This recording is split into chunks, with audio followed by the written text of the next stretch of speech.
If you take a look at our sidebar, you will see the goat there, and we will be keeping the goat in our hearts, and we'll be praying for the goat. It's anyone's guess as to whether or not the goat is going to make it. I will say I wanted to give a quick shout out here. Now, those of you who've been watching for a while know that basically everything in the back, believe it or not, A, is real, and B, has some ties to the show in one way or another. Make Donald Drumpf again.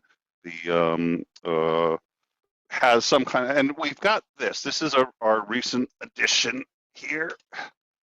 This comes to us from LJ Boone, so we wanted to say thank you very much for this. Now, what you can see she's done here is she's got the goat in a protective shield of red, orange, and yellow. So you can tell she is Team Pro Goat, and she's got this protective shield. It's very nicely done, and so we're going to keep this right in the back here, along with all of our other trinkets that we reference from time to time. I would also like to thank Blonde Bombsheller for infiltrating Team Burn the Goat. She really wants to keep that goat alive. She tells me that all the time. Was very concerned for the goat's welfare, and but pretends to be Team Burn the Goat so that she can get in and figure out what they're doing. We're concerned about drones this year, quite frankly, but that's fortunate. The goat made it last year. That was my bet, and I'm betting it's going to make it this year. My worst case scenario is that we're doing breaking live, and huge tragedy in the U.S. and hundreds of people are dead, and all of a sudden the goat goes up. So I have to admit I'm a little concerned keeping it in the sidebar, but we are going to keep it in the sidebar.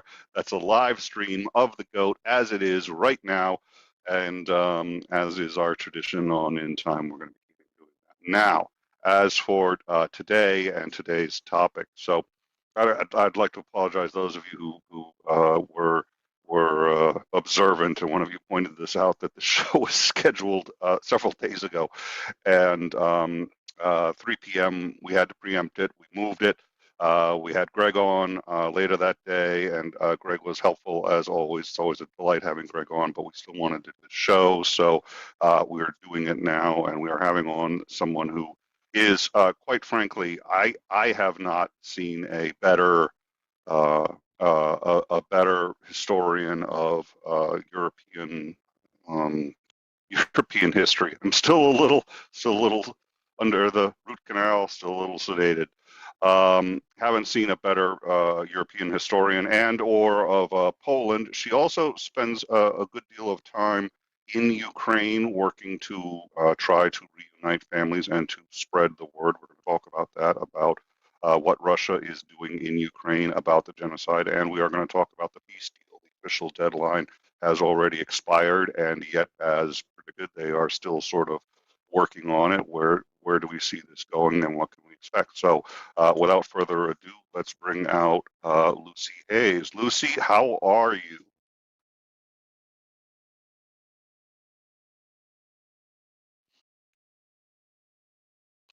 I know I was a little surprised when you said that you were going to be home and not in Ukraine. So wait, excuse, no, go back a step. Yeah, Your dog ate your passport. yeah. Hold You're on. literally going with that. Yeah, Okay, hold on. I think I okay, have fine. to change my. There you go. Okay. Do I Okay. sound any better now? It sounds a little better, yes. Yes, okay. That's because I've been using my inbuilt laptop microphone, and now I'm using my Wave 1. Uh, that would certainly improve it. All right. Although I still heard. Let me refer. So your other microphone said my dog ate my passport. Yeah, That's on what the I heard day on the of other my on the microphone, and I day. Yeah. honestly, I can show it. I have it with me. oh yeah, I just can't imagine trying to tell customs. Yes, my dog ate my Well, passport. Just, it's just very heavily damaged by uh oh God. Yeah, he was. He just because he is pretty, how should I say, imprinted onto me.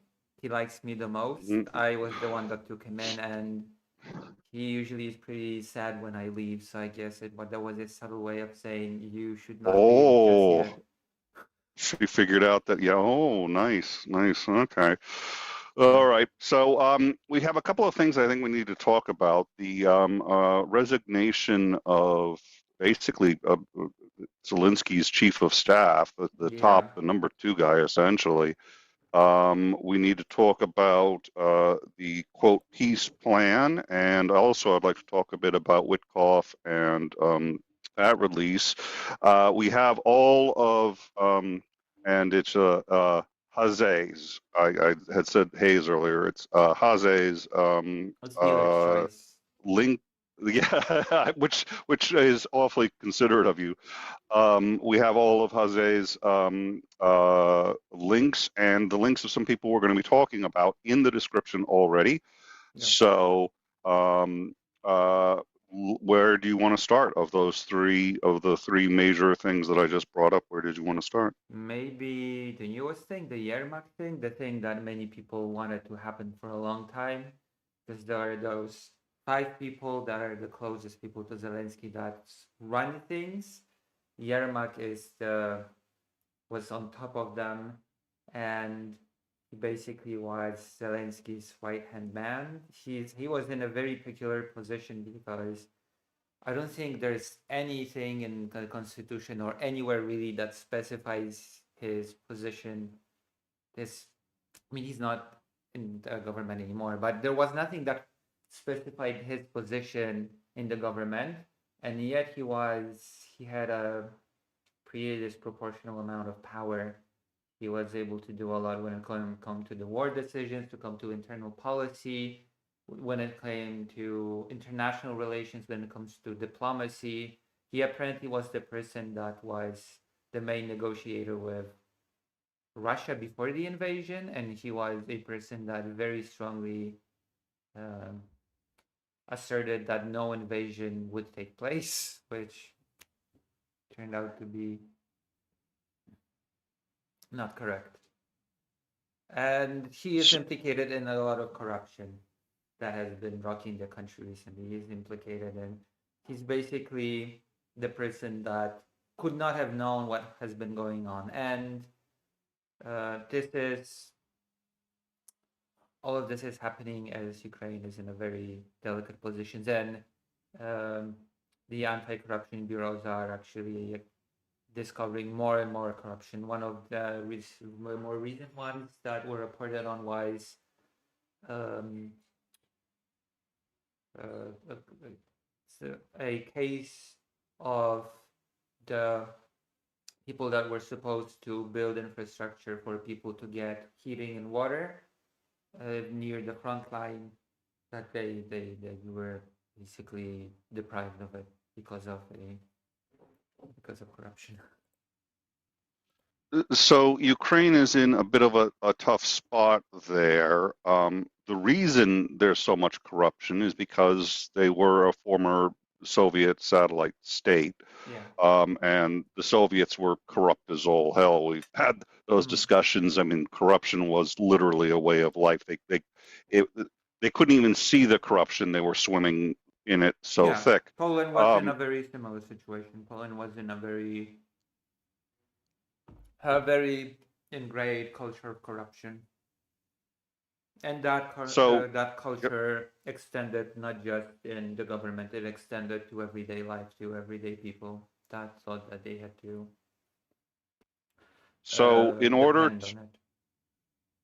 Yeah. in order to join the EU, in order to ostensibly join NATO, they have to reach a Western style of sort of internal functioning, which would be to attempt to be anti-corruption. We won't talk about what Trump is doing. Yeah, that's right. Uh, That is also the route um, that Poland had to go through when it was joining the European Union. The curbing of corruption, restructuring of civil society, restructuring of the judiciary branch. I Maybe if I were in the house that I live in, I could bring out documentation about it, since um, there were people in my How family is that sort of took active part in the years from the political side of Poland joining the EU. So I had some internal party documents sort of that talked about what has to be fixed in order to Poland to join the European Union, and it basically matches what Ukraine has to do but Ukraine is having to do it during a time during of a war. war. So Yeah, Zelensky is managing a war. He got a lot of flack for dissolving at least one of the bodies that is supposed to be helping to catch the he corruption, tried and to now render his them. He didn't exactly dissolve. He tried to render them okay. useless, but there was a protest, and he had to walk it back. There was an I attempt didn't realize to you. Okay. there was an attempt to render these organizations basically toothless, to bring them under the head prosecutor's office, which would render them, because the anti-corruption bureaus would be under the supervision of the bodies that it is supposed to investigate, which you can probably understand why there would be a conflict of interest, obviously. Uh, I, I have no Trump idea what you're Trump talking about, Trump. Yeah. Um, Well, so, yeah, I mean, the DOJ in the United States is the perfect example of, I mean, it's just like, we'd like you to investigate Donald Trump. Like, oh, never heard of the guy. He's certainly not in the Epstein files. Um, so, um, how is this playing out in Ukraine right now? How are people taking the fact that Zelensky's right-hand man, so important to Zelensky that he basically had him doing a lot of heavy lifting, despite the fact there was no actual official office for him, is now gone. Zelensky's been spinning this, as I understand this, as this is literally how committed we are. There's nobody above reproach. How are Ukrainians feeling about this? If they've had it, if you can gauge at this, it's still early. well, I wish I would be. I wish my passport had not been issued, so I could be right now, as I should have been in Ukraine and able to talk to people directly as to what is happening politically. But I know that many people wanted him gone. I know that many people really hated the amount of power that he wielded, the many things that he was implicated in. There was a strong push to get him out of office, especially during the recent energy sector uh, scandal. And Mhm. I know that many people are probably happy that he is gone. That it's a good move for Ukraine to get rid of this person. Although, of course, there's a whole discussion to be had about whether or not Zelensky himself knew about things, how much he knew. Was it really just Zelensky being the innocent president that just happened to have a very sketchy, um, you know, subordinate? That's, Yeah. all that is in the realm of speculation. But the general consensus, like a lot of people felt that Zelensky, it is what it is. He has to stay. He is the president. At least he has been elected to be the president.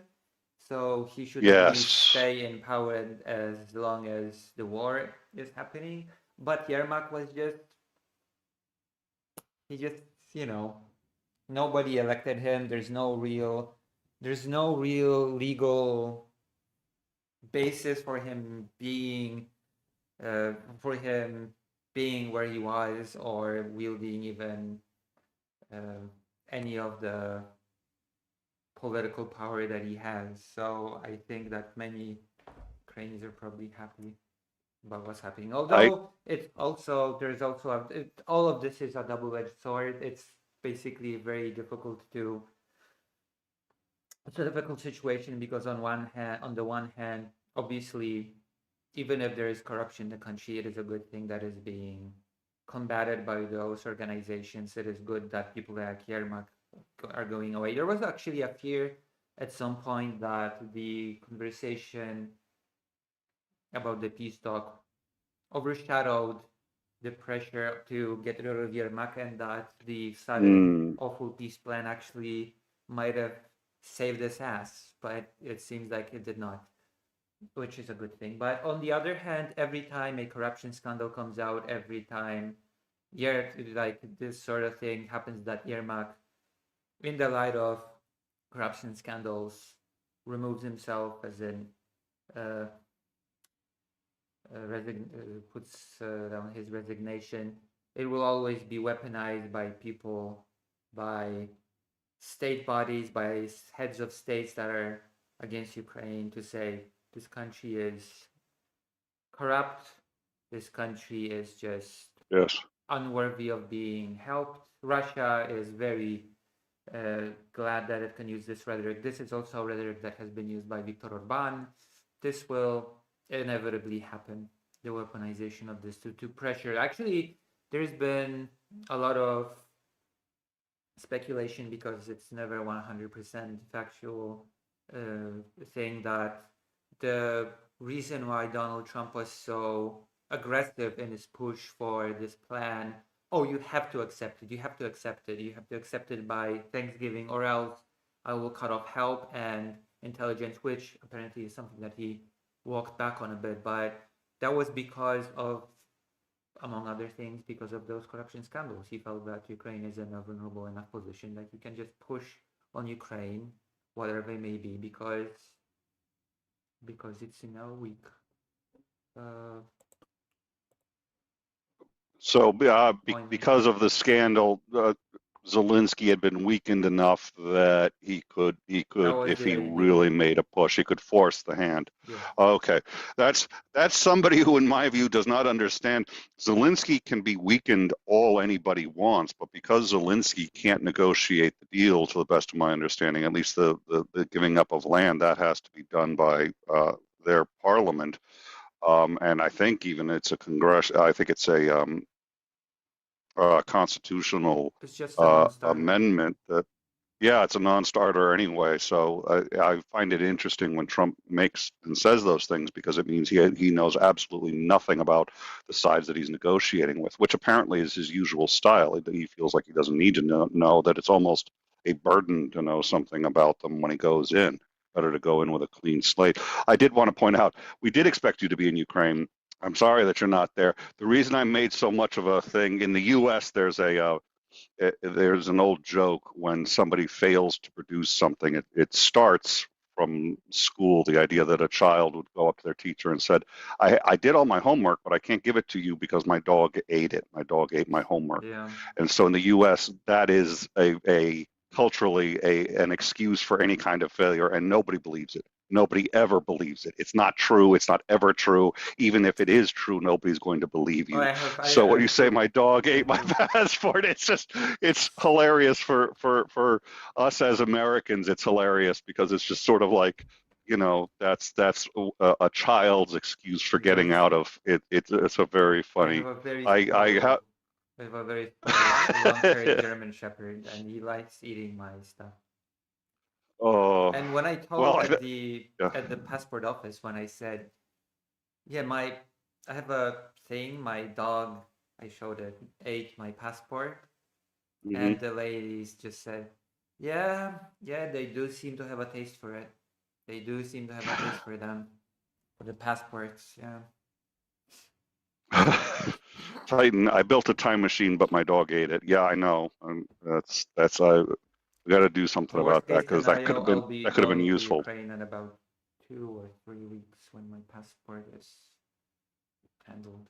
Wh- Why do you go to Ukraine? To report on children and children's situations in the war.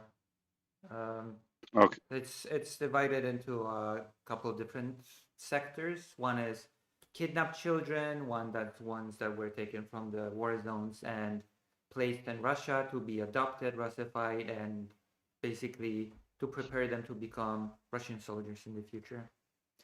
Now the number of those children is approximately estimated to be between 20 and 30,000, the so-called unaccompanied children. And then you have the children that live in the occupied territories. And I also report on the children that have been taken from those occupied territories and returned to Ukraine. The number of Ukrainian children living in the occupied territories that suddenly becomes a staggering number, approximated at about 1.6 million.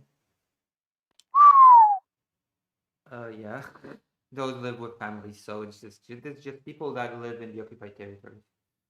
Um, Well, and it's the families are no doubt trying to keep the culture alive, and for now can sort of do that because Russia's got other concerns. But Russia's ultimate goal is the Russification Oh of no, it's all of already them. happening. The Russification is already, Well, the people are already being clamped on. There are many parents that hide their children at their home, do not allow them to go out ever, just try to homeschool them, but it does not always work. It does not always succeed. So the children develop huge educational gaps, and when they return to Ukraine, they have to uh, just deal with having to catch up. There are children that have been rescued that have never done anything with scissors in their life or have never glued anything with on a piece of paper with glue in their entire life.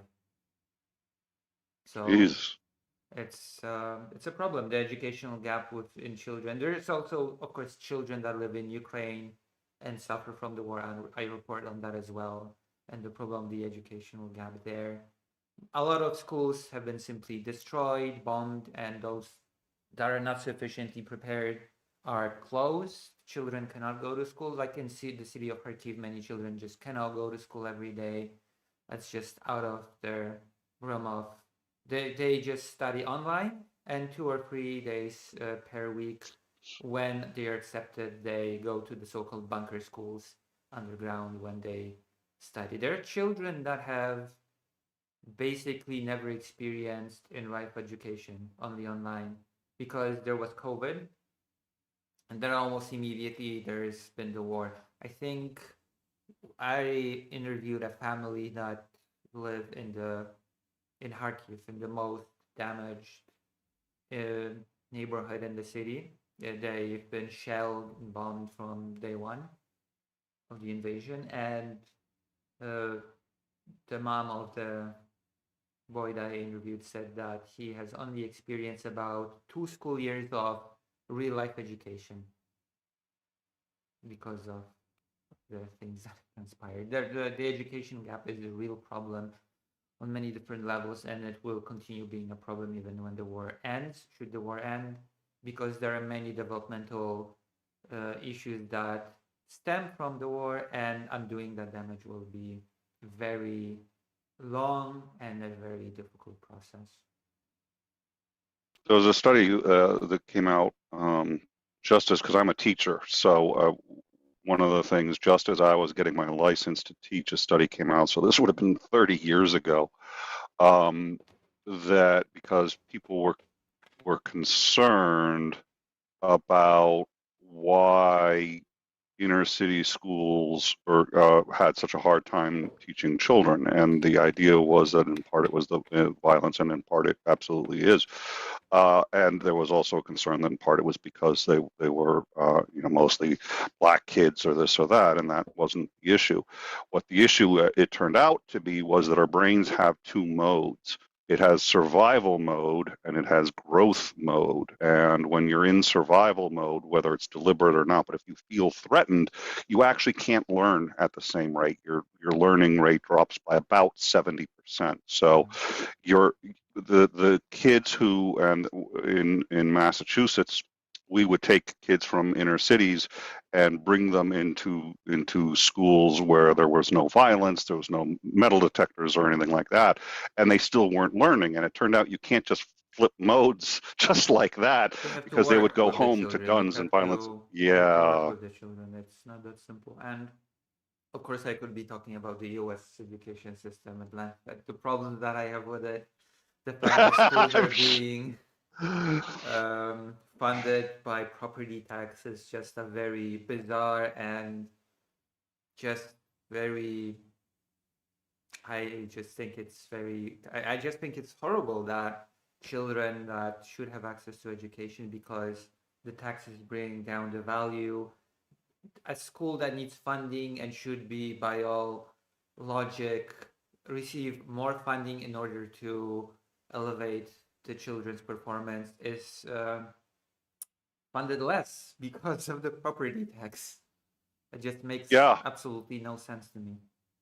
This is and a the reason. rising tide for all boats. I mean, if you funded all schools basically according to their need, and I know that sounds awfully Exactly. Yeah. communist, but if you did that, you'd have a better educated population that could accomplish more. And the countries that do that are succeeding better, and that includes, but is not limited to, say, Japan, whose education system absolutely wipes us out.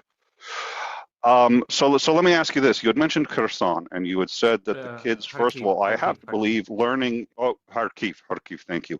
I have to believe learning in a bunker isn't easy either. No windows, Yeah, I mean, they're underground. but it's still a Uh, significant improvement from learning online, or in the case of children that are in those villages near the front line, or even a bit further from the front line, not being able to study at all when they don't have access to the internet and nor education person. In those cases, they just there are groups of psychologists from non-governmental organizations that go there not even to educate them, but to just stabilize them and to be able to allow the children to meet, to have a sense of socialization, because of course it's not just about education, it's also about socialization. yep. And because the children do not have that, they develop problems with everyday interactions, they develop problems with speech, there's just several problems that arise from the fact that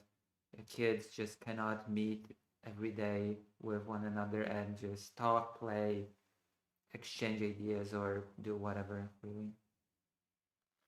So you mentioned Kherson. Why is that Kharkiv. such a problem? Or Kharkiv? Why do I keep? I know why I I keep wanted getting to them go to confused. Kherson, but Yeah, that's still ways away, it seems. yeah. Well, it's an interesting place to go to. We'll Yeah, have that it has been too conversation in a many. minute. Safari, yeah. Yeah, yeah. Is Russia targeting schools and hospitals? Yeah, of course. Like when I've been in Kiev, one fine Yep. morning, I was thinking to myself, Kiev is fairly safe. I'm here in the corridor, just sitting here, and there have been so many alarms lately. I just feel like I keep going back and forth to the corridor. Is anything even gonna happen in Kiev that has the best anti-air in the country? I feel like nothing's gonna happen. And minutes later, as if karma was trying to punish me, I heard a sound of a missile overhead, and it hit a children's cancer hospital. It was a very uh, it was very well reported in the media that Russia has struck a children's cancer hospital with a missile in Kiev. Oh yeah, the absolutely maternal wards, kindergartens, schools. Uh, oh God, was it one? Was it 1,600? Over 1,600 schools, I believe, were just demolished in Ukraine. Many schools were What what is destroyed. Russia's ultimate goal, do you think, at this point? When it comes to the war, I mean, Yeah. I think it's me personally as a Polish person. I think their ultimate goal is to bring back Ukraine into the fold. It's like Putin himself has said multiple times in his speeches and in his writings. It's like the main philosopher of Russia has said, Alexander Dugin, who is very open and very blunt about these goals. He doesn't try to pretend there's some NATO justification. He doesn't pretend to say there's some minority rights that are being. Oh, Putin does those things, but Dugin does not. He just says Ukraine ultimately can either exist as a part of Russia in some capacity, so either under Russian control, either with a government that is subservient to Russia, such as in Belarus, or directly incorporated into the Ruski Mir, or not at all. That is basically the driving philosophy behind this conflict. The Ukraine The can either exist as part of the Russian world, or it should not be suffered to exist at all. And it shows that all the policy, it perfectly aligns with not wanting Ukraine to join NATO, with begrudgingly, it seems Russia is willing to accept Ukraine in the European Union, but on the other hand, we have countries that are quite aligned with the Russian thought that are blocking Ukrainian accession path at every opportunity. The chief country among them being Hungary. Orban Viktor has announced that he will never allow Ukraine to join the European Union, that it is a thing that is against the Hungarian people, and that he will only accept some special status that maybe possibly Ukraine could have with the European Union when they could have some trade, some relations, but that it should never join because that would be bringing war into the European Union. And he is very aligned with Russia. That's So at least right now. it Orban is very opportunistic. Orban cares about Orban, and when he was young, he was very anti-Russian. Now he is very pro-Russian. It's just with people like whoever's winning, he's gonna, yeah. So so there's this peace plan, which essentially what it does is it would demilitarize Ukraine, give Russia even more land than they've currently been able to successfully occupy, and basically give them the defensive. the defensive Yeah, positions. so That's the important part. which would allow them to invade consequence-free again in a few years and finish conquering all of Ukraine. So it seems to me that that peace plan really is sort of a plan that's um, uh, would be the end of Ukraine one way or the other if he accepts it. If he doesn't accept it, and if Trump were to actually withdraw everything, Zelensky would be in equal trouble as well. Is there a peace plan that would work, do you think, or is it essentially at this point only one of these two countries in their current state can survive? Either there's a collapse of Russia and it's restructured in a way where it doesn't actually care about Ukraine, or Ukraine gets conquered. I mean, of course, there is a plan that could work, but it would require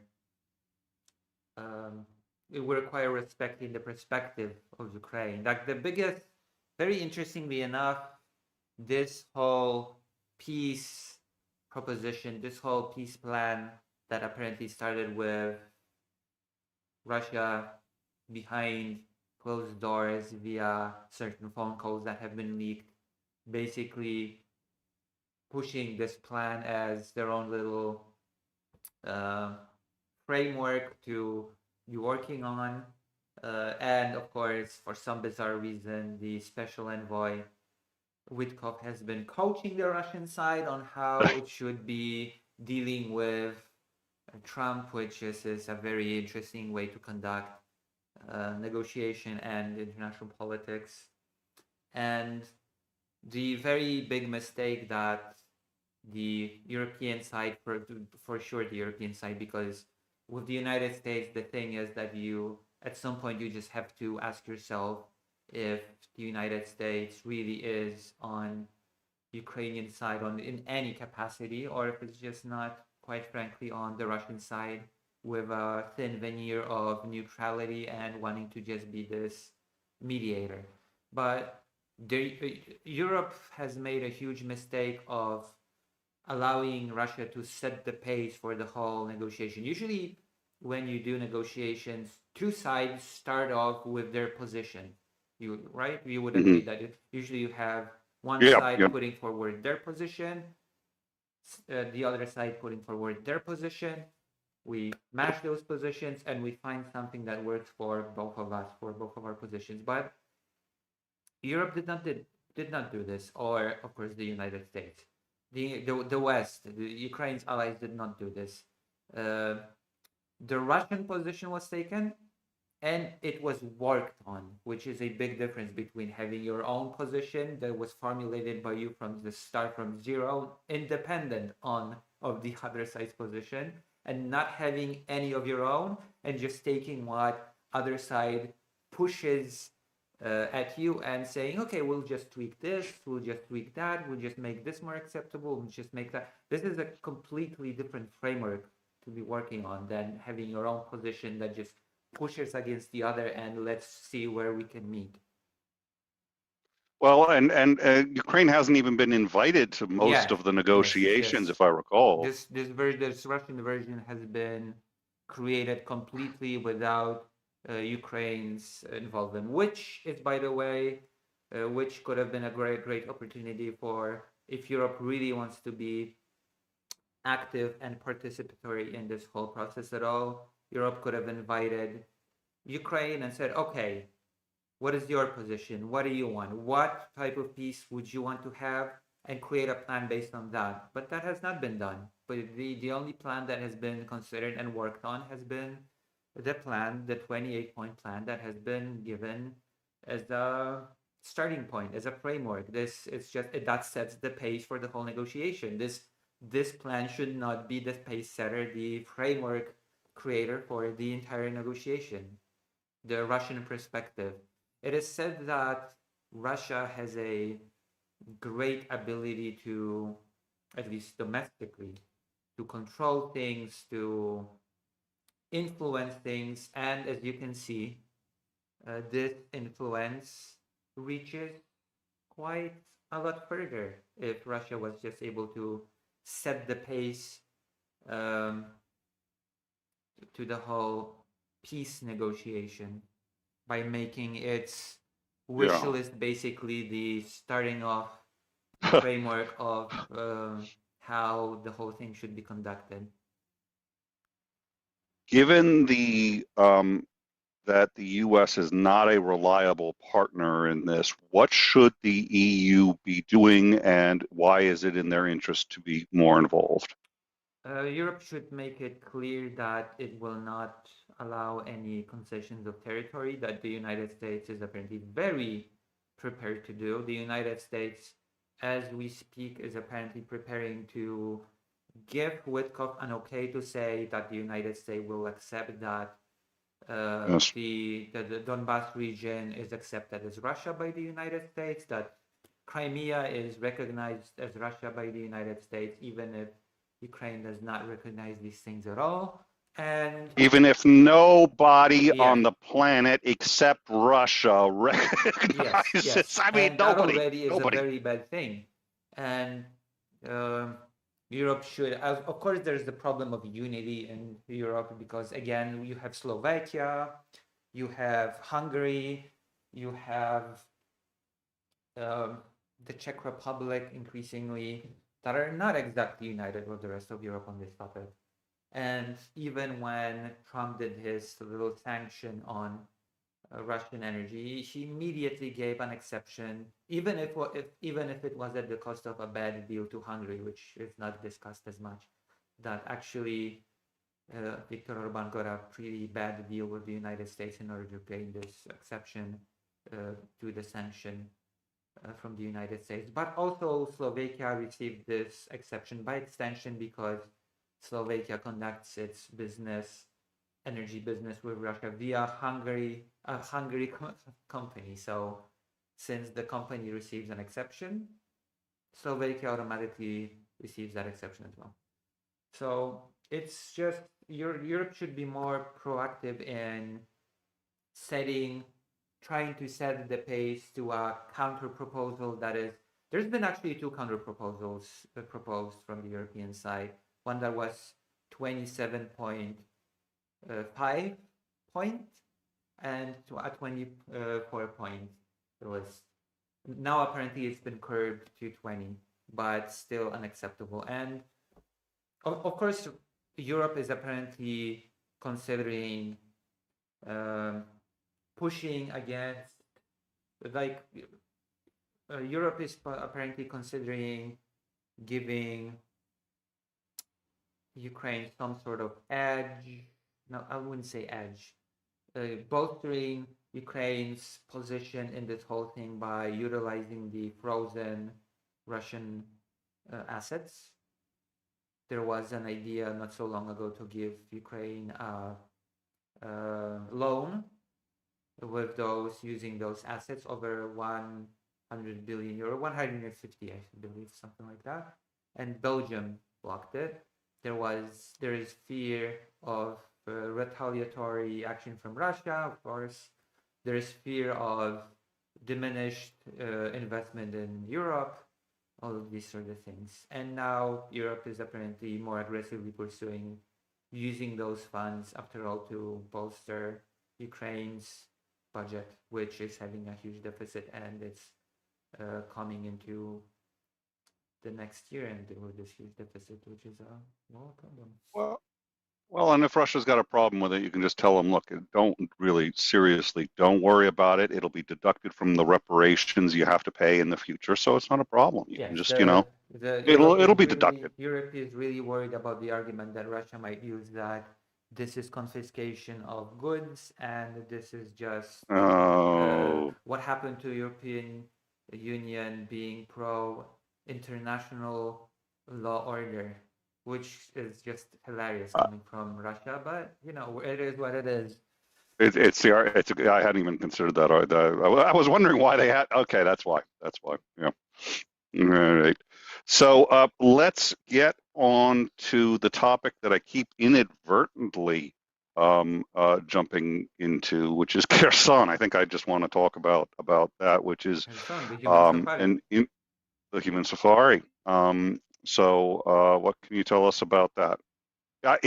We haven't reported on it in a while, which makes it seem like it's over. Is it still going? How serious is it? Have they upped their tactics? What's going on over there? Well, I haven't been there myself, so I cannot talk about it in detail, but I know definitely that the human safari is still going on. It's not just happening in Kherson, though. It's happening in various different places in Ukraine. Drones hunting for civilians. In fact, a journalist whose work I wanted to shout out today was there during the pretty recently, apparently. So Dylan Burns, who we've had on, and we had on to talk about the human safari, and he just released a video on the human safari. No, he did a documentary on Pokrovsk right now. The human safari one is a little bit older. Yeah, that's when we had him on. Was for that one. So why are you a fan of Dylan Burns? Oh, because he is very is very knowledgeable on the region. He's one of the Westerners that pays attention to not seeing history from a nationalist narrative, not necessarily creating a glorified propagandistic image of what is going on in the war. Like, he basically is a proper journalist when it comes to these things. And I follow some Polish reporters, some Polish people that do this sort of thing, and I feel like there's a lot of misrepresentation of what's happening in Ukraine. I feel like there are people that have good intentions. Sometimes I will not necessarily be talking about them at length, that do create this a little bit skewed image by creating this nationalistic framework of talking about the subject, of saying, oh, the Ukrainian nation has been this at this point of time, and then it leads directly to this, and here we are now, which is not correct. And I know that from what I've observed of his work, Dylan Burns manages to escape these trappings pretty well. And of course, he does a very good balance of, which is very demonstrative in this English documentary, of balancing, showing the perspective of both the military, what is going on at the front line, both good and the bad, which is very important to know that latest documentary shows the problems that the Ukrainian army faces, not just directly on the battlefield when it comes to the Russian army as its opponent, but also things like compensation for their work. Like when they fight in this place, as opposed to here, they will not get their bonus. Things like that. Just mix-ups with being compensated, and it mixes well with this perspective of showing what refugees go through, the misplaced people, displaced people that have to leave their home time and time and time again because Russia just destroys and takes over the places that they lived in. Like they lived here, then they have to move out and move in somewhere else, and then now they will have to leave once again and rebuild from scratch. But this sort of perspective, or just elderly people that are just abandoned, don't have anybody, and don't want to leave those dangerous places because they can't afford to live in the city, and just too too much for they feel like they don't have anybody, even if when they do have somebody that would gladly take them and they don't want to be a burden on them. It's a lot. I highly recommend to watch his work. It's very all encompassing. It's very objective. It does not uh, try to colorize. It does not add fanfare to what's going on. It does not. It's very raw in its delivery, and of Not course, hyperbolic. yeah, I do appreciate that, which is something that many other people are not able to do. He does not put himself at the center of the work. He almost removes himself from the work and focuses on the perspective of what's going on the people involved. They become the central figures of his movies, which should be a thing. That should absolutely be a thing. Yes. Which is not always what people that go out and film do. Usually it's like, hey, I'm here, I do this and that, and blah blah blah. And you will notice that in the Dylan Burns documentaries, he rarely actually appears on screen. He rarely features in the work himself. The most that you will get from him is the voiceover lines that explain the situation, the context, the history, etc. That you can just to make it easier for people to watch and know fully what is going on.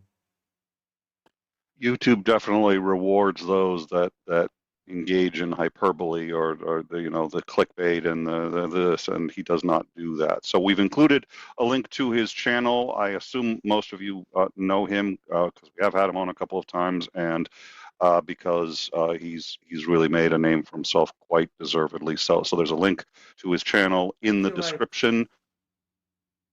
I feel like compared to some people, he could be more appreciated personally, but it is what it is. He will be. He's got too much talent not to be. You can watch him in the learning process because he's still he's new at this in the sense he's not a journalist who's been doing this for 30 years. He's new. He's got but he wants to do it right, and you can tell he wants to do it right, and he wants to tell the story for its own sake. Watching him talking about the human safari, and also talking about the people who protect against drones, especially at night. They have, I think he had said, they have about a 15-second window to shoot down the drones, and the ability to actually locate and then start shooting, and of course you have to lead in ahead of the drone and all of this other stuff, and then the number of times that they miss, and just knowing that every time they miss, that drone's headed off into it's good stuff. So please go do check him out. So you're supposed to be there now. Yeah, I'll be there in a You're few not going to weeks be for able to sure. get there. And so what do you plan on doing? I think you can stay about 3 months. Is that correct? Yeah, For yeah, and for then go, and then you got to come back. I plan to publish more work, and then I'll try to get accreditation with the armed forces, which would allow me to stay longer, and it would also allow me to get access to more places, like the formation Kherson. You've been trying to get your work more noticed, and it seems like people aren't as interested in Ukraine as they could be. Why do you think that is? That's because people have really short attention spans. People are not interested in, like, I've been doing some, I've been finding some material from 2014 because I wanna release a video. I'm planning to make a new channel with videos related to the filming that I do over there, the interviews that I do over there. And I've done an interview with a 16-year-old from Bucha, not Bucha, sorry. Bucha just entered my mind. But I'm blanking out on the name. I'm very bad at No, listen, was it yesterday or the day? At some point, Bakhmut. Bakhmut. Yes. I blanked on the capital of Russia for like 90 seconds. I blanked on the capital of Russia. And normally I wouldn't want to remind anybody of that. They're not going to forget. No, I just couldn't. I was just like, does it begin with a Z? I forget. So anyways, please, you were okay. So you were interviewing. You were interviewing a 16-year-old. Yes, from Bakhmut. Yep. The famous battle for Bakhmut, and there was a little less known for many people battle for Bakhmut in 2014 when the separatists wanted to take the city. There was fighting, there was shelling, and the girl was small when the fighting started in 2014, and then was older when the full-scale invasion happened. And I feel like when I'm trying to find footage to complement with her stories about what's been happening in the past in Ukraine, that there's people try to drive home the point that the war has not started in 2022 but in 2014, and I feel like to many people that just sounds like a slogan, that people don't really understand what it entails, that there's a lot of available footage done by journalists, done by people back then, that not only has a staggeringly low viewership, but also just people don't know about any of these things, what has been happening, like a story of a small boy in the East that has been hit by a missile, lost both his legs and a whole arm, all the way back in during the war in the Donbass. Well, and Putin's been paying agitators in the Donbass region for quite some time in order to I mean, this isn't a new thing. No. Sorry. He's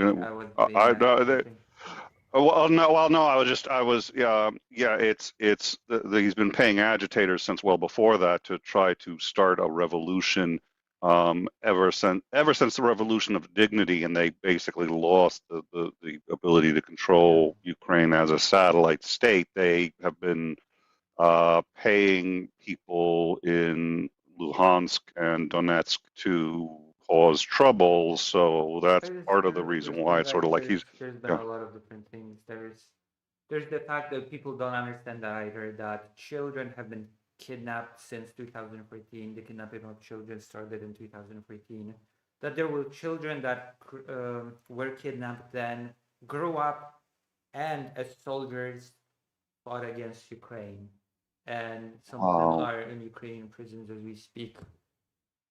The indoctrination was complete with these children. Ukrainian children that have been just kidnapped in 2014.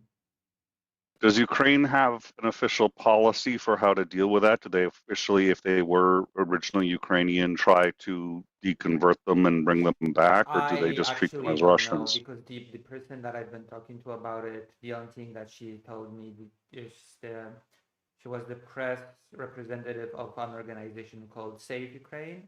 They conduct rescue operations for the children that are kidnapped. and she basically just told me that it's an unfortunate story because these boys just don't know what happened to them. They consider themselves as um, part of the independent states of Donetsk and Luhansk, and that they are fighting against the evils of Ukraine, and they don't even realize how much Russia is behind this. Just who pulls the strings, which is evident because at some point Russia got bored of the idea of Donetsk and Luhansk being separate altogether and just got rid of those republics. But that's I don't know if Ukraine has that is an interesting certainly thing to look into. Yeah, Ukraine has if you find out, let me know. I would love to know, and then we can always have you back. I'd love to have you back from Ukraine, and we can talk more. So keep us updated as to what you're doing when you're over there. In the meantime, is there anything that you can think of that you wanted to make sure that you mentioned and we haven't hit on yet? I think we got it all, but I could be wrong. peace plan. Well, there's of course Russia's response to the peace plan, Russia's current attitude towards the peace plan, which makes it an additional non-starter and just means that the peace plan is not headed anywhere actually. Since number one, Russia said we will not compromise on anything. We want our maximalist Yeah. demands and all the concessions that we were willing to make, we've made in Alaska, which is interesting. And of course, there's Donald Trump, who was directly asked by a journalist, "Okay, what kind of concessions would Russia be making in a peace plan?" And Trump's response was, "Well, their concession would be that they would not be fighting anymore." Yeah, he said that. Yes, yes, I know he said that. I'm well aware. I am painfully aware of a number of things that he has said in the past.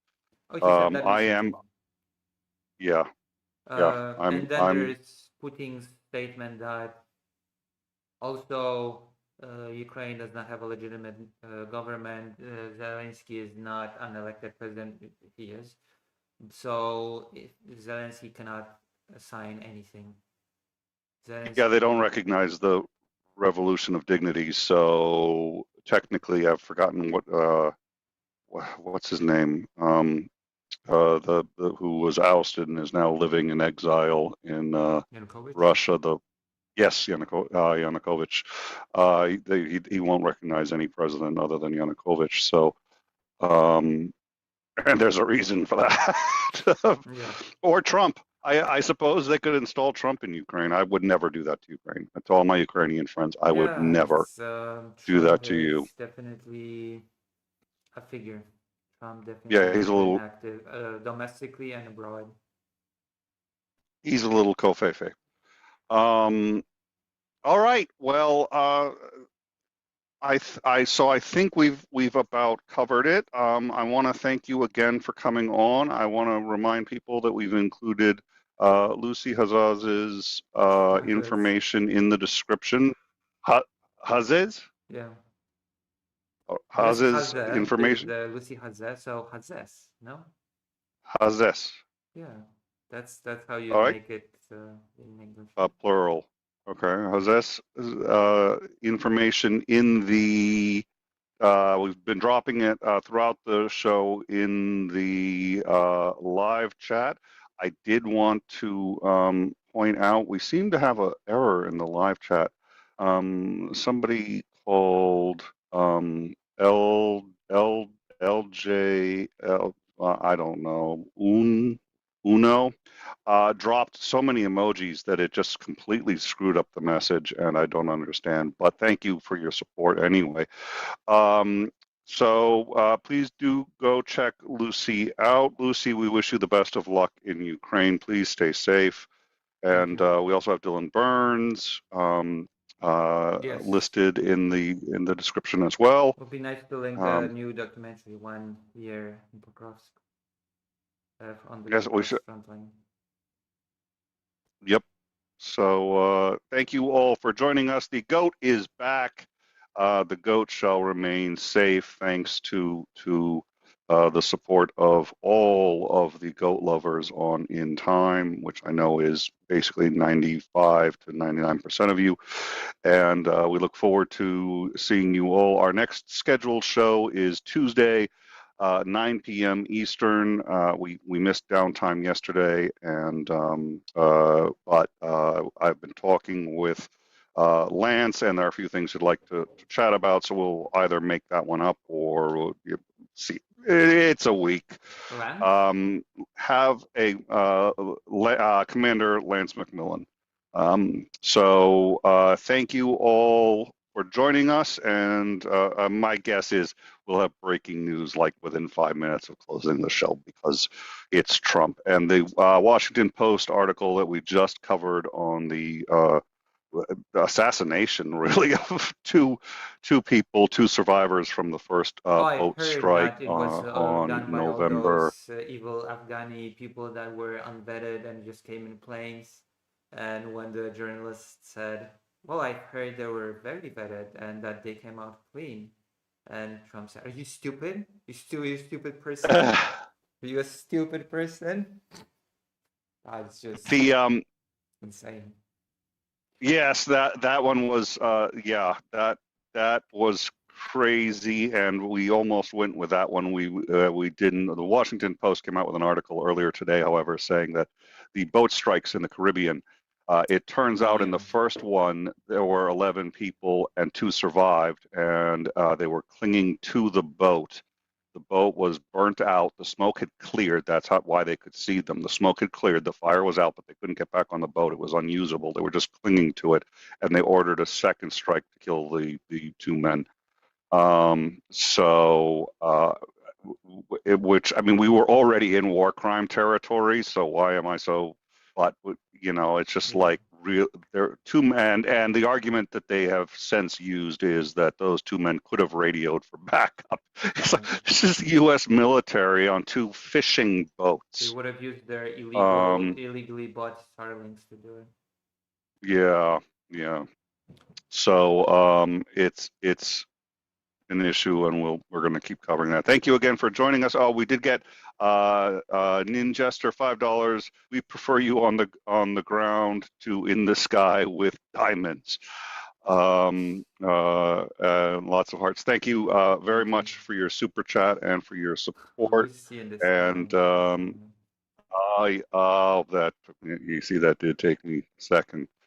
So best of luck to you, and we will see you. Hopefully, we'll get a chance to talk with you while you are in Ukraine. Yeah, which should be soon. Should be soon. I was hoping it would be now, but It depends on how Fido much got in fiber the you've way. given your dog. Yeah, give your dog more fiber. You should be okay. Yeah. All right. Thank you all for joining us, and we will see you Tuesday, 9 p.m. Eastern for In Time. Good night, all. All right. So I leave now. Very good show. Yeah, we're done. Thank you so much. That was a Thank good you. show. We appreciate it. And good luck in Ukraine. Yeah. Please stay safe. Thank you. Thank you very much. All right. How do I leave? Bye. Oh, I leave. Okay. But quickly. Bye-bye. Bye. All right. That was something. Yay. Do I have any audience right now?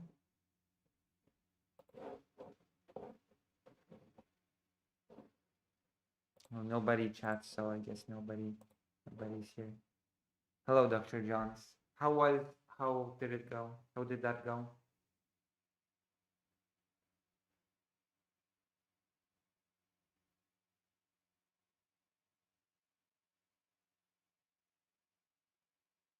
I'm gonna eat something now. How did that go? Did that go well?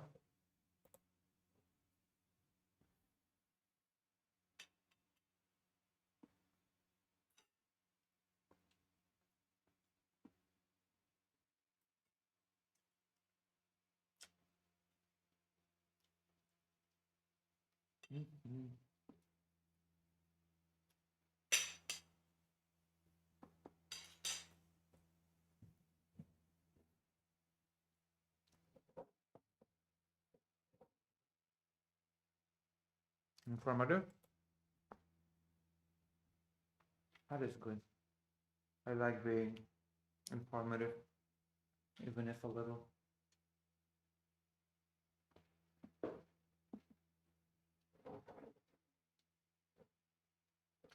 In a way, I shouted out your work as well, Zoshelik.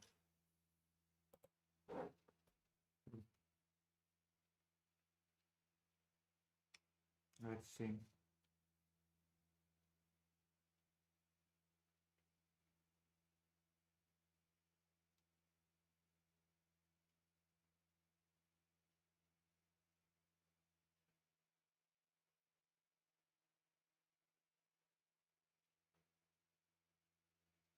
Oh, okay. Oh no, no way, never mind.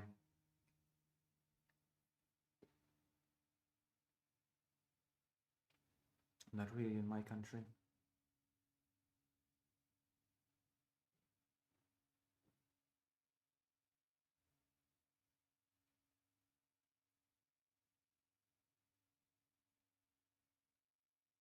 Hmm. Hmm. So how is everybody doing now? I was planning to do art, but I am at my mom's place and I have no tablet. So I'm just thinking how to do this thing. I'm just thinking how to do the art that I promised.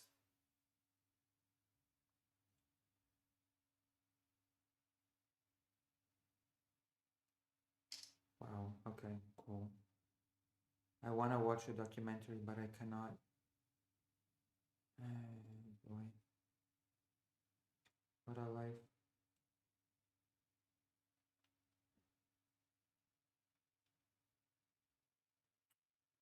Not cool.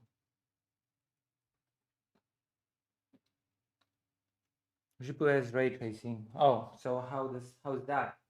How's the Polish game?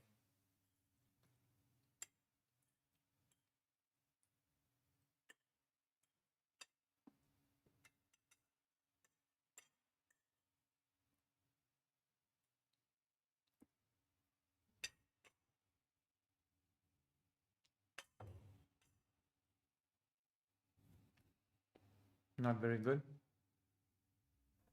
But it's not very good.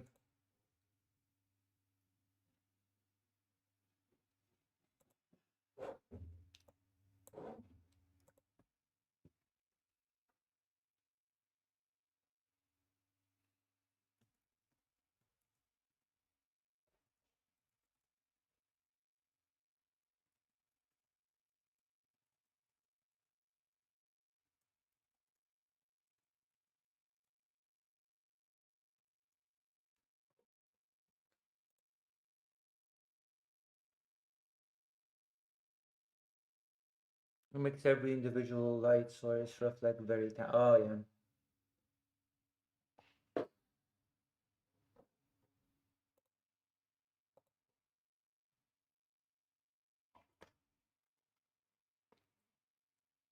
How was my talking about the children situation? That's like one my speciality.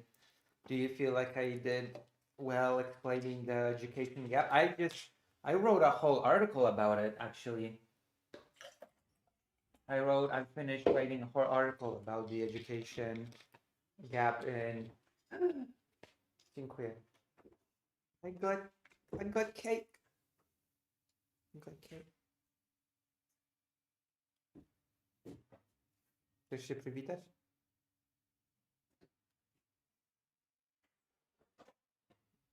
My God, now life is good. Mm,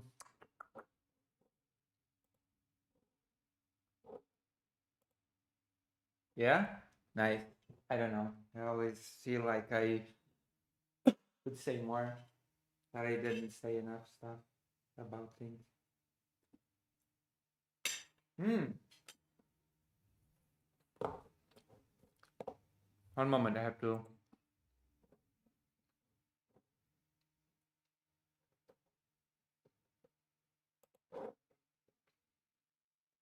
Hmm. My apologies.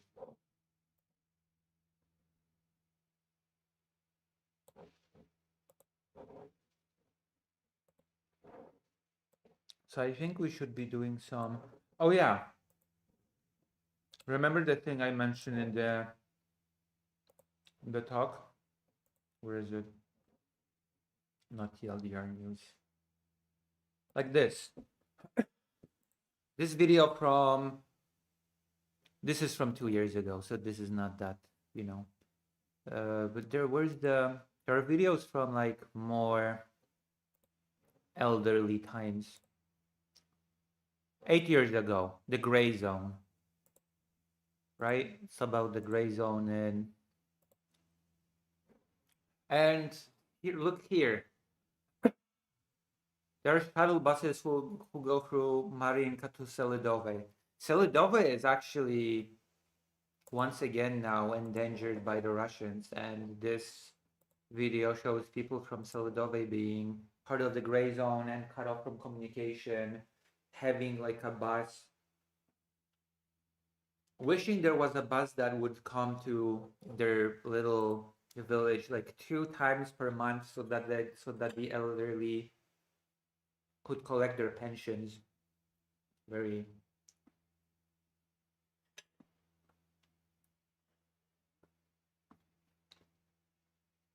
yeah, that is a huge part of it. The raising to be Russian soldiers is a big part of it.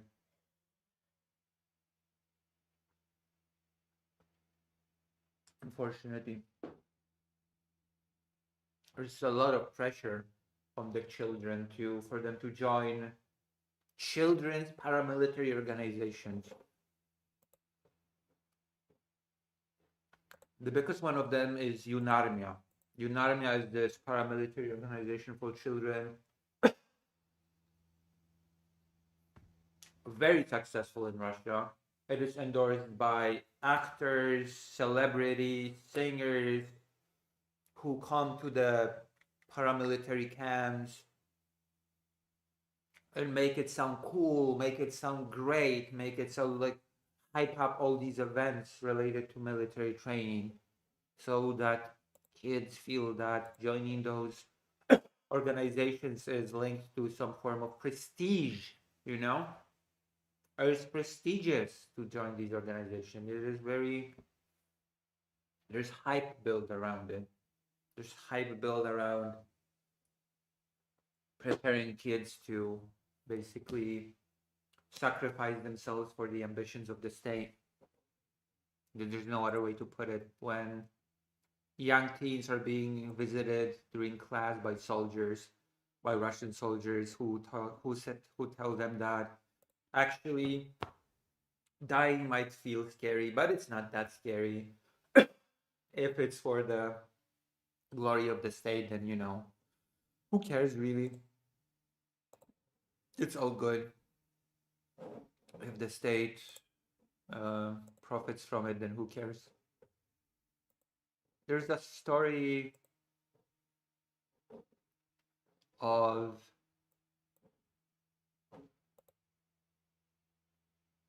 gray zone, Eastern Ukraine, expanding minefield. Oh, look at here.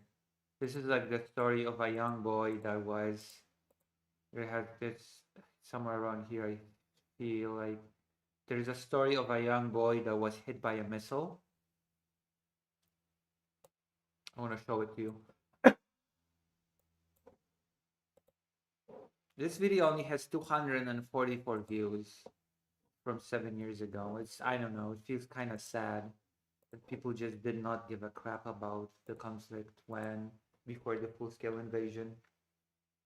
And there was reporting on it. There were videos released on that stuff, but people just did not seem to care back then. Look, I'm gonna show you.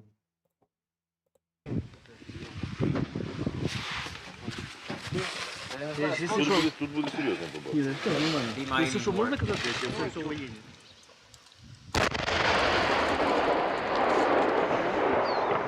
And this video is from 7 years ago. It was published 7 years ago.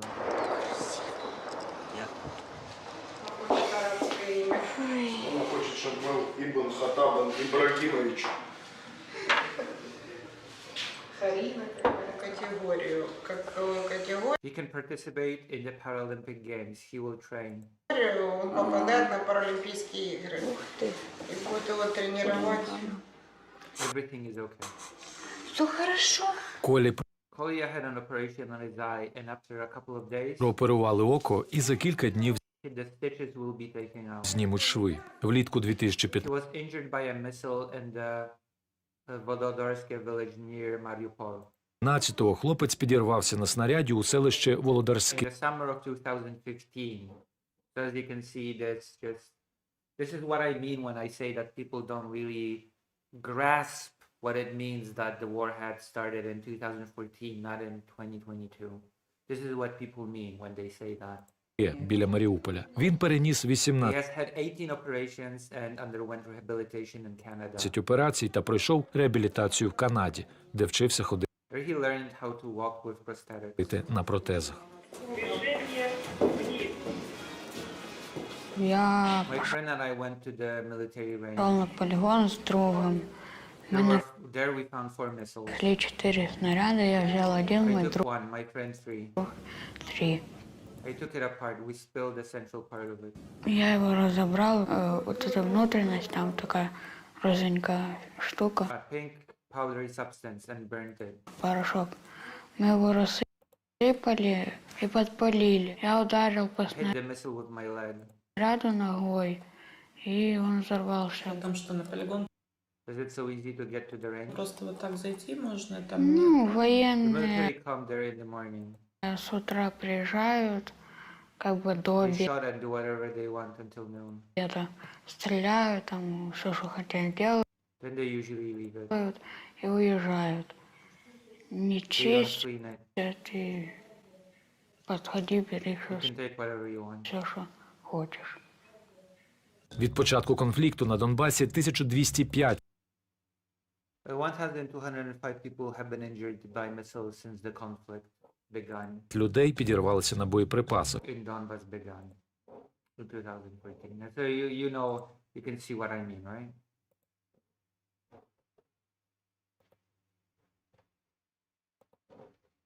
You can see what I mean with this.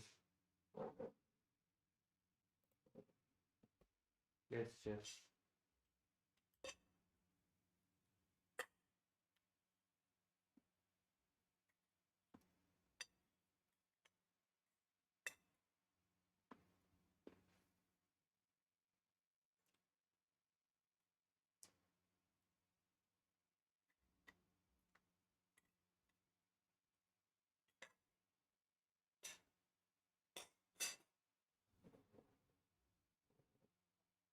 Wait, my camera is off.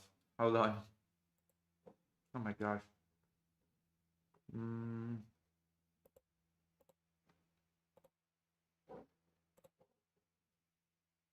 What do you think about the webcam? I'm using the one that I'm using with the... I'm using the webcam that I'm using with the desktop now. And I will be using it in Ukraine. What do you think? Is it good? Is it bad? What do you think?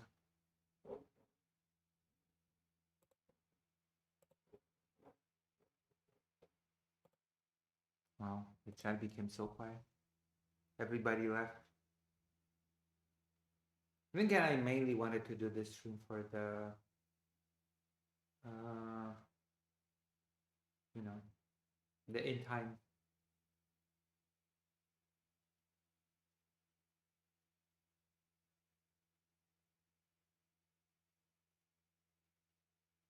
So that went well, I feel like.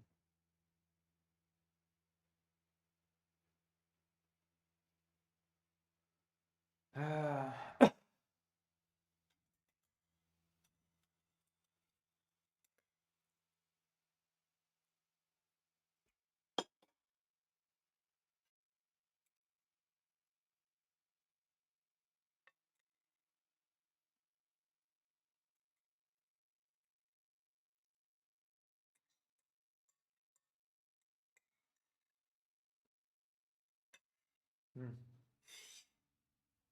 feel like this is a pretty good setup. Okay, let me change the title.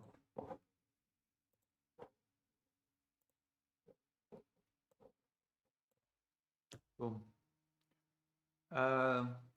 Doing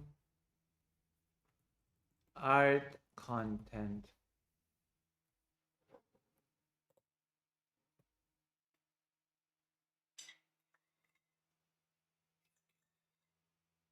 I'm gonna do a raging rant. Is that okay?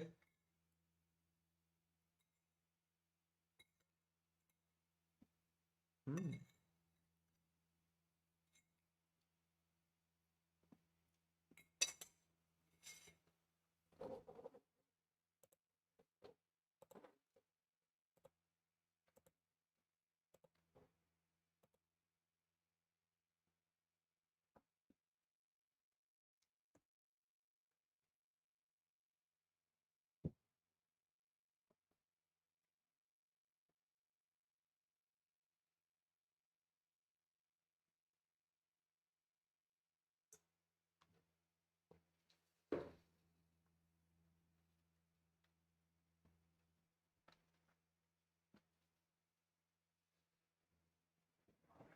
Telegraph.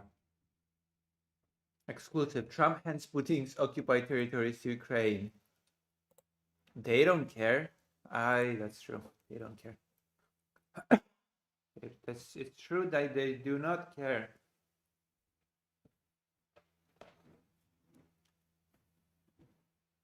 It is true. None of them care. The slightest.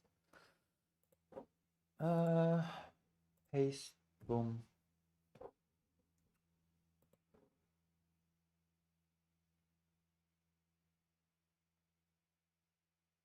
Aw, pray with me, German Shepherd. God, please give me patience, because if you give me strength, I'm going to need bail money. What the fuck? God, please give me patience.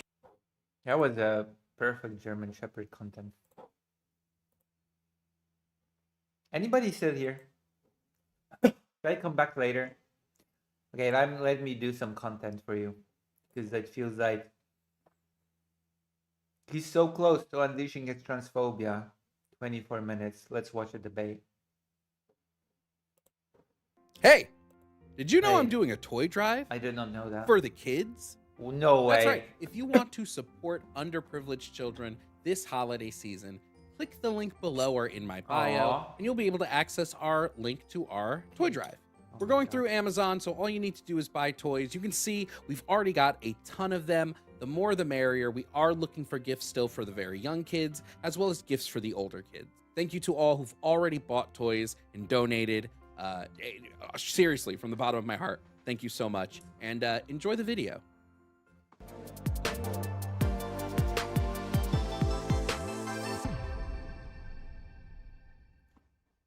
We're going to bring up our first caller of the day. First up, we have Rusty. Now, Rusty wants to tell us that trans men and women are not men and women because of science and logic. We'll see if Rusty's actually able to back this up with some sort of logical claim, and we'll find out. Rusty, if you can hear me, please provide me your age and pronouns.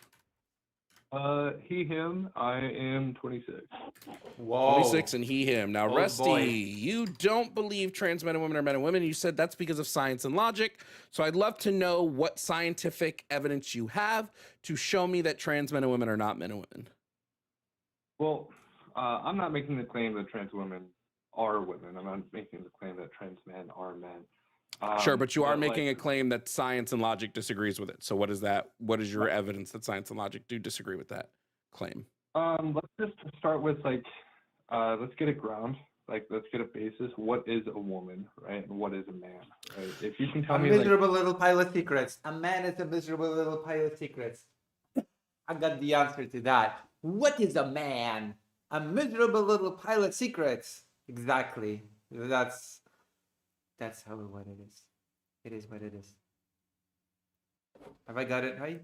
what's a man, then and what's a woman, and then we can go from there and actually get into the logic of it, and then we can get into the science behind it. If you want. I would define a man as an adult human whose I gender. would I already gave my definition. Okay, I already gave my definition of a man. I think it's airtight. A miserable little pile of secrets. Identity aligns with their social schema on the male sex. When I would define a woman as an adult human What a whose mouthful. gender identity aligns with their social schema on the female sex. Okay. So what are these social schema that dictate a man or a woman, or what is more of a man and what is more of a woman, right? What are I these could only tell you what my schema on those things are. I can't tell you what somebody else's schema for that is. Schemas are personal. They're personal frameworks that your brain makes to classify information. So I can't tell you what somebody's schema on female would be. Only that person could tell you.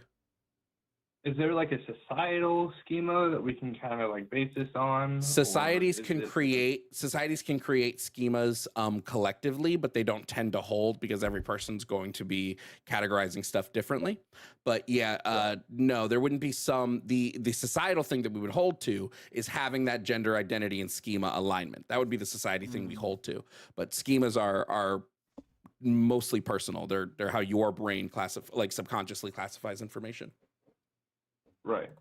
So with the previous basis of like man and woman, right, up until hell just recently within the last 20 to 30 years, the previous basis of a man being, you know, an adult human male or a woman being an adult human female, how did we come to changing that into a schema or basically a feeling of whether I think you're- gender just naturally through human social evolution has changed. I think it's very clear that we don't operate using gender in a way to just mean the sexes. It's very clear the way we engage with gender as people that has long since not really been a thing. I also think the definition typically used adult human male or adult human female is very lacking in my opinion, and it's going to exclude a lot of people who should be considered men and women, even cisgender people that should be considered men and women.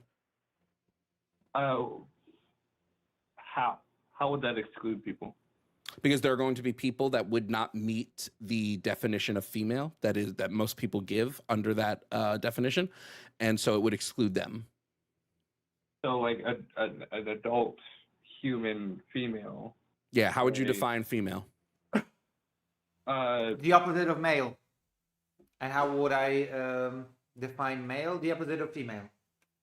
There you go. I've defined it. What now? What now? XY chromosomes, right? Like I'm sorry, say that again. XY chromosome. All right. Try it one more time. Sorry, I think I'm cutting out. Hold on. No, I hear you.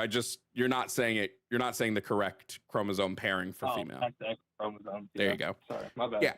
So if you were to define female by saying it's a sexual being or a being who reproduces who possesses X chromosomes, this definition. What is a schema? A schema is like a little plan, you know?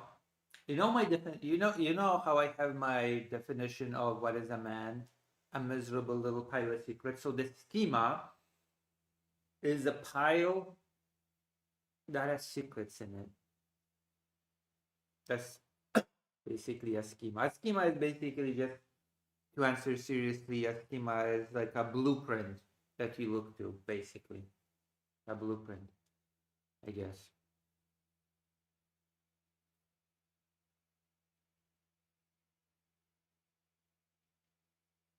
You know?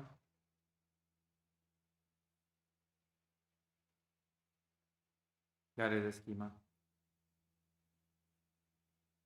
You don't agree? Moha? Would leave out a lot of females. There are females who have XY chromosome pairings. There are females with XO chromosomes. There's XXX chromosomes. There's a lot of there's more than 2 chromosome pairings in human development. The other people it would leave out, or it would include, would be males.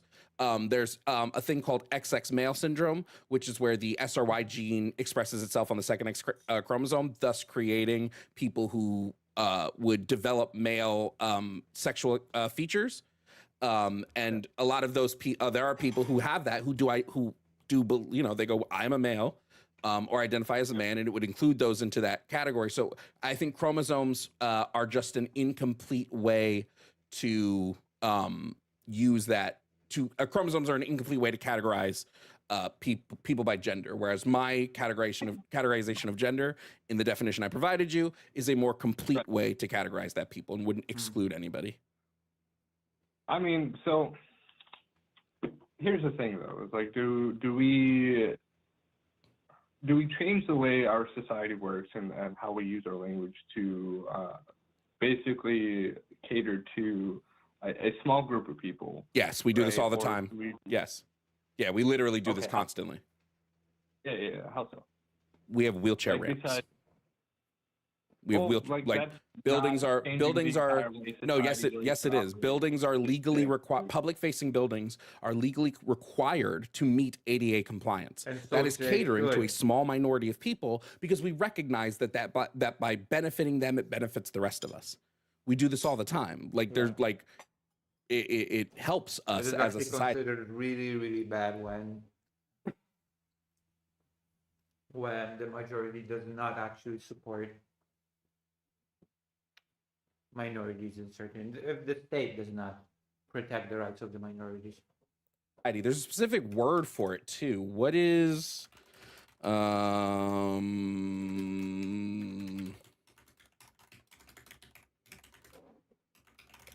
benefits everyone. It's called specifically Win-win. It's called We All Win. It's called Victory Dance Time.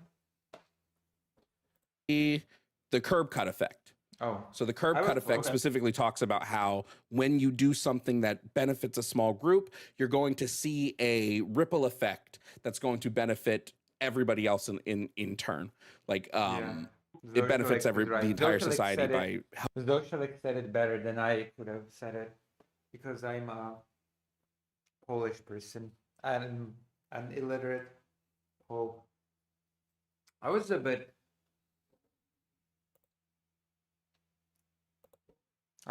blushing when the in time person said that I am the best historian, you know? I felt a little bit embarrassed when I heard that I'm the best historian. I felt like I need to hit the books, to be honest, when I heard that. I was like, oh no. Oh no.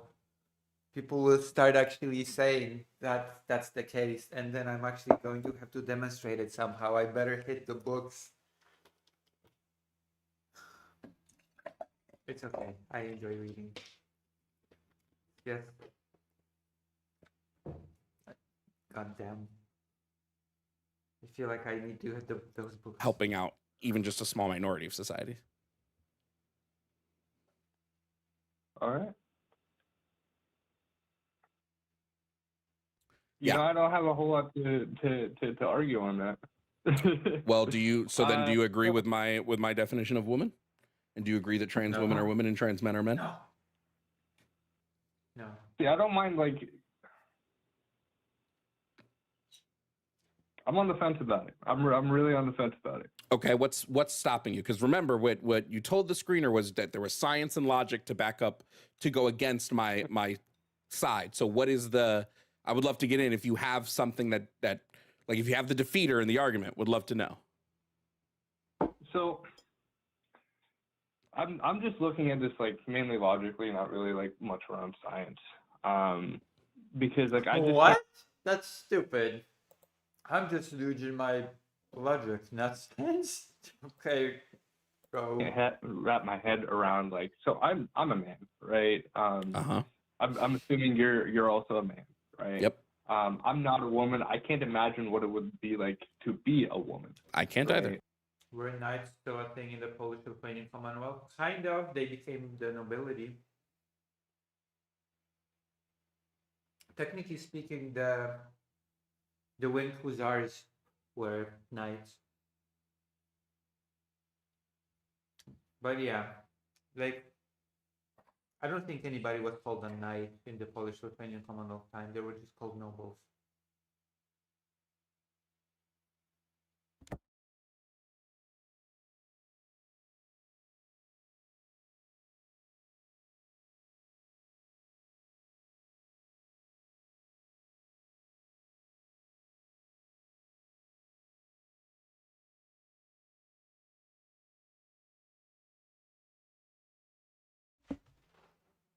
I'm at my mom's. I'm talking to my mom. I a man. I penis. True. Well, I'm a woman and I've got a penis. What now? Okay. What now? Got him. I got my woman penis. What now? You've been defeated with my logic. I don't use. I've never heard that before.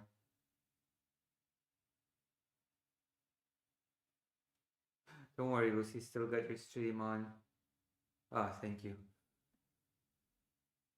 Like, I've never imagined that I'd hear someone say, I don't really depend on science. I just use my logic to get me through the day.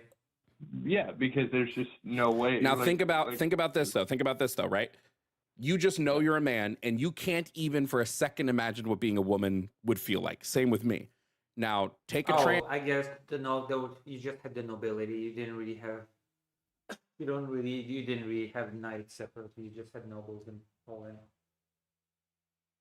And the Polish-Lithuanian Commonwealth, you had nobles, which were basically citizens. The nobles were just citizens. You had the Polish nobles, you had the Lithuanian nobles, and you had the Ruthenian nobles, which you could, if you really want to go, there's just Ukrainian and Belarusian.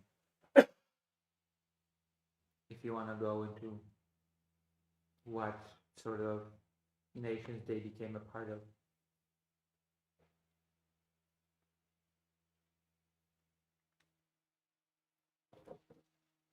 We can Google it. In Polish, of course. Czy Rzeczypospolitej obojga narodów byli rycerze?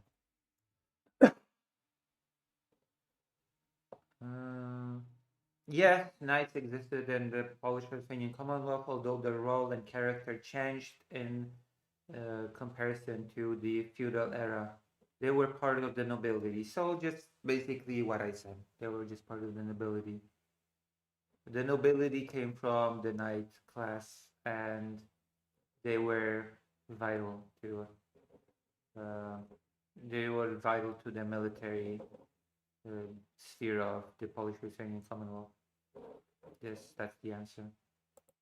So basically, the answer is the same that I gave.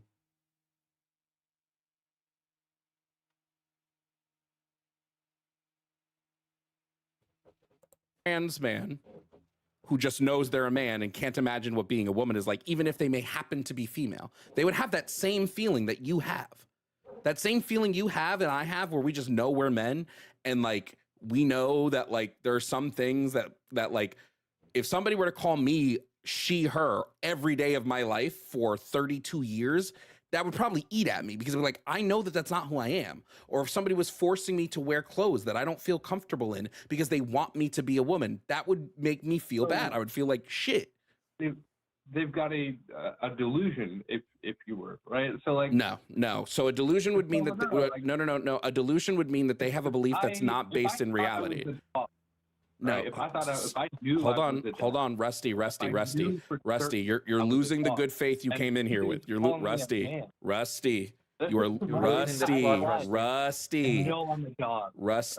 Rusty. This is a terrible argument, and you're losing the good faith that you came in here with. I'm just letting you know that.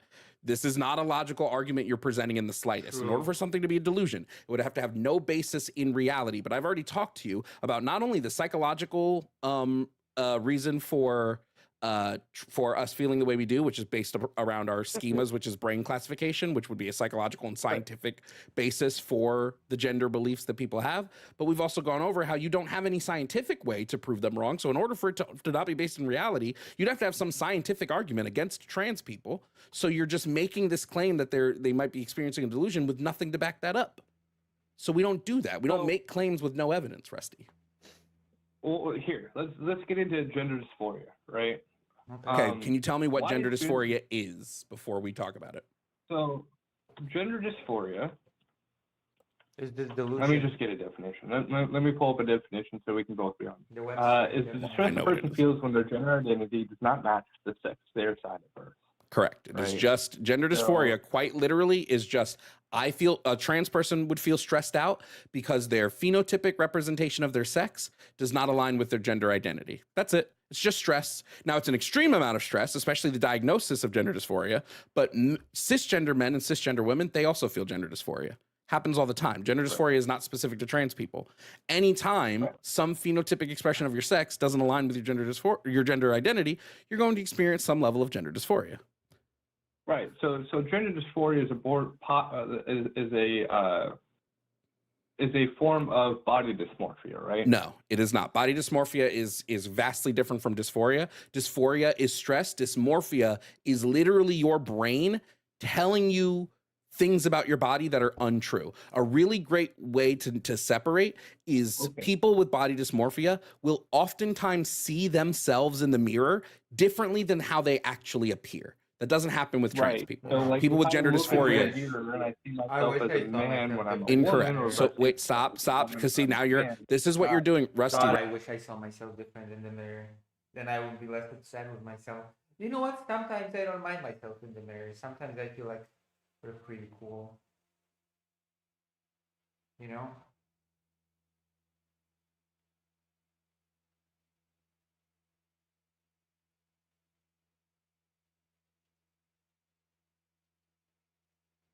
Sometimes it's just, sometimes it's Rusty. okay. Rusty, this is what you're doing.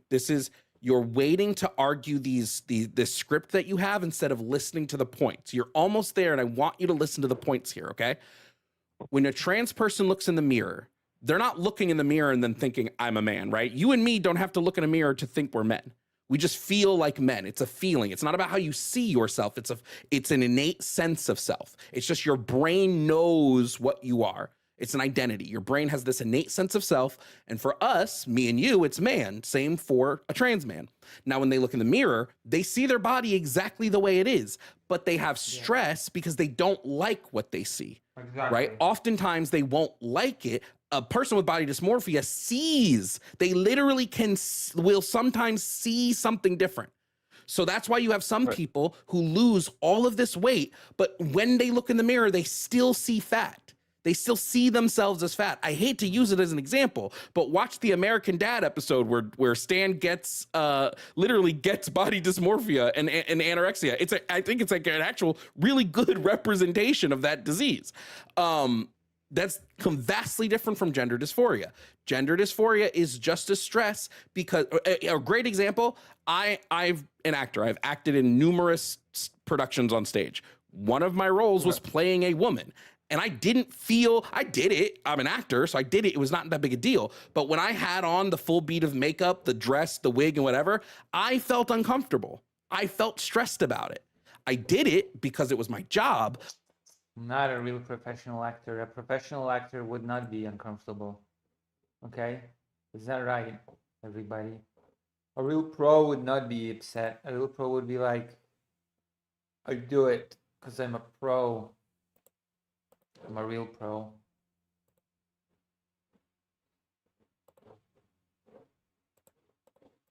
But I felt stressed about it because that's not who I am. I experienced a level of dysphoria. It is nowhere near the level that trans people may experience, right? Because mine, I know I could just take it off and I'm back to, but like I had to shave my face. That gave me a small, like I felt weird having a shaved face. I didn't feel like me. I didn't feel like a man. That's a small level of dysphoria. Now, when we talk about trans people, it is just they have a very large amount of stress that comes with their body existing in its phenotypic expression of whatever their sex is, because in their not in their mind, but their brain is telling them your gender identity is woman, for example. And when they see women, right, the large portion of women that you see will have a lot of phenotypic traits that they share and that are in common. So when they when they are not also sharing those phenotypic traits, they can feel a level of dysphoria.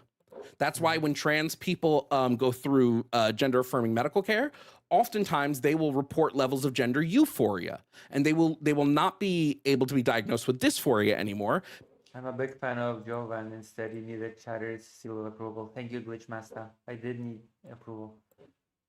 I do like watching those debates. You know, I do enjoy watching these debates. I feel like they're pretty cool. Of course, I've been thinking if there's any argument that could beat Jovan's argument of is there any biological trait that a woman needs to have to be a woman, like a necessary thing biologically? And I'm thinking if there's anything that a transphobe can say that would stumble Jovan in this. I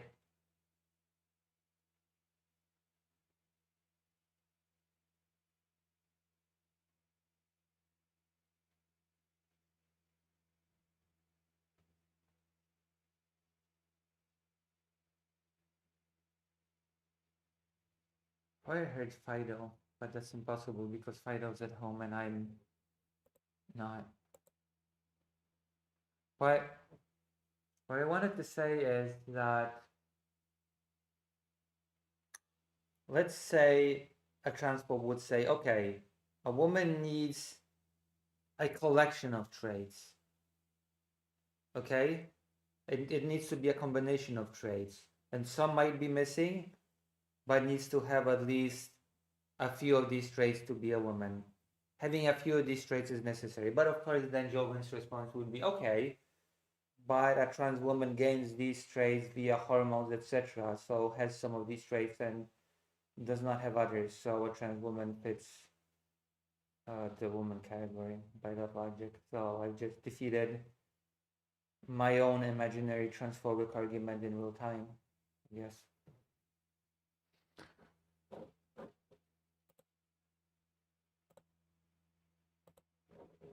Just defeated my imaginary transphobic argument.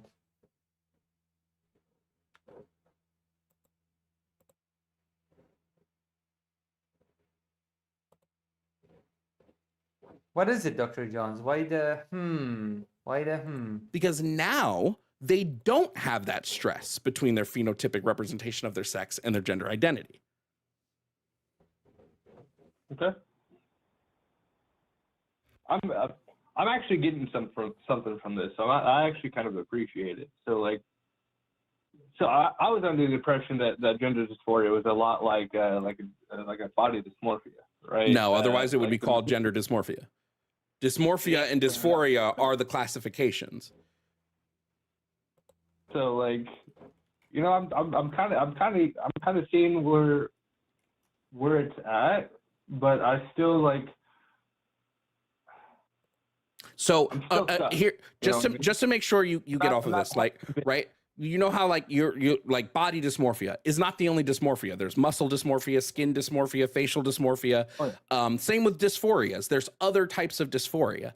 So those are just classifications, and dysmorphia tends to alter the way you see yourself, whereas dysphoria is just the stress. So another thing to keep in mind, when trans people tell you, hey, I feel like I'm in the wrong body, that's not because they actually think they're in a wrong, they actually were born in a body that's not theirs. It is just a way for cisgender people like me and you to understand how dysphoria feels.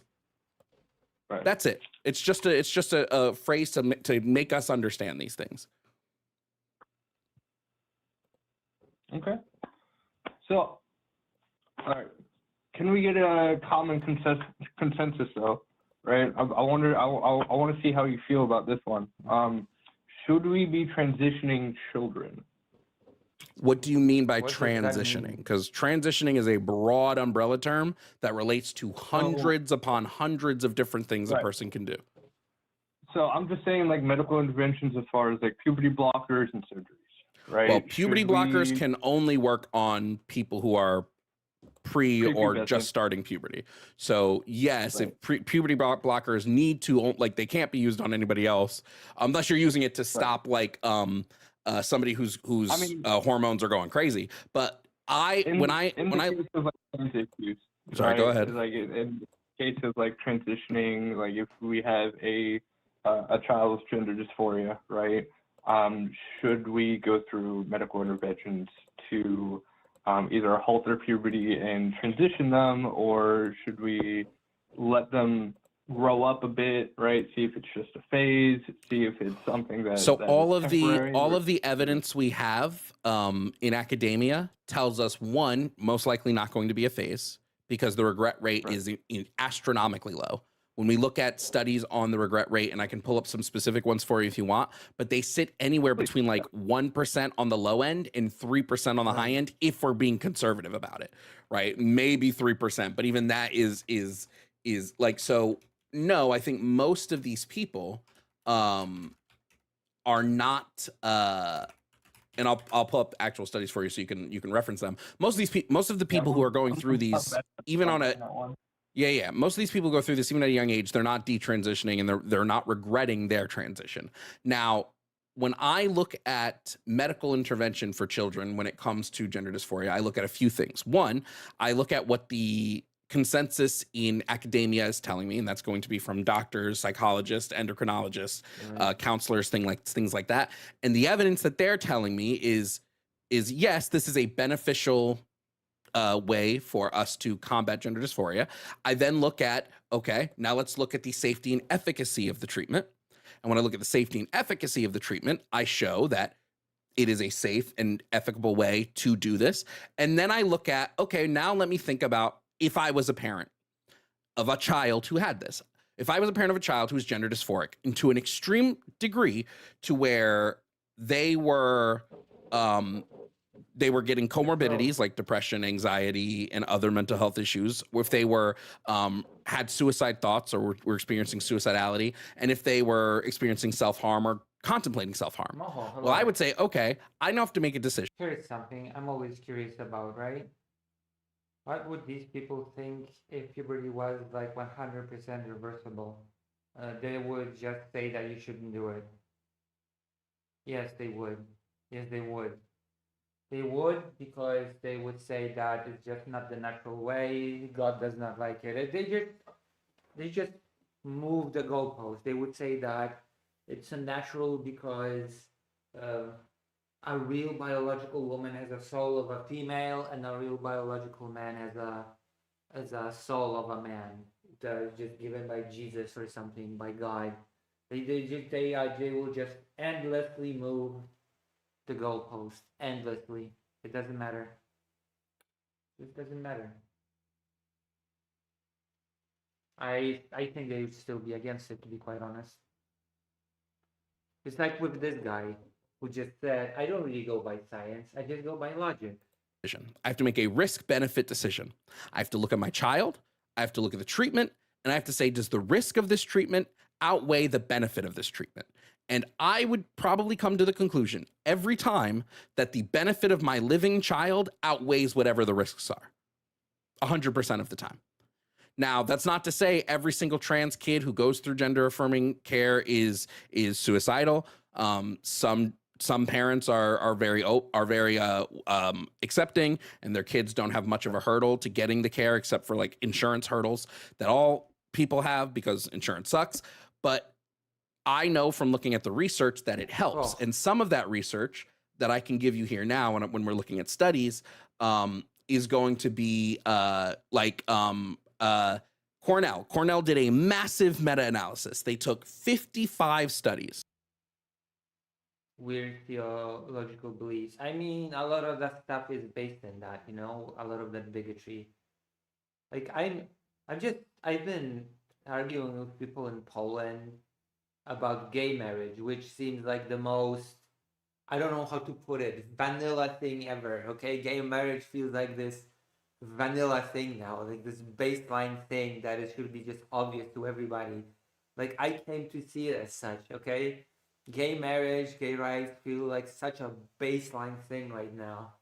It's such a default thing. But in Poland, people say, "Oh no, marriage is between man and a woman, and it's just bad, and our constitution does not agree with it." And then I point out, no, our constitution does not forbid any of it, and actually you're wrong, and you don't know how to read law, you don't know how to read our constitution. And then sooner or later all these people just default to, well, it's disgusting and I don't like it. and most of our society finds it disgusting too, so it should be prohibited. There you go. It's disgusting. And it's the same even to a bigger degree with trans people. It's just disgusting. People find it icky, they don't like it, and therefore they're against it. There's nothing logical about it. It's all about that. It all boils down to that. It's just disgusting to people who are bigots. Just that's the brutal reality of it. Sooner or later, once the logical arguments run out, sooner or later it all boils down to it's just disgusting. It's just abnormal. That's it. That's what the argument ends up being inevitably.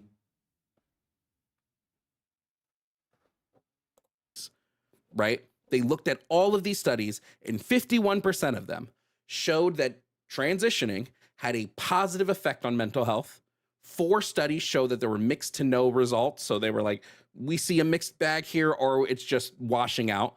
And then 0 of those studies showed any negative results whatsoever.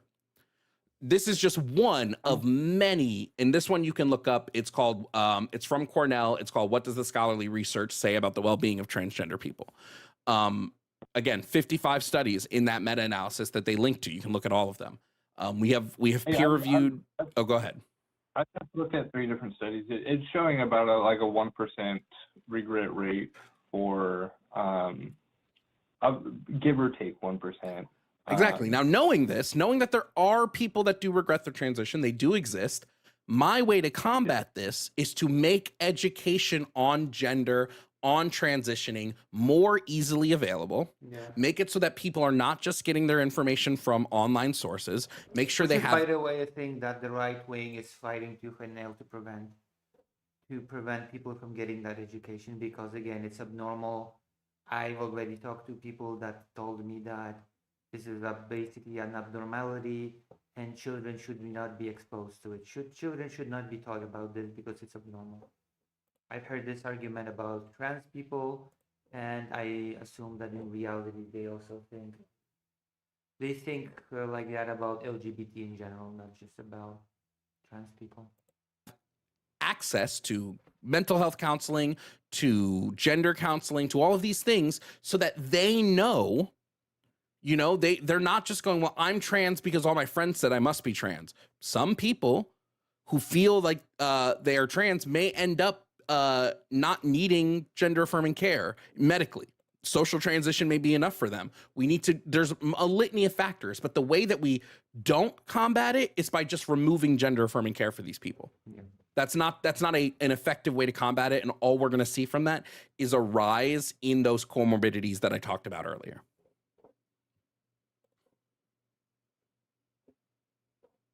All right. That's going to be the argument here.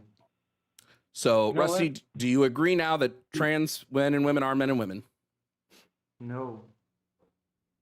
Again, that's a hard hurdle for me to get over there. But you've educated me a lot. I've got a lot to think about. I've got a lot to think on, and I do appreciate you talking to me, man. I appreciate it.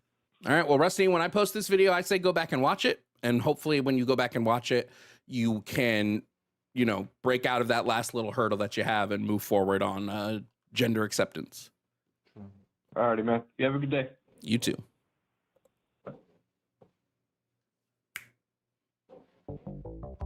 Hey, thank you all for Go. watching this video. The person was cured of their bigotry once and for all, forever. Trump's reported plan to hand Russia Crimea. It's not exactly to hand, because Trump cannot hand anything. It's to accept, it's to make it that the United States will officially accept Crimea as Russian, even if Ukraine does not. It's just making it the United States stance on the subject. But it's not exactly the US handing Crimea over, technically speaking. Because Crimea is not the United States to give.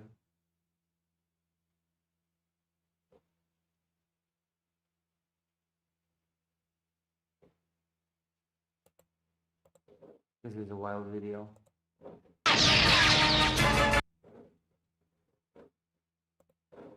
Not for kids.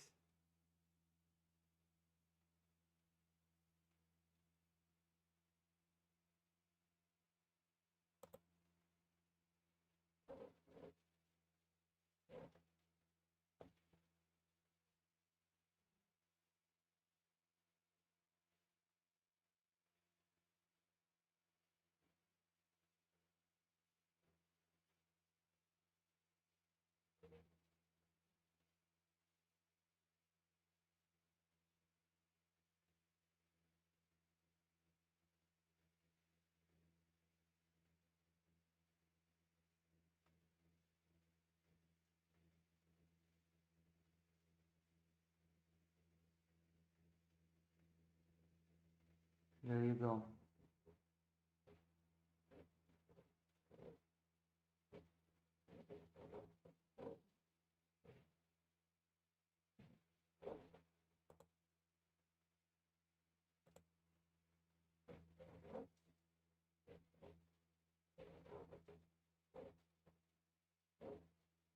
Damn, Asmongold's transport the art. Oh yeah, sure, whatever. Yeah, because Asmongold has been so progressive on trans issues before. It's just having an arc right now. Isn't that right?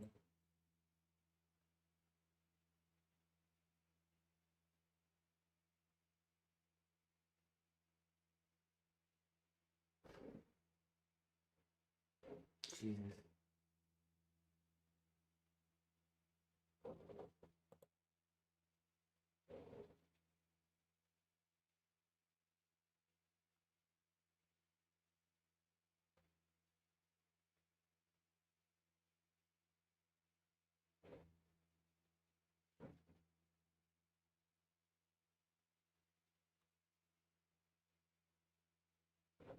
Wait, what? Debating?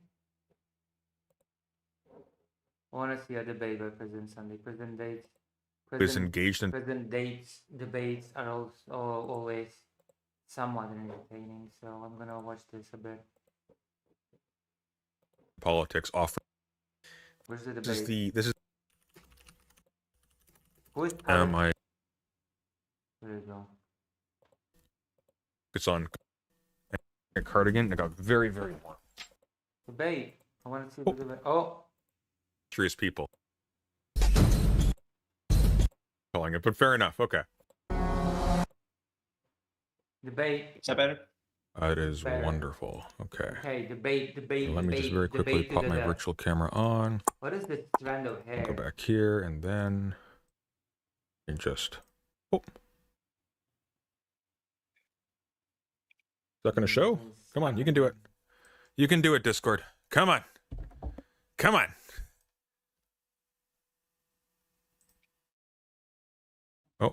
Oh, Virtual camera. There we go. All right. virtual camera. Got it. How are you doing, sir, I'm presuming?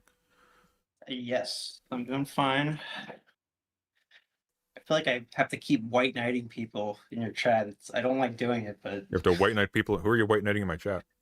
I guess I'm white knighting Alex O'Connor today. Oh, I see. Okay, I was going to say I don't think you know what that term means if that's what you're calling it, but fair enough. Okay. So I haven't been following the conversation in the chat. What is your major malfunction?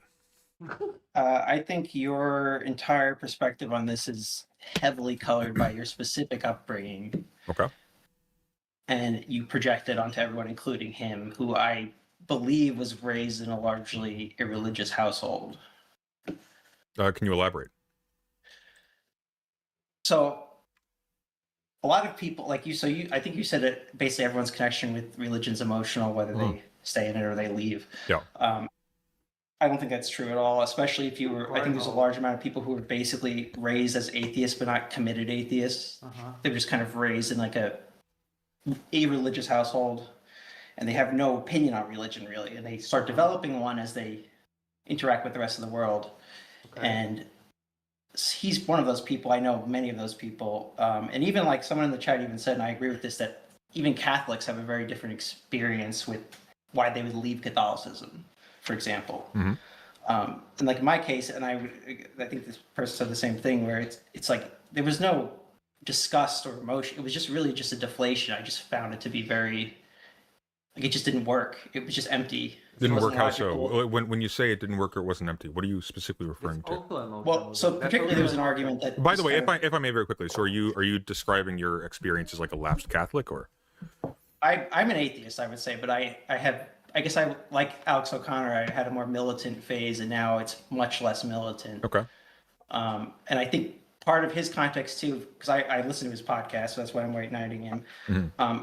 It's basically half of it is just like a biblical scholarship podcast where he has actual real academics on quite a bit. And most of them are not Christian. Most of them are irreligious or atheists or whatever. And I think by him learning more about that, he realized that Christianity is way less dogmatic, and it was in the early days and for a long time than it is now. And so his view of Christianity was very based off of modern. Well, way less. What do you mean by early days? Like during what? Jesus Christ?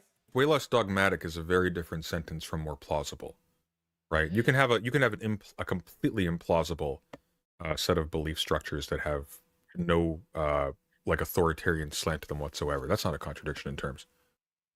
So I believe him saying plausible, which I wouldn't use that word exactly, but he's more referring to the kind of philosophical kind of context of it, like as a social structuring system. Well, the plausibility, I mean, if I may very quickly, I apologize for cutting you off, but the plausibility of a philosophical structure would be to do with, for example, like specific metaphysical claims or moral claims. It would not have to do with the bare fact that a social organization around this thing exists.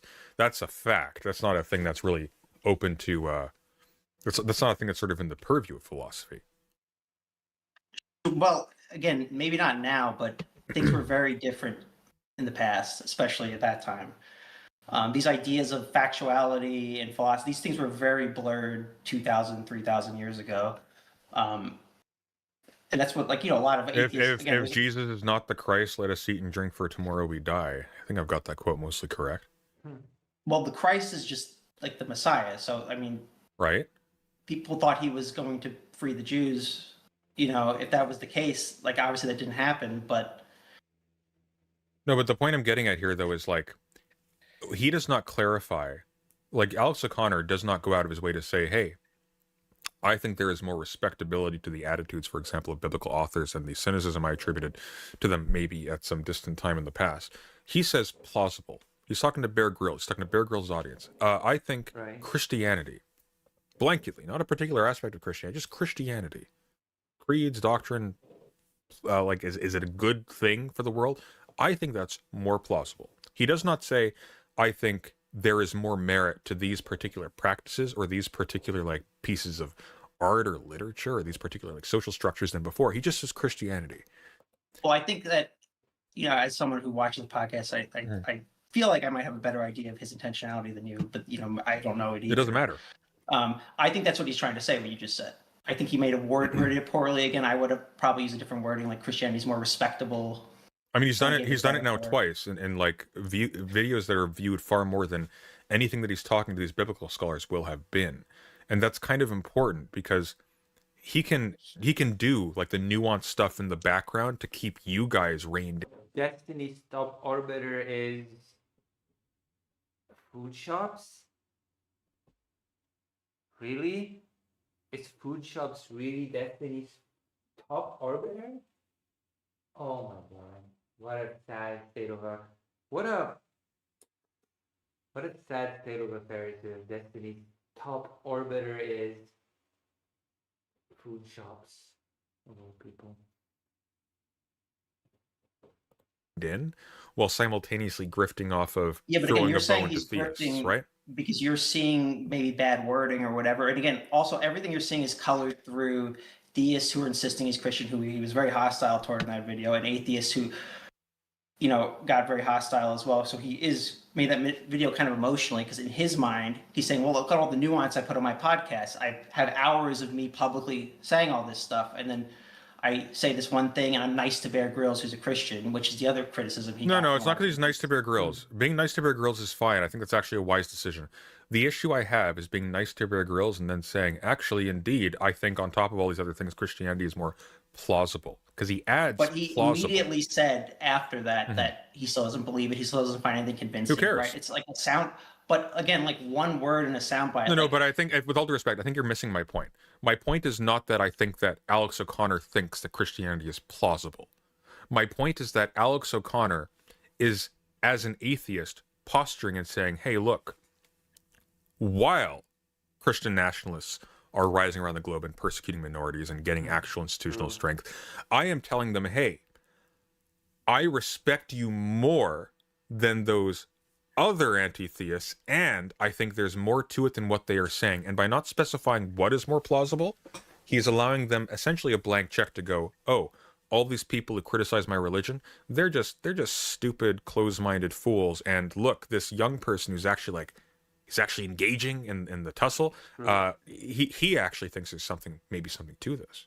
So now the movement is gaining ground from the perspective of Christian nationalists. It's gaining ground on secularists, as opposed to having to actually interrogate their own beliefs and think hard about them, because there is nothing in that talk.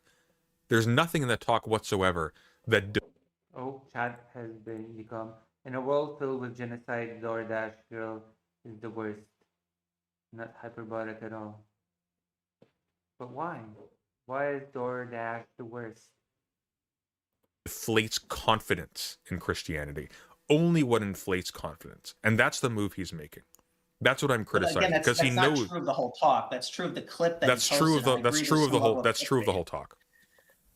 That's true of the whole talk. I watched the whole talk, and it's a lot more. Okay. See, as soon as you go into that's a lot more, and you're not bringing up a specific point where he says, just to be clear, I think your beliefs are completely unjustified, and I think that what Christians culturally are doing at a political level is morally abhorrent. I think the targeting of women, gay people, trans people, and racial minorities is abhorrent. The fact that didn't take place, I don't care about, oh, well, it had a more of a nuancy vibe, because that's the scam. It gets people like you to defend him. Oh God, it's like with the people that defend the denial of the Holodomor and that are pro-Russia, that pretend to be so nuanced, but they're actually saying something really, really not nuanced at all.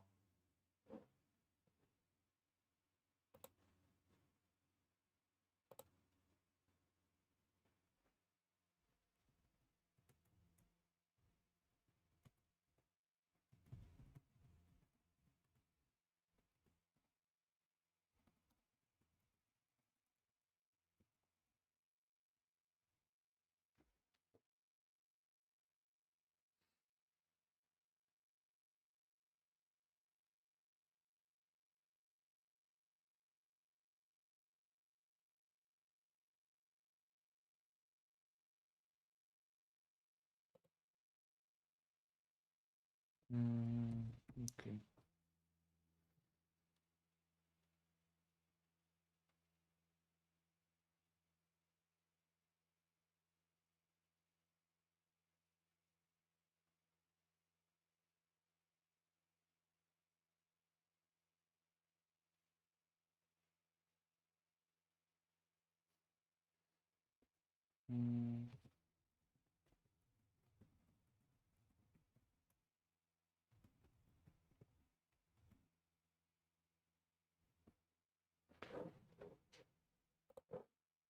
Well, he is throwing a bone to people who are kind of trying to usher in fascism, actually, just to be blunt about it. Yeah, but you just said that you agree that being nice to Bear Grylls is a good move. Did I just describe being nice to Bear Grylls? No, being nice to Bear Grylls means that Emily, how did you like my performance on the End Time? How did you like my performance?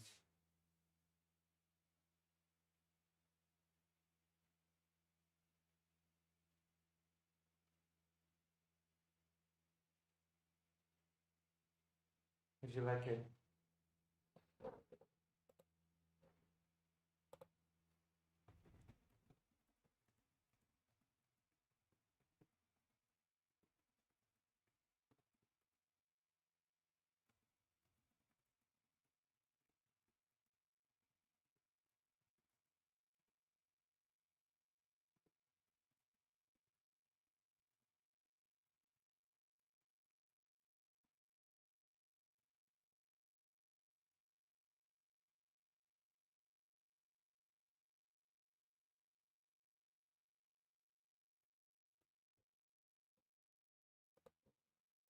comport yourself in a professional way, and you aren't like cartoonishly hostile. Mehdi Hassan is a great example of this.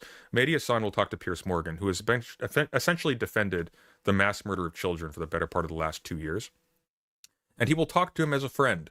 But Piers, even you would have to agree because you're a reasonable guy. Da, da, da, da, da. And then he makes his argument that way because that makes Piers Morgan's audience receptive to his presence, just minimally willing to hear him out, and it forces Piers Morgan into a position where he has to actually engage respectfully and thoroughly, because he will look crazy if he responds disproportionately to that mild-mannered approach. If, however, Mehdi Hassan only said, look, Piers, I think there's a lot of merit to what you're saying about how the Palestinians deserved it, that'd be a different story. And that is the move that Alex O'Connor is making in that conversation. Okay, but if Mehdi Hassan said something like, well, this is really terrible. I do agree that, you know, the Israeli state shouldn't be dismantled, but there's all these war crimes being committed. Like, you can argue that Alex O'Connor's doing a bad job of walking the line. That's fine. That might be the case. You can criticize that. You can even say he was being. This is why I'm talking about it. Yeah, but you're saying he's grifting. You're saying his intentionality is. I am, and I'm actually saying something. I'm actually saying something a little bit worse. I'm actually accusing you of providing cover for it and being a tool of it. Because what you're doing by insisting that this person whose entire life is being hypersensitive to the vibes his audience gives off in response to his content is that, well, if he does something that appears to be grifting, it must be incompetence, is to make it so that the entire conversation is now about whether or not the criticism of his move is valid or not. Well, he's able to normalize that, replenish his audience, and move past it without having to give an actual accounting at any level. That's what you're doing. You're essentially providing the lubrication for the grift. His job is to put the wording well to justify his pivots. If he pivots on a position, Christianity is completely implausible. And also, by the way, I agree with President Sundy's argument. So President Sunday is doing a good argument here.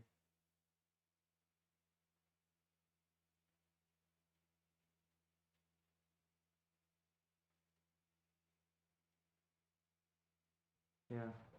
promotes things like misogyny. If you can be cordial if you push back in a cordial way, but if you just agree and nod along, then what are you even doing? Yeah, I agree with that. That's definitely true. Pivoting from that to, actually, I think there's a lot more to this, and it's more plausible with no arguments to justify it. That's on him. I don't know. I didn't make the thumbnail. I am not going to watch it.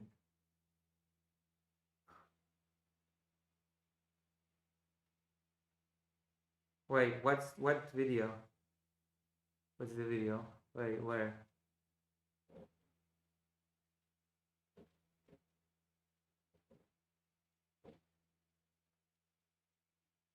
What thumbnail? To repair his reputation with his audience. Has said in longer form podcasts, maybe not on this Bear Grylls I podcast. don't care. Why is that buried out of sight and out of mind? Okay, but if Hassan Piker says something stupid, which he does all the time, and that clip is out, then I can say that he's a grifter, and that's justified, right? Yes. If he doesn't give a proper accounting of it, yes, you can. Okay. And he has not on many occasions. So how is that any different than you, for example, saying, well, I like Hassan. You know, he says stupid things sometimes, and he puts his foot in his mouth, but... Oh, I changed my tune on him recently. He's started... You're talking to the wrong guy. Ever since he started, like concern trolling his audience. Leaving China. Are you at your mom's house? Yeah. My mom gave me food. My mom gave me cake. My mom asked me if I don't want more cake. I am at my mom's house. Yeah, I did tell that the In Time show. I'm streaming from my laptop. For the first time, I completed for now. I'm using my camera from my desktop, so I'm using a better camera than usual, and I'm using my microphone from the desktop. So I'm actually using the setup from the desktop on the laptop, sound and video wise, for once. And I also got an extender to USB ports, which means that I can have camera, microphone, and I also will be able to plug in a controller if need be. So yeah, what did you think, Emily, of how I did on the In Time?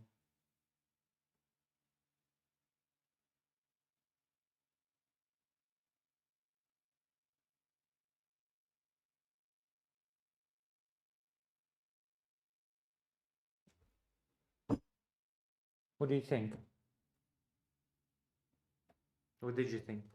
It's about how they have to just be pro-Democrat to win elections. I was like, okay, Oh, I wanna after actually. you, guy. I changed my. I actually missed what President Sanders said. I want to listen to that again because I've got criticism of Hassan.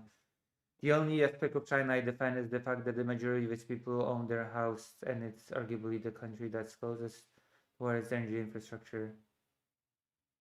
I mean, is there no national housing in China?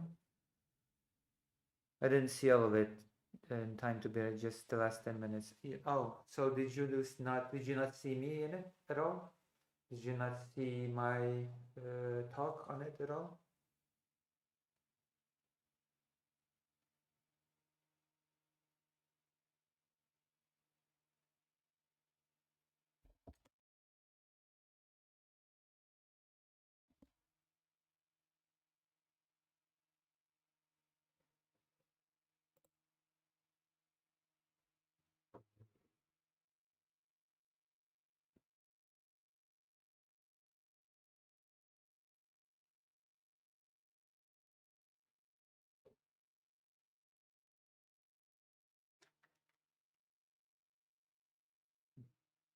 My hair is still slightly wet. I took a bath just before the stream. It's before the stream, I bathe. My tune on him recently. He's started. You're talking to the wrong guy. Ever since he started. Oh, I got a question in the chat. Do you know anything about the feud between Inside Russia and Dugin? No. Should I look into it?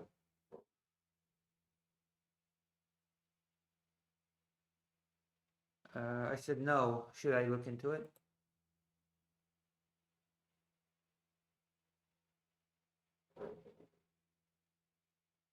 Oh, pure evil. Disgusting DoorDash girl is the worst of society. Oh, okay. I'm not sure if I want to know even. I do like the solo leveling opening, the first one.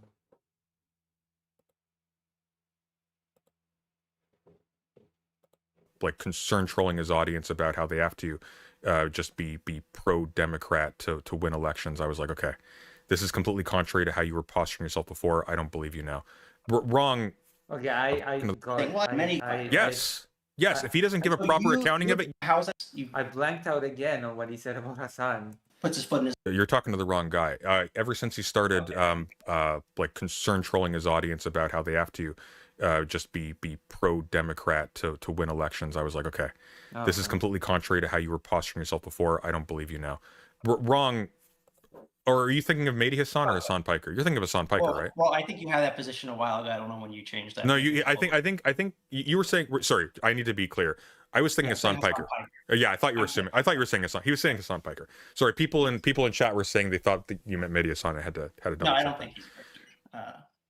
Well, I don't think Hassan Piker is a grifter for money, but I think he absolutely is motivated primarily from the positive incentives he gets socially than he is by the actual like logic of what he's doing. Like, just to be clear, I don't like Hassan Piker right now because Hassan Piker, I think is easily co-opted and has been co-opted by the Democrat Party. I don't think Hassan Piker is like lying for money though. I just think he just fundamentally is not invested in the stuff I would need him to be invested in. Yeah. It doesn't have to be money motivation. You know, he's motivated by attention and. Well, yeah. People can do it for prestige. Like even Alex O'Connor, by the way, like has money. Sure. Right. By the way, I want to bring us back to that veganism thing for a second because I think it's a great analogy for this. Mm-hmm. So he has all of these like. Go on, please. My apologies. I'm just because I was following that, and he made a bunch of videos on that and got a lot of pushback a few years ago about that. Mm-hmm. You think he internalized that? Do you think he internalized that pushback and responded to it adequately? No, because I think his motivation for not being vegan is he liked meat and he didn't like not having it. Right. Why would you? But that's not what he says though. Why would you assume that his motivation for? Because I want to be clear. His argument, very explicitly, was if you are motivated to be a meat eater because you like the taste of meat, that is identical morally to if you like torturing dogs because you like the sound that they made. That's what he says. Yes. Oh, Okay, my so apologies. if he is willing to backtrack on that,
Sorry, my apologies. Hello, Dr. Jones. Maybe my brother called me. Almost received overreaction. I was doing my HRT. Well, good for you. I don't have HRT. I am off HRT, believe it or not. Oh, we're watching after Sunday, going after his male, not so erudite O'Connor. Yes.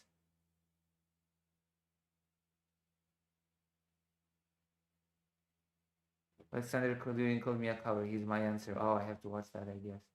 Yeah, I'm off HRT. At the moment, I am off HRT.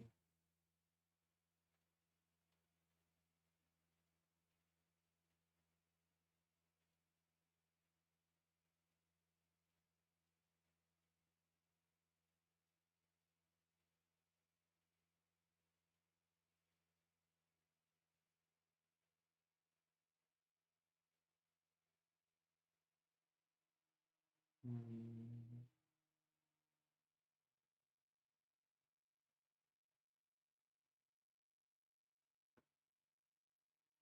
Yeah, I have. Oh, I haven't run out of money for HRT per se. It's more like I need to get prescription to get my HRT. And to give me my prescription, the doctor needs to see my blood work. And to do my blood work, I need to spend $100 for a visit to do the blood work, and then I have to pay $100 to see the doctor. Then he'll prescribe me HRT, and then I can buy it. So basically, I used to be in a vegan server that used to love O'Connor vegan content. Imagine the outrage after O'Connor basically went, nah, like steak too much. Really, he did that. Because actually, he kind of actually has like his gender identity now is as someone who likes the sound of dogs being tortured. I don't particularly find that very endearing. Oh my god. Term likes the sound of. He kind of actually has like his gender identity now is as someone who likes the sound of dogs being tortured. Nice. Listen, my dog likes to torture me. I always get a pretty long prescription for like half a year or something. I usually get a pretty big like batch, but I'm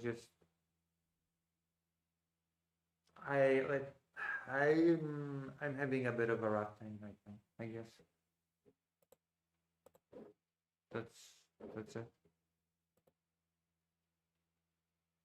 I am really quiet. Okay, I should not be really quiet now. I should be really okay now.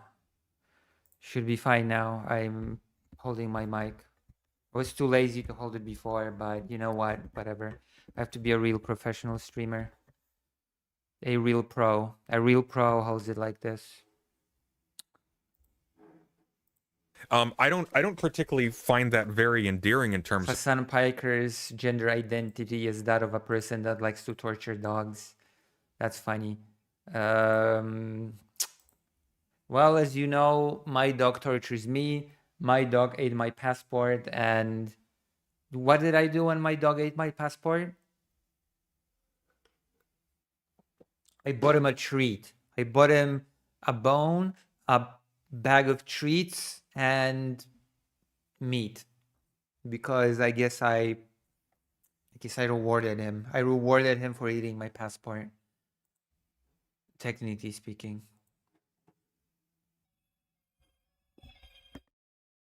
Apologies, my brother is calling me again.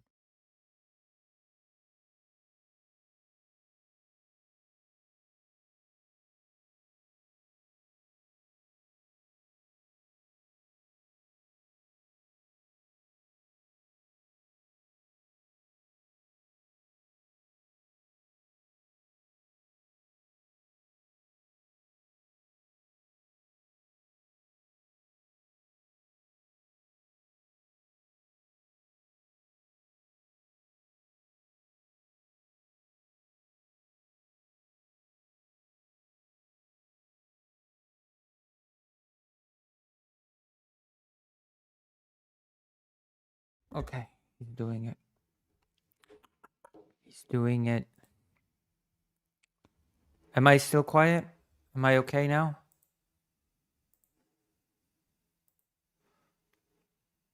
of this person. If anything can go vegan, it's Socialix. I have faith in Socialix cooking skills. That I have faith that Socialix has the skill to go vegan and not be miserable. Trustworthiness or integrity, I would assume that he's going to repeat this in future. Sure, but that's everyone who's not a vegan has that same motivation, that they just like meat and they don't care. Or 90%. But hang on, every single person who grifts off of Christian nationalism, I would argue, is very likely an atheist. I don't know. The dog thing is really weird to me, especially since I spoil Fido a lot. I spoil Fido so much that I just cannot imagine having him sit still in one place. With Fido, we have this arrangement that when he wants to come to me, he comes to me. When he wants to leave, he just leaves. But the truth is that usually he goes away for some time, then he comes back.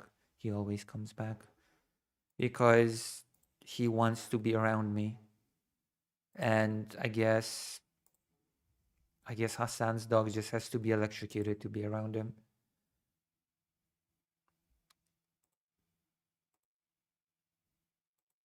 Yeah. I actually raised my voice at Fido over the passport. I kind of felt bad about it. So I bought him the treats because I kind of felt bad.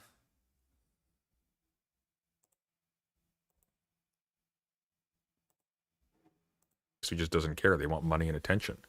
So do you think that these biblical scholars who are atheists, Yeah. who will say things like, well, I think there's a lot to Christianity, it's not all bad. You know, someone like Bart Ehrman, for example. I don't know if you know who that is. He says stuff like that. He says, well, I think there's good moral precepts in Christianity, but none of this stuff happened, blah, blah, blah. And he's been on Alex O'Connor's show a few times. Okay. And he gets a lot of Christians who So what? patronize his books. Yeah, because he says, because he glazes Christianity. He says Christianity is really cool, guys. Yeah, sure, they're all wrong, but it would be better if they were right, wouldn't it? So you think that if someone says, I like some of the moral precepts, or I agree with some of this social structuring, but I don't agree with any of the supernatural claims, that is inherently grifting and not just the position. Say it one more time. I apologize. So if someone says, I think Christianity is good for society overall, even though I think it's bad in other ways, it's not 100% good, and I don't think any of these supernatural claims are true. Yeah. Is that grifting to Christians? No. I think that's ultimately what Alex O'Connor's point is. No, Not because even you're quite there. paying attention. You're paying attention to what is being said. You're not paying attention to the relations that are at play that are motivating what is being said. True, and that is important. God, he gets it. He gets it. It's like when Bad Empanada did his whole Voldemort question video that I still keep getting comments on. How I misrepresented him, how I misrepresented Bad Empanada's argument, how I just don't get it, how I paint him in some way. But Bad Empanada very smartly, I guess, did a video which on the surface criticizes Wikipedia's unprofessionalism, that it does not provide of sufficient sources, does not provide a sufficient claim for the Holodomor was a genocide side. And in reality, he sneaks in this conclusion that since Wikipedia provides weak evidence for the Holodomor being a genocide, and the side that on the Wikipedia that is denying that it was a genocide has a lot more better case on the Wikipedia. He sort of sneaks in this implication that means that the overall case for the Holodomor being a genocide is weak or weaker. Let me explain. If someone says that Christianity is good for society, even if I don't think it's true, that's not intrinsically a grift. That may be the case. It may be the case, for example, that let's say there is a disease going around, okay, and every single person who sleeps more than one person becomes vulnerable to this disease. At Suresh0T478 super chatted $5. My grift is interrupting. Damn, I feel called out right now for liking meat. Thank you, Suresh. Appreciate it. You monster. Okay, I think, so if suppose there's a disease going around, it has a weird quirk, okay? It makes people who sleep with more than one person die. Well, a religion that bullies people into being monogamous might actually therefore be quote-unquote good for society, in that it keeps most of society alive just by happenstance of that circumstance. That is a perfectly plausible way to think, right? I think certain authoritarian structures are good if you happen to be on a military warship and the slightest infraction will cause people to spread disease massively and cause the entire thing to turn into a gigantic tube full of dysentery. But if you have made a career saying, I think Christianity is socially bad, regardless of whether or not we inherited certain institutions that we have made good things using, Christianity as an Hello, Philippe Auguste. today promotes through its text, through interpretations of its text, through its institutions, misogyny, homophobia, irrationality, hostility to science, etc., etc. I think it has actually been very bad. And then you switch with no argument to actually, I not only think it's good and there's more to it, I think it's more plausible. Then I have to ask if you're grifting, because if you are really motivated to make that move based on what you have learned, based on what you have read, the discussions you've had, you will be eager. If you were being sincere, you will be eager to share the path that you took to get there. But he's not. And the reason he has, that's but he hasn't though. But he hasn't though. When he says Christianity is plausible, what does that mean? Just tell me what that means. What I think it means? Yes. Someone who's watched him, I think he says he thinks it means it's much more complex, it's not stupid, and there's some social value to it. But social value doesn't mean plausibility. Plausibility has to do with the viability of an argument. Plausibility has to do with whether or not a claim is likely or not likely to be true. When he says Christianity, I wouldn't use that word, but I don't think he's using that word in that intention. You could say that he's. But he is though, because he separates plausibility from the other things you just mentioned. He separates it from so nuance. many biblical scholars. These are real academics. They're not like bullshit people. They're published academics. Would agree with the wording in that because again, I'm not going to get into it. It's a whole thing. They would use words like that as being atheists because of the way that things were back then. That makes no sense. First of all, just to be clear, I don't believe you because as far as like an academic will be concerned, they will be hyper attentive to the impact of wording on the reception of listeners, on students, and so on and so forth. Because if you say that Christianity is plausible, that tells somebody who is looking for validation that Christianity secures the immortality of their soul. That tells them that that is plausible on those grounds. That tells the person who wants Christian fascism, even though they don't believe in God, that they're correct on those grounds. Well, you aim for specificity. To be clear, he said who cares? More plausible. More plausible than what? Thought it was. Than what he thought it was when he right. was So when he was a teenager, did he think it was plausible at all? I guess you would say zero. Zero. Okay. So what he's actually more than zero. So just to be clear, what you are counting as a neutral stance is actually univocally positive. He is saying it's gone up from 0 to 0.1. Okay, that's where we're at right now. It is out of the running, and now it's a viable strategy / creed / idea / philosophy.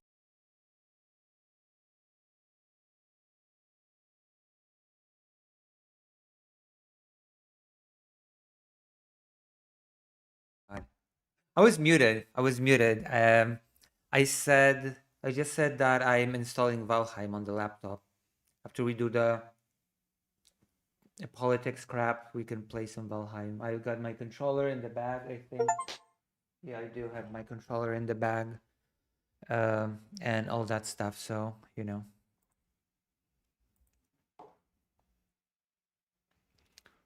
I'm ready. Emily S., we should get Valheim for Emily S. / truth candidate, whatever you want. That tells every single person who is watching this anxiously, is there actually a God?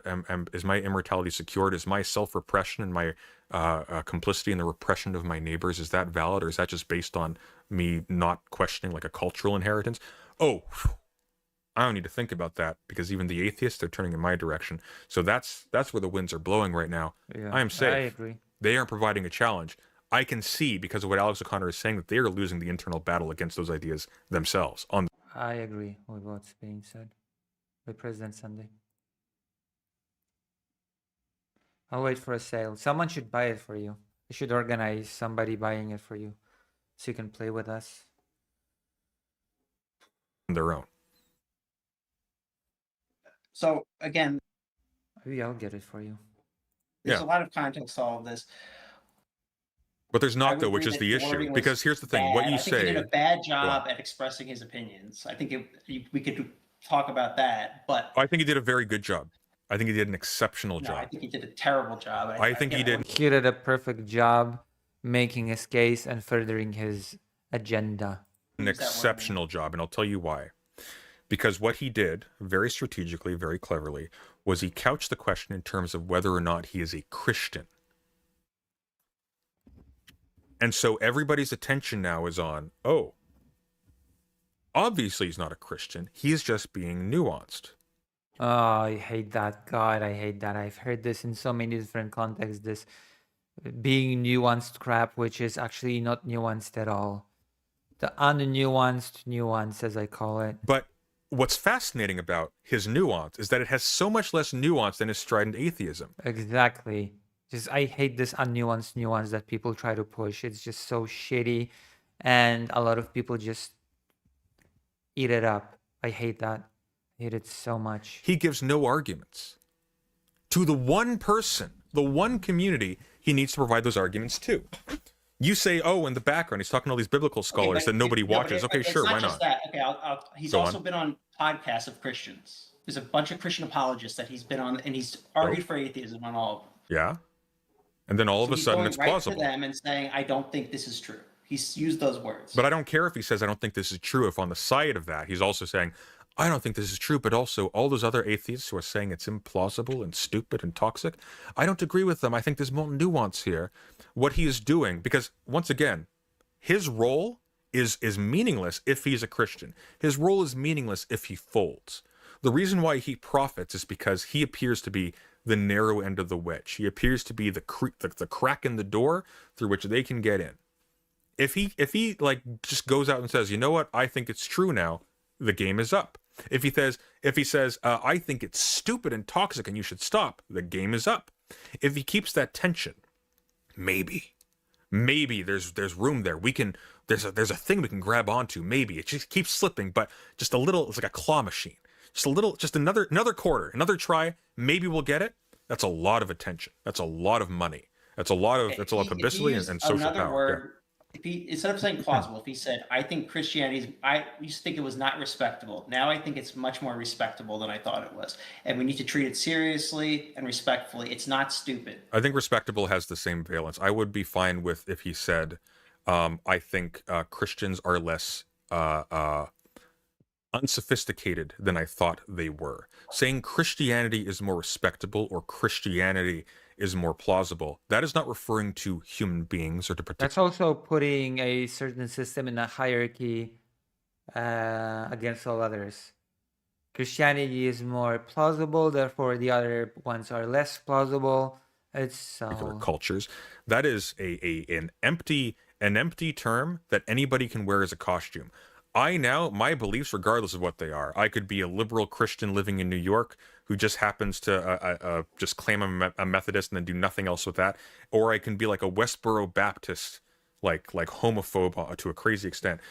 Both of those people can take that and think, wow, even this atheist guy, this famous atheist guy, he's talked with Richard Dawkins. He thinks my beliefs are respectable. Yeah. True. Make sense? Yeah, it does actually. Because that's the issue. Because right now, go on, please. Well, again, Richard Dawkins had a whole transphobic arc. I listened to a lot of Richard Dawkins debates. I even bought a book of his. I have it in the house somewhere. But man, his attitude towards people disappointed me so much. Richard Dawkins disappointed me so much with his whole anti-trans crap. I don't see anything wrong with saying that. Like, I would even say, I think, so when I was more militant, I thought Christianity was stupid. Well, hang on, slow down, cowboy. I just told you why there's a problem there. Why don't you tell me why that's not a problem? Because he's not making any statements about the truth claims of Christianity, or even a total holistic statement about He sort of is when he's saying that it's more plausible. That is a true statement. That it's more plausible, for example, than the rest of religions. That is making a claim about factuality of it. Not to the Christians, he's not. Not to the Christians, he's not. He absolutely is to them. Yeah, he is. It's more plausible. That is a claim. He is saying he thinks it's plausible. Yeah. Absolutely. Absolutely, yes.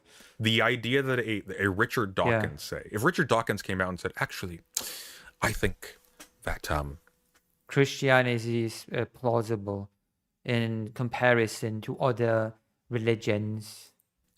The Bible's claims are not all that crazy, actually, and there's a little bit of plausibility there. Yeah. If he came out and said that, or I think Christianity is plausible, that would absolutely be telling those people that maybe there's something to the religion. Yeah, that would be adding an element of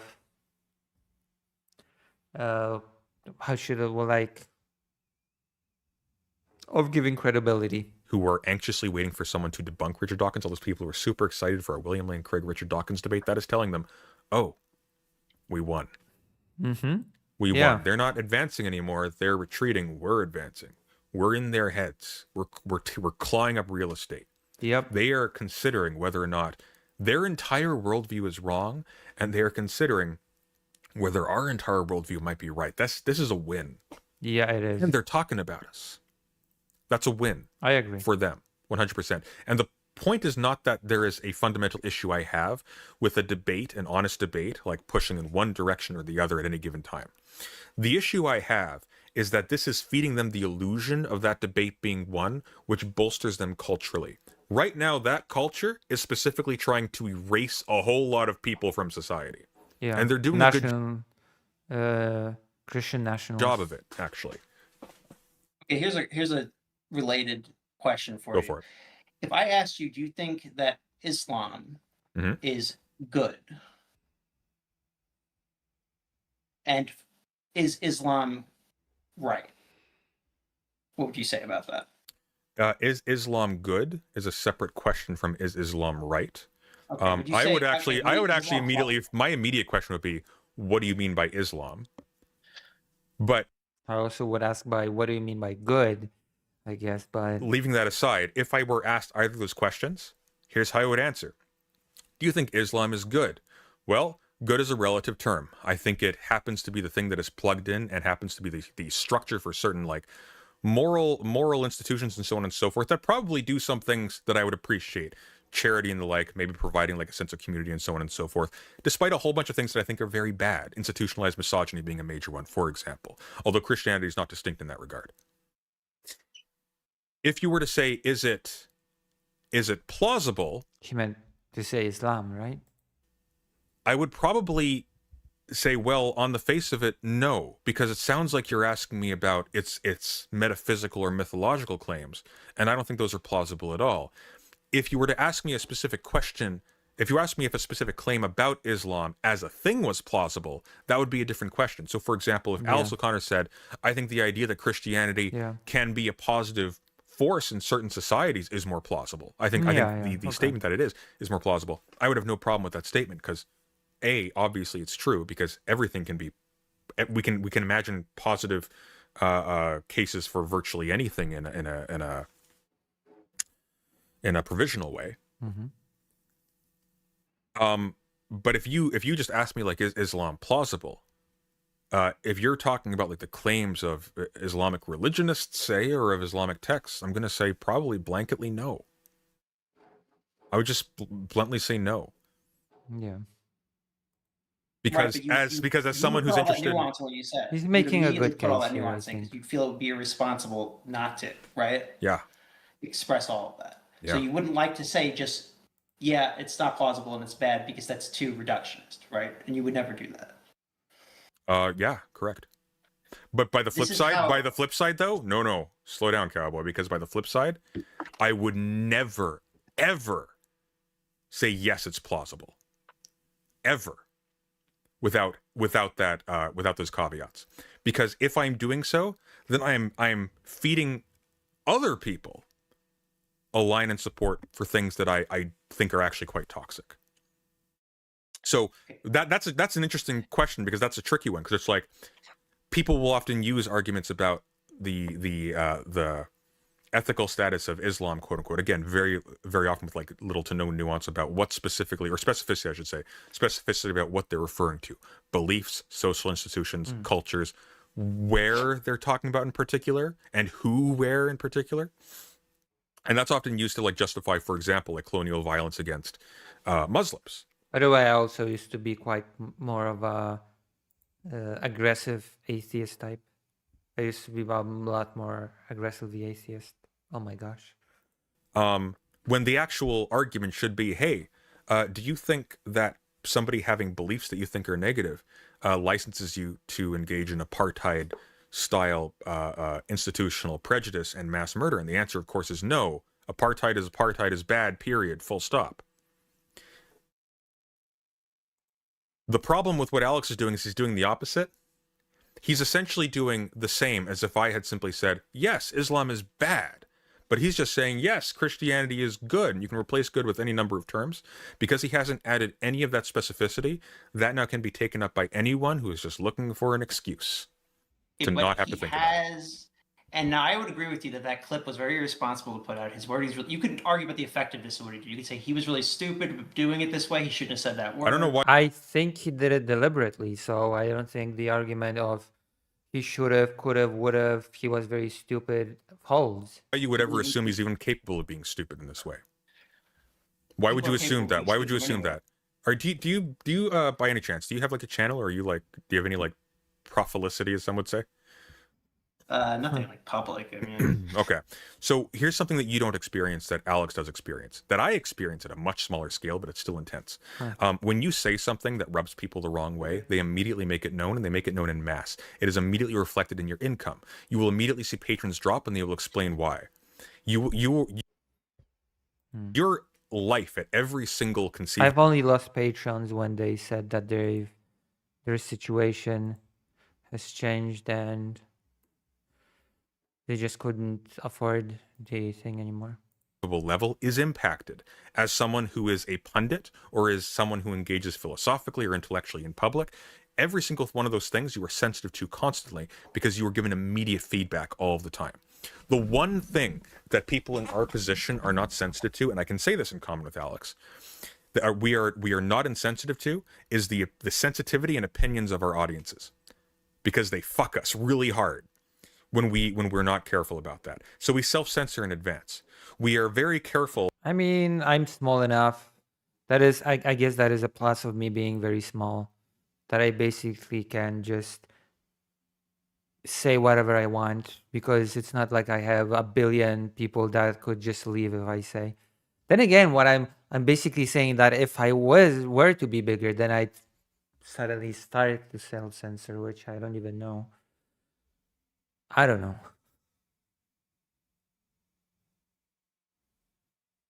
I don't know. I'd like to say that I wouldn't. I'd like to say that I'd just be like now, that I'd just be saying what I want to say, but you know? Then again, the small audience that I have is very generous. So technically speaking, I could be self-censoring to not want to lose the small audience that I've got. So I don't know. I think it's not worth thinking about. I think it's worth just sticking to what you want to say and saying it. As easy as it sounds. Not to say X, Y, and Z. We are very careful to say X, Y, and Z, depending on the circumstance. The idea that he can come out and say, I think Christianity is plausible, and not anticipate the response from a skeptic audience, not anticipate the response from a progressive audience, especially under current conditions, is frankly laughable. It's laughable. Yeah. Like that's implausible. You are not smarter than Alex O'Connor. You have not kept ahead of him in this way. He knows. He has people he talks to who he talks to about this. He has an editor. He has multiple editors. Yeah. He has people who organize for him. He has people who engage directly. Yeah, people will discuss these things with him, definitely. It's not like he's just this, oh my gosh, I stumbled onto this situation like a little lamb, like a little dummy. It's just, I don't believe that in the slightest. Directly with his audience who are feeding him this information. He's not under the illusion that he's not a babe in the woods. He knows what he's doing.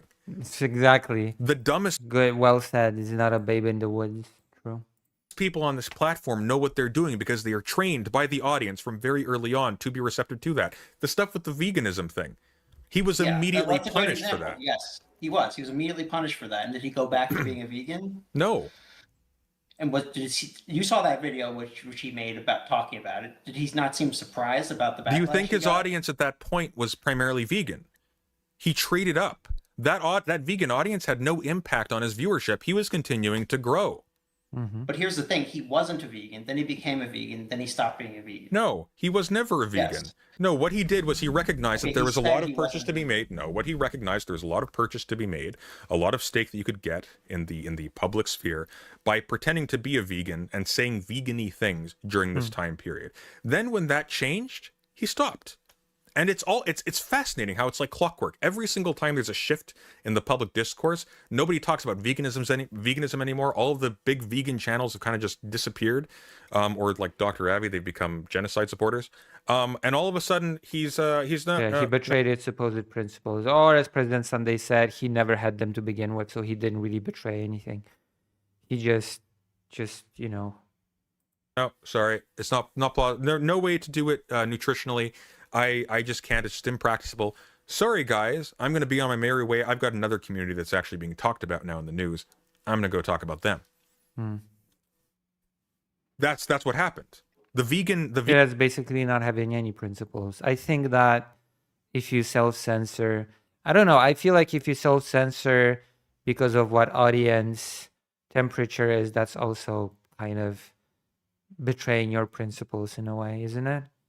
If you would say one thing, you'd like to say it, you'd like to communicate a certain thing, but you won't out of fear of how the audience will react. I feel like that's a little bit of a betrayal of your own principles, isn't it? Vegan audience was too small to matter. So what happened was he built up his profile using vegans, using other communities as well, using new atheists, got to a point where he had social clout and force by himself as his own persona, and then used that to trade up for larger ones. This is like a tale as old as time. This happens constantly. Like it actually takes. Show me that to anyone that publicly changes their position on anything at any point. And then at that point, if it's a positive, it gives you a positive effect, which happens all the time to many people. No, it's very simple. It's very simple. You have to provide an accounting. He did not provide an accounting. He did not provide. I mean, President Sunday used to be a right winger, and then became a left winger. But it wasn't just, oh, the left wing is now a super cool. Actually, I believe President Sunday switched when the left wing started to lose momentum. Accounting in the conversation with Bear Grylls. He did not provide an accounting after the conversation with Bear Grylls. He simply Zoshalik says, I find that less plausible. I think Sunday's presuming too much regarding one's consistency as a person, especially this screed about vegan channels in general, isn't entirely true. I don't know. I haven't covered the vegan channels, so I wouldn't be able to tell you.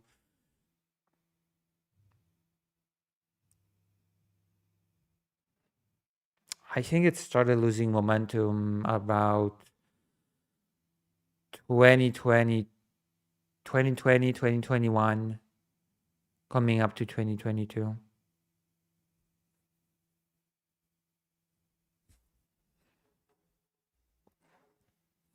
Confirmed. Wait, guys, I actually said. And by the left, I mean left-leaning channels on YouTube, not the left as a political movement. The IRL one. Technically, that I don't believe in Christianity. Calm down. Everyone who says I'm grifting off of Christians is crazy. That was his move.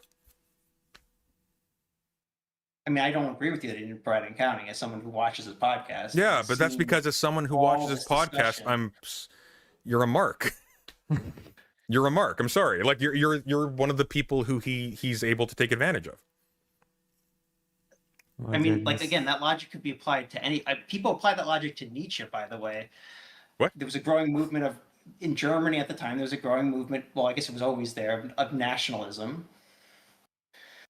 And people retrospectively have applied that to him. They applied what to him? What are you saying? That he was appealing to nationalists. He was disavowing nationalists from very early on. That's incorrect. Yes, but there were other points where he said things that nationalists picked up on. Name one. That wasn't his intention. Name one. What are you thinking of? I mean, the Nazis picked up on a lot of the Ubermensch stuff. No. I'm asking for something specific. What are you talking about? I mean, I'm not like an expert on Nietzsche. Well, you must have had. Well, you're bringing it up, so you must have had something particular in mind. Like, well, again, like a lot of the Nazis had positive things to say about his writing. Again, yeah, but usually it's because they don't read it. So I'm asking you specifically, what did Nietzsche say? Sure, but again, they misinterpreted what he said, right? No. But I'm not asking. No. Hang on. We're not talking about. You talk about Nietzsche, President Sunday, so I'm gonna give an example of Nietzsche. That's how this felt like to me. Confusing wording. We're talking about direct pivots based on earlier I'm positions. just gonna talk about Nietzsche now because I know you're President Sunday, and President Sunday talks about Nietzsche.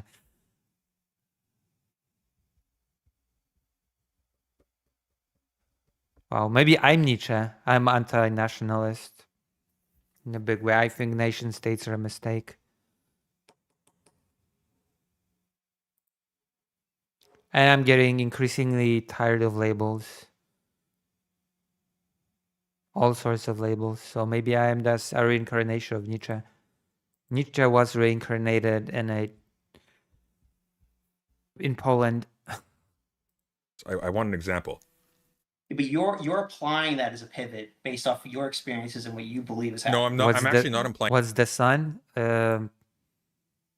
Newspaper? Is it a newspaper?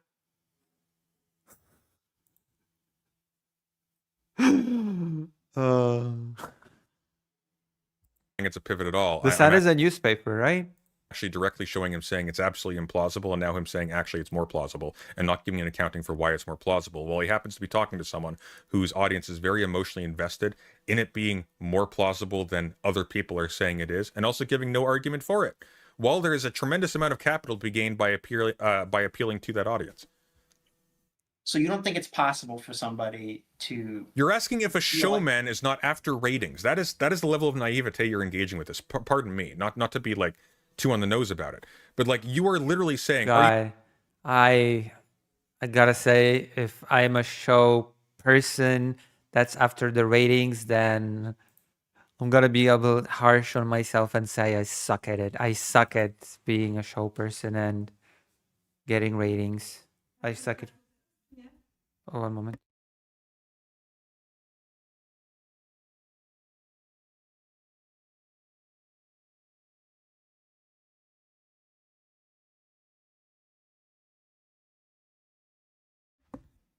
Okay.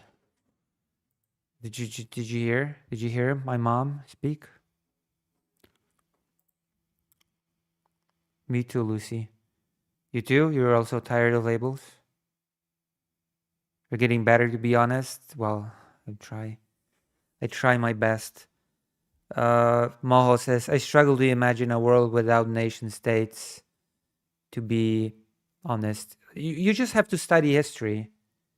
You just have to study history and see that there used to be countries that were not nation states at all.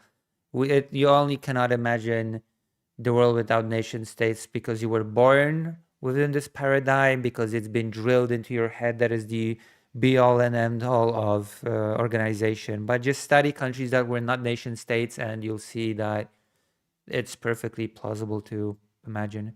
You've got more energy and direction to what you say these days. Nice, thank you. I try my best. Yeah, exactly. A world without nation states existed for a long time. Yeah, I try my best to improve. I hope it'll end up in better ratings. I hope it'll end up with Lucy Has having better ratings, because so much I suck. Okay. I'm not quite there with the person that I've shouted out today on the End Times. Also, in a way, I also shouted out your work, Zoshalix, since you do music. You've done the music for the newest documentary as well. I've shouted out your work as well, in a way. Only got a journalist gig, so you're doing something right. Well, I've only got one published article, so I'm gonna try to get more done.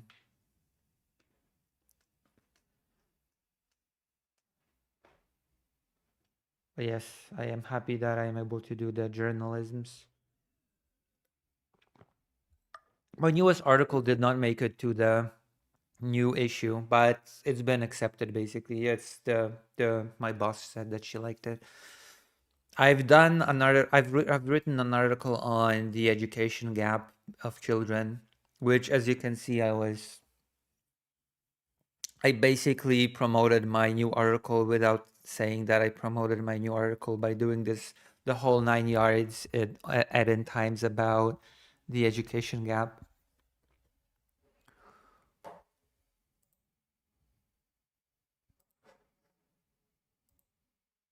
you sure? Are you sure the mercenary meant to kill people for money and didn't just happen to have a gun in the desert in the wrong place at the wrong time, and just he happened to get shot at with his crew, and it's the only thing he could do at the time? He didn't mean to, guys. He thought the tattoo was from Warhammer. Like, you see the problem? Do you think Zoran Mondani is a grifter? No. Well, then he went to the White House and he had a lot of positive things to say about Trump. And Yeah, people remember had a that lot of whole thing I talked about before, where there is a world of difference between somebody playing ball in order to maintain a particular connection for the purpose of a particular end, and someone ceding critical ground that gives an advantage to the other side because it positions them personally in a better way? Many people think that what you're saying is not applicable there and that he's grifting. Many people have said that now suddenly Mondami's a grifter because he's trying to pragmatically get Trump to help him with certain policy positions. But I don't care, because the point of this is not that other people aren't doing the same thing or that there isn't a plausible argument. That there's a personal benefit that Mamdani gets from being effective. Like, guys, I think actually Mamdani is motivated by wanting to be big and famous and important and to be remembered for doing really big and famous and important things and to increase his upward social mobility. Yeah, no shit, obviously. You judge people by what they do. And the thing that Alex O'Connor did in this context was not to gain control over Trump in this case. It was to give Christian nationalists a bone. Hey, guys, look, I think you're okay. Yeah, exactly. It was to be nice to Bear Grylls and get a good interview from Bear Grylls. He didn't have to say Christianity was more plausible to have a good... You don't have to be nice to the person you're interviewing to have a good interview with them. You can have a good confrontational interview. Not all interviews have to be nice and chill to be good. Just good saying. Conversation with Bear Grylls. In fact, he could actually say... I don't agree with that either. You don't agree with that? He had to say that? I thought you said it was bad wording. He didn't have to say that. I think his intention was he thought that it was necessary. Why would you think that's his intention? And his wording was poor. He could have said some other things. Why would you think that? Why would you think that's his intention? Yeah, that's really interesting that this person keeps framing Alex O'Connor as this little innocent baby that just made mistakes and just fumbled, stumbled, and missed the mark. No, I think he was very much intentional in all of that. He wanted a good interview from Bear Grylls. Yeah, but you can have a good interview with a really bad person and not cede that kind of ground. Do journalists practice interviewing? What do you mean by practice interviewing? Do I practice doing interviewing? As in, do I conduct interviews, or what do you mean?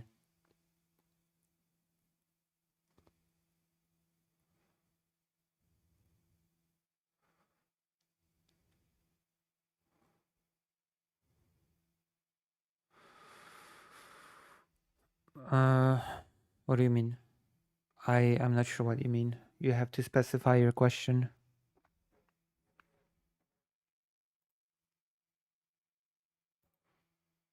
Like, do you do interviews to practice the skills in an interview?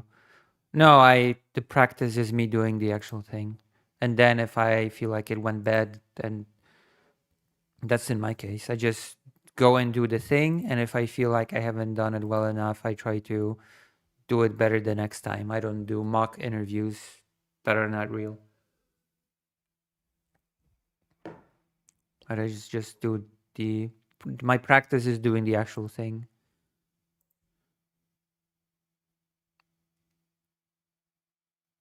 With what? Oh, the Zoran. Yeah, I think so. I think he played Trump well enough, which is an impressive feat considering how aggressive Trump was towards him beforehand. Yeah, I would agree. Interesting. Like, what about bigger institutions? Like, what kind of bigger institutions? I'd probably just go and do it. It's not like you get to interview certain types of people twice, right? Yeah, but I'd still just do my best to interview them, just like I interview all the rest. Like, I don't really divide people in my head into better and worse people. People are just all the same to me, so if that makes sense.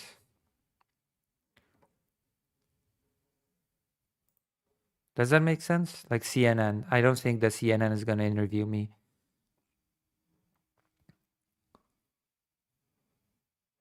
Or do you mean, does the CNN practice? I think that it's more like trying to refine your questions before you, like, not necessarily practice the act itself, but make sure that your questions are solid, that you know what you're going to be doing, that you have a direction with this. Because many interviews you cannot just practice, because many questions come up as you do the interview. They say something and you hear it and you're like, oh, now I want to ask a follow-up on that because what you said was interesting, and I want to dig into that. I want to dig into what you just said. Right? So you sort of just, I think that the best practice outside of the real thing is to make sure you have a direction to the interview, you have a theme to your interview, and that your questions are well, that you have a set of initial questions. Do you have a questions that you're positive that won't be silly, stupid, or that they will make that you'll get what you want to get out of it through those questions? And there's a lot in interviews that is about follow-up questions, which come out on the fly. They just come out naturally as the interview goes on. Like, you learn a lot of things that you don't necessarily expect to learn during the interview, and you have to be able to follow up on that and to follow that trail. Like, that happened to me a lot in those farmer protests when the farmers said some really crazy things, and I thought to myself, wow, I really wanna dig into that and ask a lot of follow-up questions when it comes to that.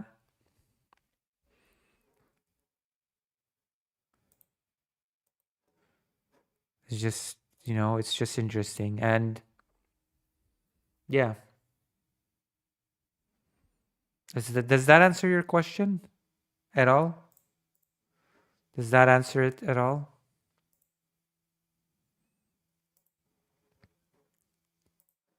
To them, you don't have to go. Sure, but you have to be very critical. You have to be very confrontational if you did that. That's kind of the imperative. No, you of wouldn't. a really bad person. No, you wouldn't. He was asked a simple question. Hey, what's your opinion on Christianity now? Like, where are you at right now?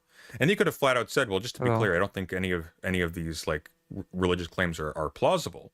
Notice how that's the opposite of what he said. I'm talking just about my experiences with doing interviews, conducting interviews, which I've actually got a lot of experience also with interviews because I've worked for my father's organization a bit, and my father conducted a ton of interviews, like thousands of hours of interviews, which I've sort of transcribed later from audio to written form.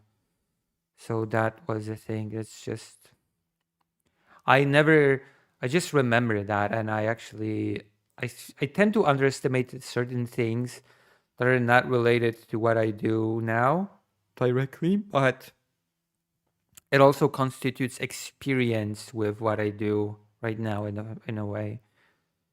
Like, I feel like listening to a lot of interviews and transcribing interviews to a written form, that's a form of practicing interviews, because you kind of get exposed to the format a lot. I've come to an understanding that actually there's a lot more complexity and nuance than maybe I originally gave it credit for.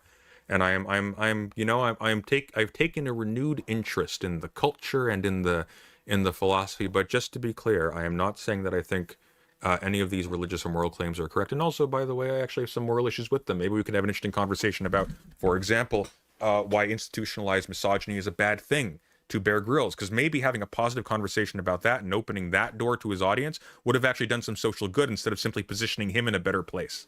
Yeah. Right? They discussed the factual claims of Christianity, the resurrection, which he said very plainly, I don't believe happened. Okay, I don't care. That's not what President Sunday is saying. Like this person misses the point completely of what is being said. It's frustrating when that happens. Who cares? Okay. I might agree He said with it's you that what you plausible. said is a He better said way it's to word plausible. it. Watch this. I don't think. Look. I imagine like I'm the president. Okay. Look, guys. I've changed my mind on socialism. I'm not a socialist. I don't believe any of this works. But I think there's more respectable about it than I initially thought. That is a massive boon to socialists in American culture. Massive. Massive. It is now being talked about positively. The entire debate's pivoted to whether or not these ideas that weren't even discussed before actually may have something to them.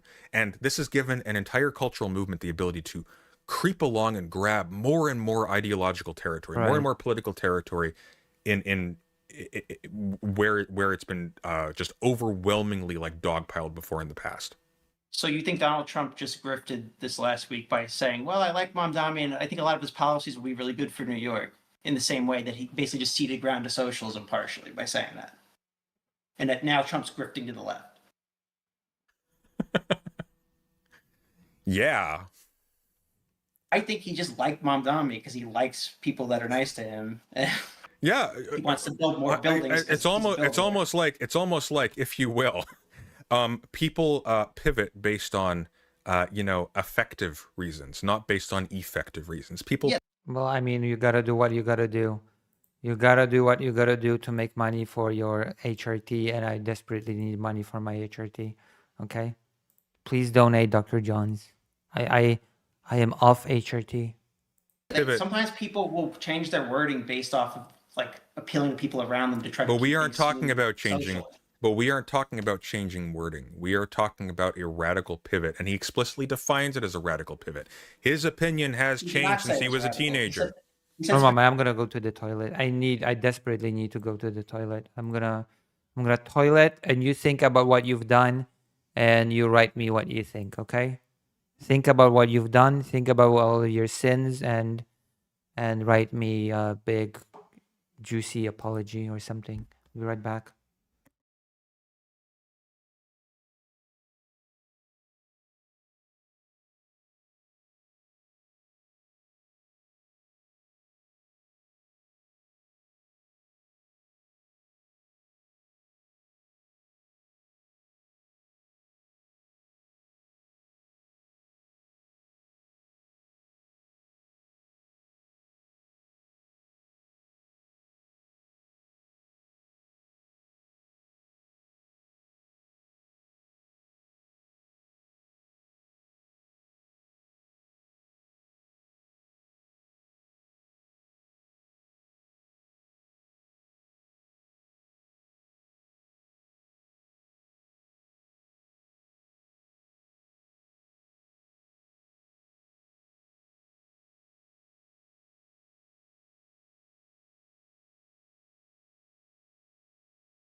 He should raid you? Yeah, he should. He should raid me, but you know what?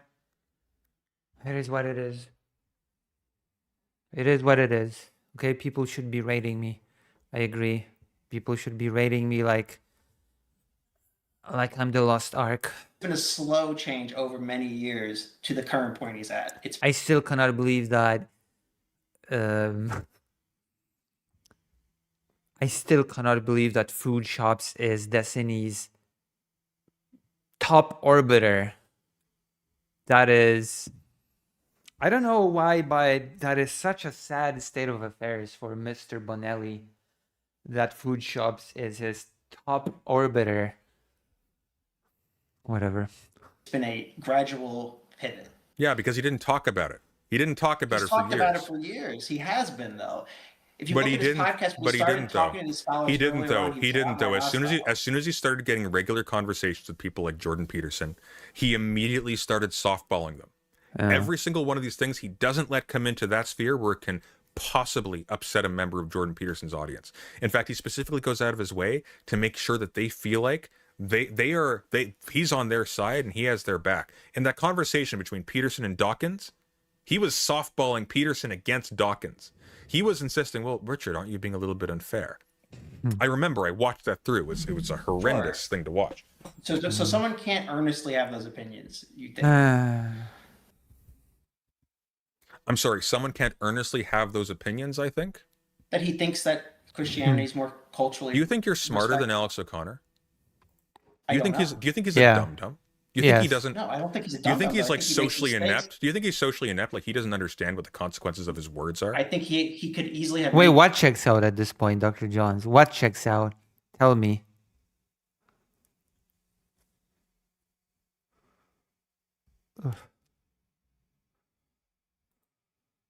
blind spots in many different places. Everyone does, and many people are ineffective in certain ways or fuck up. In This certain this is what I'm talking about. How like fundamentally this quote unquote appeal to charity is actually kind of the opposite. It's actually an assertion of your own preeminence over that person, so you feel big. You don't know him. He thinks you're a chump. He hates you, by the way. Like let's be clear about this. This person. Well, what I do know is that this person is networked in with people whose entire bread and butter for decades now. Decades. Okay, you mean food shops. Okay, I get what you mean. You mean it checks out that food shops at this point is Destiny's top orbiter. Okay, fair enough. Fair enough. Playing the exact same game he is, and now all of a sudden so is he. When you were saying positive things about Hassan Piker months ago, were you a chump? Were you being an idiot? Were you getting used? Yeah. Or you think that's maybe? I love how you just like.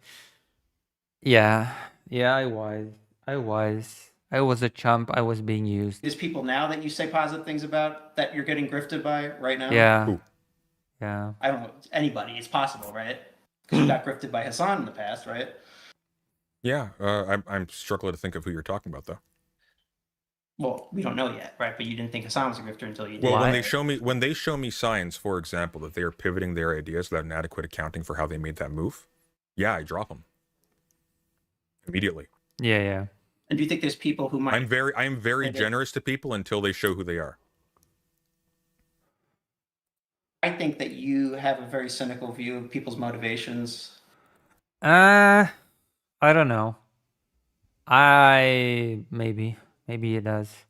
I think he misjudges people sometimes, but I think he can be a bit rushed to judge certain people, but I think to declare that you don't have a cynical view of a YouTuber's motivations is an astonishing admittance of naivety. I have a yeah, that's true. Partially cynical. I think you're correct in that he's motivated by clicks. He's motivated by getting more attention on his YouTube channel, positive attention. Of course, we all are. Well, not we. You all are, to varying degrees, right?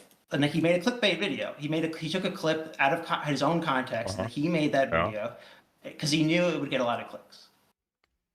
Well, it wouldn't just get a lot of clicks; it would secure a lot more clicks as well. So we've established that he's willing to be dishonest to the moral advantage of Christian nationalists in order to get clicks. He's also dishonest about his reasons for not being vegan. I think he stopped being vegan. You think he was dishonest? You think he was dishonest about his reasons for not being vegan? You're conceding that. Yeah, but everyone is. No, not so everyone many people is. are. Not everyone is. So why are you not vegan? Why am I not vegan? Yeah. I'm not vegan for a couple of reasons. The first meat is good. First one is I don't think that there is a dent that my consumption makes on the market. And additionally to this, I actually do think there is a qualitative difference between, for example, enjoying the screaming of tortured animals and consuming products of animals that have already been killed by an institution over which you have no individual control.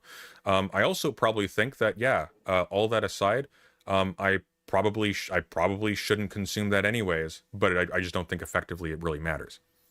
Like, I think there's a So practical, even- I think there's a practicality there. The problem is that that wasn't Alex's position until all of a sudden he wasn't grifting off of vegans anymore. Now, if for example, here's two things that he said that I think were incredibly dishonest and actually incredibly harmful. He said that a vegan diet is not, he implied very strongly that a vegan diet is not nutritionally possible. It absolutely is. Yes. Absolutely is. He also said that there was like a practical difficulty in maintaining it. That is also a matter of material. A wealthy person has no excuse with respect to their dietary or consumption decisions when they have an ethical reason not to engage in it. He explicitly said, his argument, not mine, he said that he believes that someone who eats meat is engaging in the same kind of activity as when you enjoy the screaming of a tortured animal for the pleasure of the sounds. That's stupid. That is a stupid argument. That was the move he made. He did not break that down. He didn't undermine that. He didn't walk that back. He pretended it never happened and then made some offline about how, guys, look, I'm just like you. Oh, new comment. Everyone sucks online. Just expect your favorite content creator is a shit person. You'll never be disappointed. Wait, are you saying I'm a shit person? Are you expecting that I'm a shit person? I'm a content creator, even if it does not seem that way sometimes.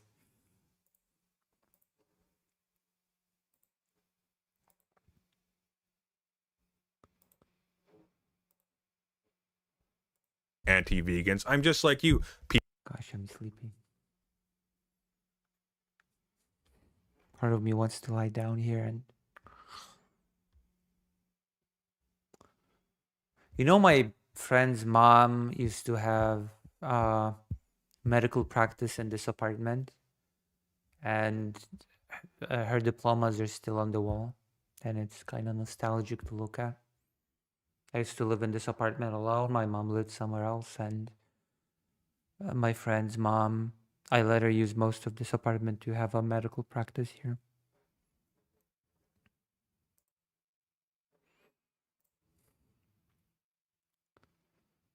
I have a very bad track record. What's your track record apart from Keffels, that is? People who are annoyed by preachy vegans. Look at all these stupid preachy vegans calling me out for this. I think it's very impractical to just eat meat and also to not eat meat. And also, I think there's some nutritional problems with this as well. And what he was doing there was exactly what he's doing with Christians, who he's saying, actually, Christianity is plausible. What he's doing is he's saying, hey, all of you people who are anti-vegan for ideological reasons or because the idea of veganism offends you because you don't like hipsters, actually, all of those other people that are lying. Oh, comment on YouTube.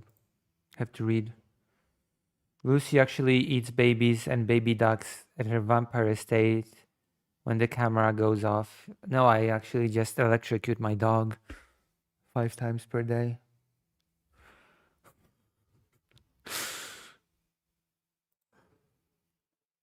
To you about how it's actually impossible to be vegan. Human beings are naturally carnivorous. There's nothing we can do, guys. This is anti-human. This is anti-nature. You've actually got a point. And he got a lot of those people on board with him from that too. He made up for the loss of his vegan audience with another audience. And he learned from that experience that he can do that. I believe he post hoc justified with that, but everyone does. I mean, everyone who says that veganism is not nutritionally possible is lying, and most of them know they're lying. All you're telling me over and over again is that we have established a history of Alex O'Connor lying. Everybody lies to varying degrees, and again. Oh my God, Dr. House. So that's where you've been at House MD. I don't like Everybody lies. Everybody lies. him. I don't like what he's doing. Hey, why don't you call me out in a lie? Why don't you call me out in a lie right now? Name something I've lied about. I mean, I'd have to do some research. So you don't know everybody lies, do you? So you I think know. I live by the mantra of House MD. Have you never watched House? Everybody lies, of course. You think I'm cynical, but you think everybody lies. I think that you probably lie a lot less than most people. That's something I've concluded about you Right, thank after you. watching you. I think that that's something you put more moral weight on than other moral considerations. Not all other moral considerations, but certain other ones. Okay, but listen, And I here's the problem though. Mm-hmm. I appreciate that. Clever move, by the way, because now I'm buttered up. Here's the thing. If you think that everybody lies, that should not be an impetus to give people the benefit of the doubt when there's an obvious motive for them to lie, and they are making a radical pivot with minimal justification. Yeah. The assumption should therefore be they are lying because they haven't provided a justification. Yeah, because everybody lies to varying degrees. And somebody who cared would do that. Yeah. Somebody who wasn't lying would do that because they would be attentive to the fact that, hey, I'm going to piss people off with this language. I know I'm going to piss people off with this language because I'm not a moron, and I've pissed people off before in a similar way in different venues. I'm going to provide they would provide those arguments. The fact that he hasn't means that there aren't any arguments there.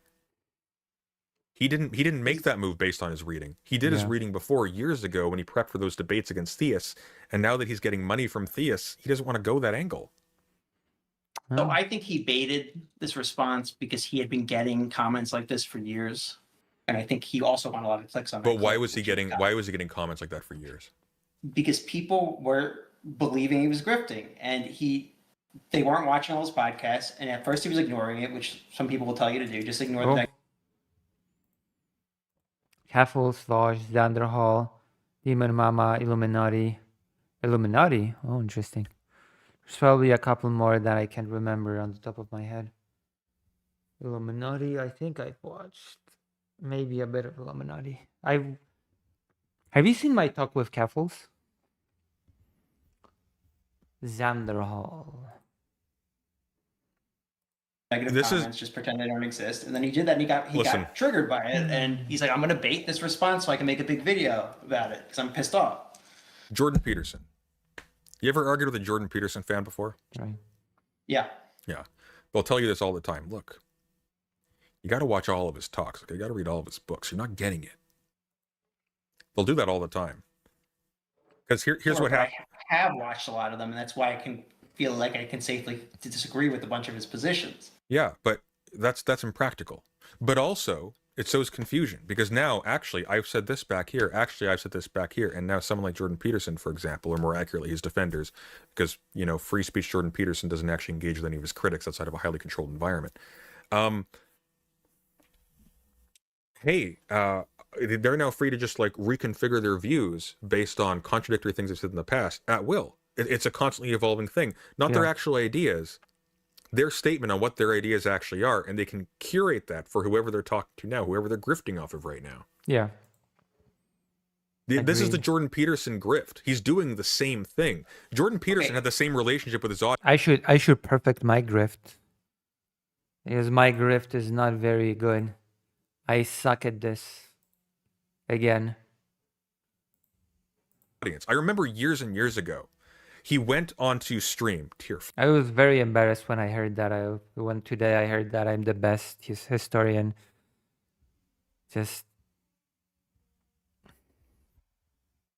I need to read more. Gosh.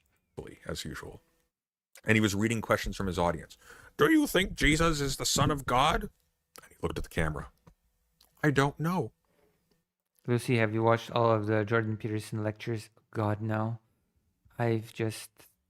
No. I don't know. You know, it could have been written by, who's that person? I say clear out Jordan Peterson. Jordan Peterson's just a nutcase. I started reading this book. It's called...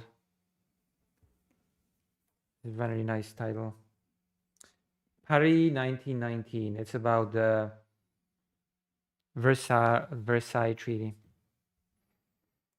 Who wrote the script for Prometheus. It's like that kind of thing, where it's like, oh, there's an atheisticy tone to this, but he's haunted by the possibility. That's the thing in the back of his mind that's creeping down on him. That's where the power is. And what that... To be fair, it's been a long time since I've said something about Jordan Peterson. Is that tells a lot of Christians who are watching him, oh my God, he's one of us. He's secretly one of us. He's going to turn. We're going to win, guys. True. Now, he never did win. until, you know, people lost interest in him, and now all of a sudden he's willing to more openly avow, oh, I guess I'm a Christian or a cultural Christian, whatever the frick he's doing at this point at the Jubilee panel. But like that's the move. Everybody in media is aware of this. This is a constant temptation for literally everyone because there is so much money and attention to be made from it. Like we're talking wealth on an order of on a level you can't fathom. We're talking a difference between $100,000 to millions of dollars. All you got to do is just say the magic words. You don't even have to confess the other creed. Oh, Destiny is actually playing. But it's not even just Mr. Destiny is playing Final Fantasy Tactics now. If you're talking to one person, you're going to moderate what you say or maybe change the way you're delivering things to socially lubricate the situation. I agree, but we're not talking about that. Because on top of that, there are other decisions. That on like a massive No, scale. because here's the problem. Let's talk about Newspeak for a second. Will you indulge me for a moment? Conservatives don't. Yes, this is the art content. President Sunday is delivering the art to us via, This is the art content. This is the most artful content you'll ever see from any content creator ever. Understand Newspeak from 1984, right? Everybody talks about Newspeak, which in 1984 is like a new lexicon of words that contracts existing vocabulary in order to make, dissident thoughts less and less. Wait, who? You don't follow him for when he retweets fetish porn? Who? Wait, who are you talking about? Thinkable and communicable. Yes. Conservatives often call like new terms that specify. You mean Jordan Peterson? No. God, no. New alien things as Newspeak, which is completely the opposite. New terms actually hyper-specify language and create a. You really do love him, do you? Wait, who do I love? President Sandy? Oh yeah, of course. But don't tell him that. Wider array of things that can be thought. The purpose of Newspeak is to simplify language to make it so that fewer things can be thought. What you have done in this conversation is you have taken lubricating the conversation and ceding important ideological territory to the political benefit of that other person into the conversation into the same box. They are now the same thing. So now any single time that I point out Alex O'Connor, for example, throwing a political bone to someone like Bear Grylls and his audience and Christian nationalists who are watching this, that, hey, actually your beliefs are actually somewhat plausible, and actually those other people are saying it's implausible. They're jerks. You can ignore them. I've looked into it. I got the theology degree. I am also an atheist, and I can tell you from the learned position of a nuanced atheist, there's actually a lot there that you could take pride in and still like hold on to and cling to, despite the fact that you're like, targeting minorities and trying to get rid of women's rights and whatnot. That is now just a necessary part of lubricating the conversation. But that's not lubricating the conversation. That's a decision that is separate from lubricating the conversation. He could have done all of that without doing that. He had to deliberately go out of his way to do that. It was practically an aside. Why would he add this into it?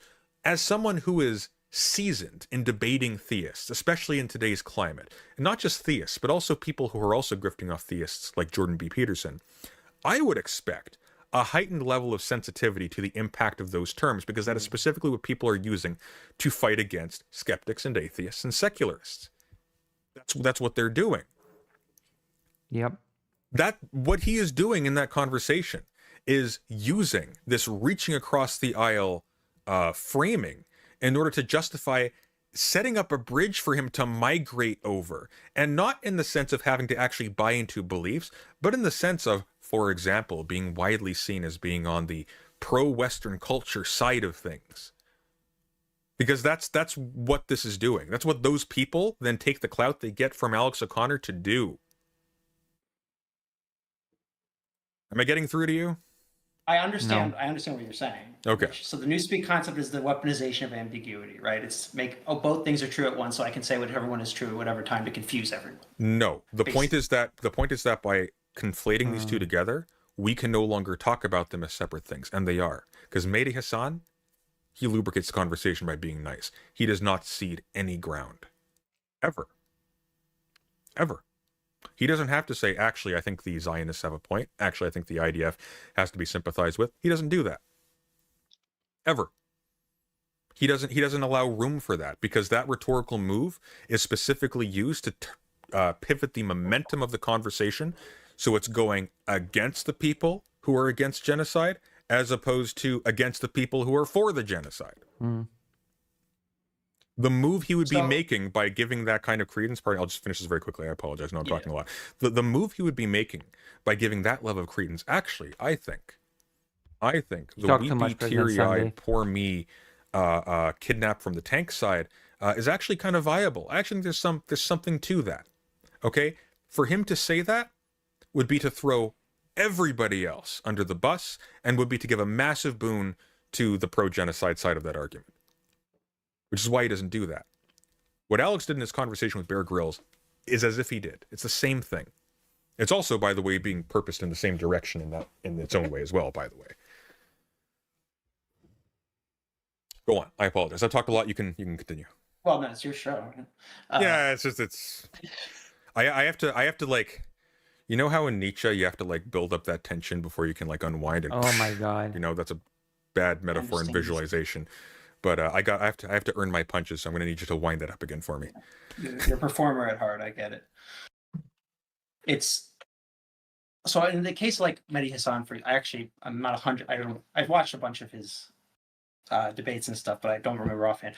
If I was to say, okay, you know what Israel's doing is horrible. It needs to stop right now. We need to go in. They need to be removed. All Israeli soldiers to be removed. It's a genocide. We need to figure out what's happening. We need to stop the violence immediately, and then start, and you say this in the same statement, but I don't agree with some people who says, I don't agree with one state. I think there needs to be a two-state solution, and I think Israel has a right to exist, but obviously they don't have a right to do what they're doing, and there probably needs to be reparations for war crimes paid, and people... I mean, the right to exist line would be a massive seed simply for the fact that the right to exist is basically just, it's back to the Newspeak thing.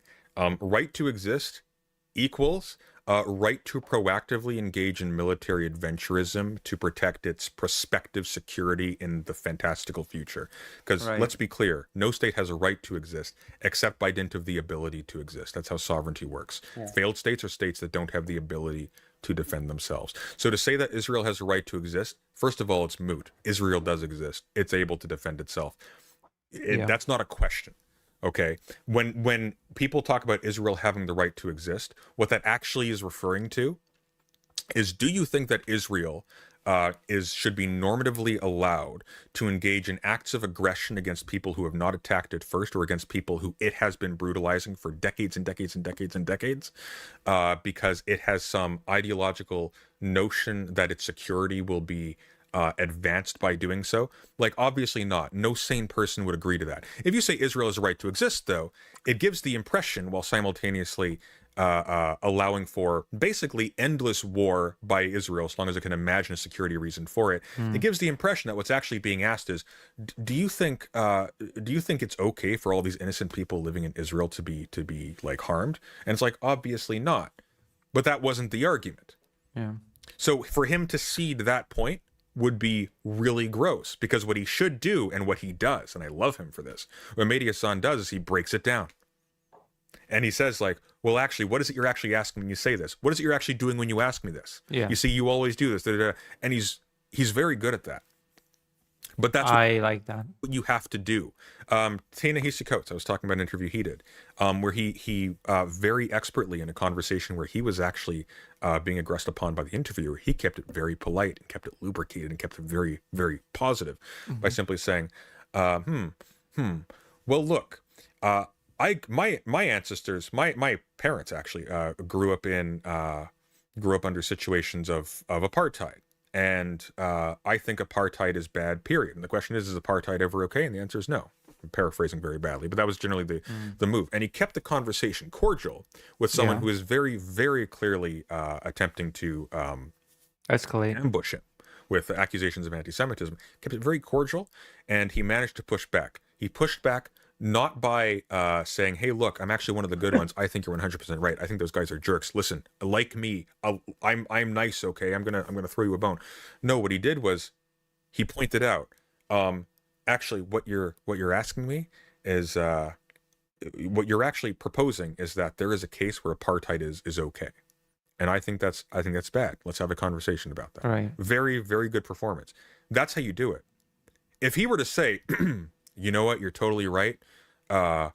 I think that the Israeli state is on the whole a good thing, and I agree that all of these people are being bad and crazy.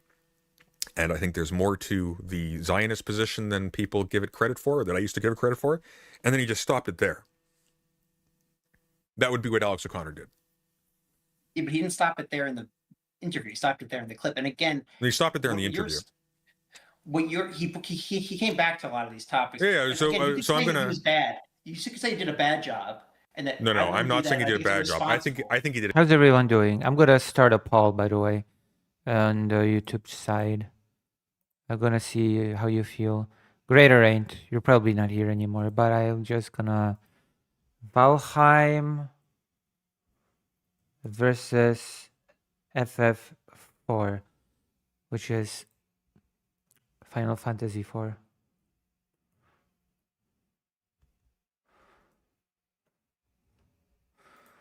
Okay, I'm started a poll on YouTube. I'm expecting Greater Ain to start one on the side page or something.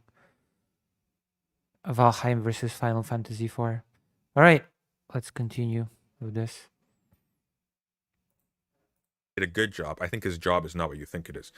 I want you to point to me the part in the clip where he turns that around, where he brings it back and he says, "Just to be clear, what I actually mean." I want you to show me that. Well, he doesn't say that. I know. They That's why I'm talk asking you. about these Of course. topics, and he says, "I don't believe course this he really doesn't. happened. I don't agree with what you're saying about." And again, he was saying it in a lot more of a socially lubricating way. I and should I get just- you Valheim, Elmo. Why don't you give me why don't you look at it and give me a timestamp? Do you remember roughly where it was? I don't remember roughly. I watched this like 2 weeks ago, 3 weeks ago. Because I watch his podcast, so or listen to him. when I Wait, go to the gym. what did people vote for in the side chat? So, I would have to get back that's to you on interesting. that. You listen to him when you go to. Okay, that's interesting. Yeah, I'm not. Yeah. I'm not going to spend real time. On, Spend time with your dad. Family time is the most important thing.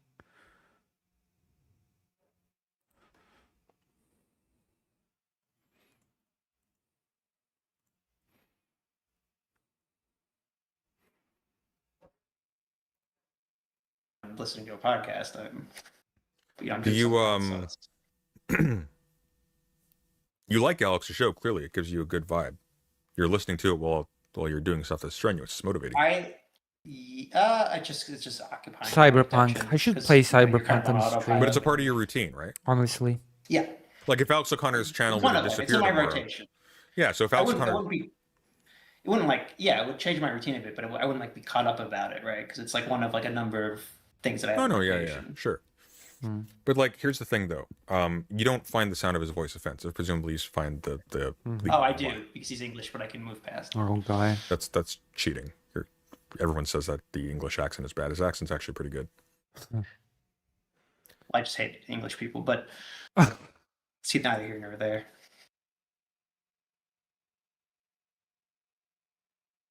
Yeah. Anyways, what we both agreed upon consistently throughout this conversation is that Alex O'Connor is a liar. So thank you for that. I think he's a clickbaiter, yeah. And a Which is a clickbaiter. form of lying. Well, I think that's a form of lying. So he's a liar and a clickbaiter. Sure, but anyone who's kind of clickbaited or attention baited. Grifter's going to grift. I agree. Well, like normal people do that too sometimes. You just troll people sometimes, you provoke a response. Maybe not in like a dramatic way, but and a lot of YouTubers do this. They very consciously clickbait. Do you see how much ground you've given to me by Yeah. ceding that Alex O'Connor lied about the vegan thing, conceded that he engages in dishonesty with his framing of his videos and his titles Yeah. and all that stuff? Well, I don't agree with that because, as I've pointed out, I don't agree with your position that. But it doesn't That's matter. ceding The point I'm getting at, though, is it doesn't matter. You've lost virtually all ground. Yeah. And You- by the you way, have no not cards. because What it's President Sunday is trying to tell him is that he has no cards and that he should probably give up and sit down. Cyberpunk is kind of mid. You know what? I play all sorts of games. You can tell me that a game is mid, but that's not gonna stop me from playing it. You know that. You know that better than anybody, Dr. Jones. No, nothing's gonna stop me.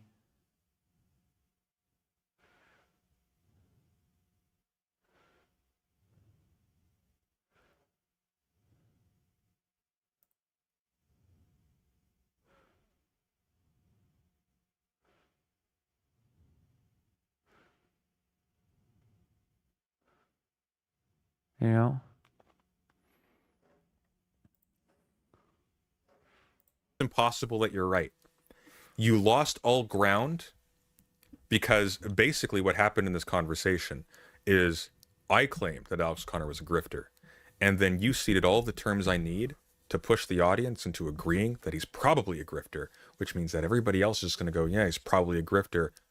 Little time goes by, he's a grifter. That's how it works. Alex O'Connor. Cyberpunk is alright. So I should play it on stream. And Witcher. I'm gonna play Witcher 1. You know what? If you have any free income, then you should get me something from the Black Friday. Okay? You know what you should get me? It's a nice thing. Some nice Black Friday thing. Ooh, Suikoden has a discount. Oh my gosh. Oh, I wonder if Saga Frontier has a discount. Did you know that they're making the Prince of Persia Sands of Time remake right now? Did you know?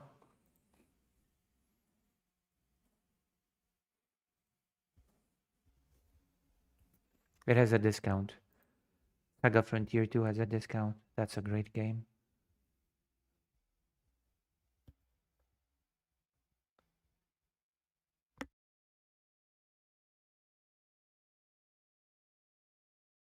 Great game.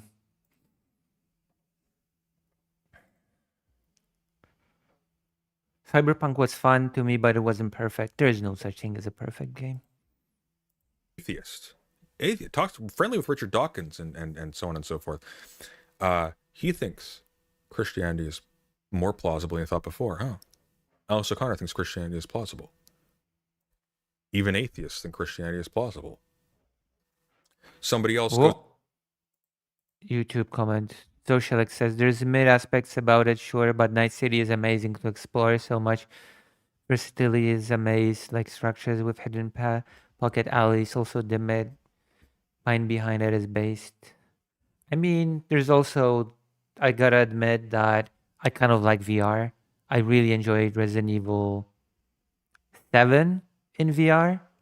I kind of enjoyed being able to like peek into the cabinets, to kind of like look outside the window and stuff like that. So I gotta admit that I kind of like I like VR when it's done well.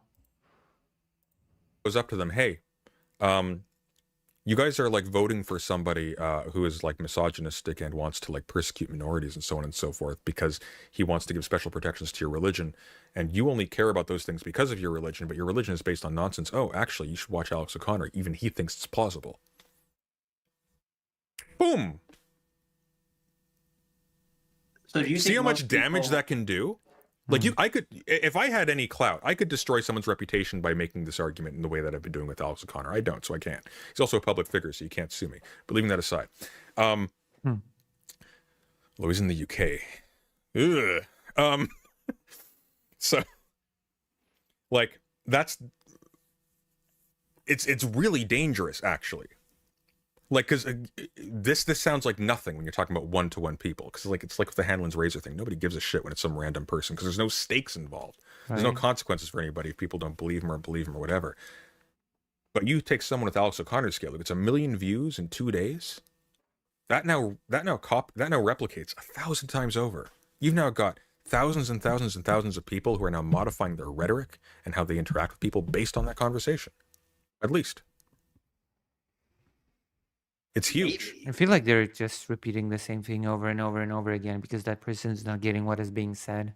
I'm gonna do a few political things after this, by the way. You also have a lot of people now doing the same thing based off of the videos he's made in response, and the people who made videos in response to him, and the entire clickbait complex that's formed around it. No, you're not. So it's unidirectional for the simple reason that Alex O'Connor represents virtually no position by himself. He's coming out of atheism, but his directionality is entirely towards engaging with theists in a way that butters them up. So what happens is a whole lot of people who are sort of on the fence or who were skeptics are now finding a reason to pay more attention to theistic people who are speaking under the false impression that they are more sophisticated and nuanced. Their beliefs have more nuance and sophistication and plausibility than they did before. but no one's going in the other direction, because a major part of the mechanism here is that he's also saying those other atheists, yeah, they're unfair.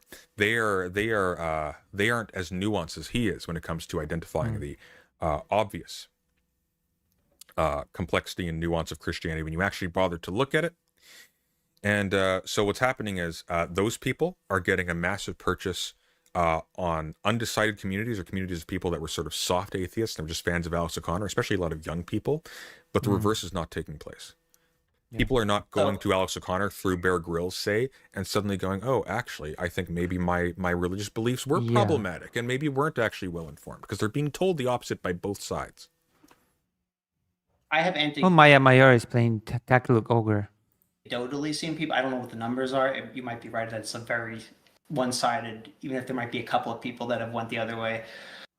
Also, by the way, definitely people that have. Side note, just because this was pointed out in chat, and I apologize, I'm reading chat, that's unfair, but when you look at the actual examples of the people who are responding, the ecosystem around Alex O'Connor's quote-unquote conversion to Christianity, they've got 0 views.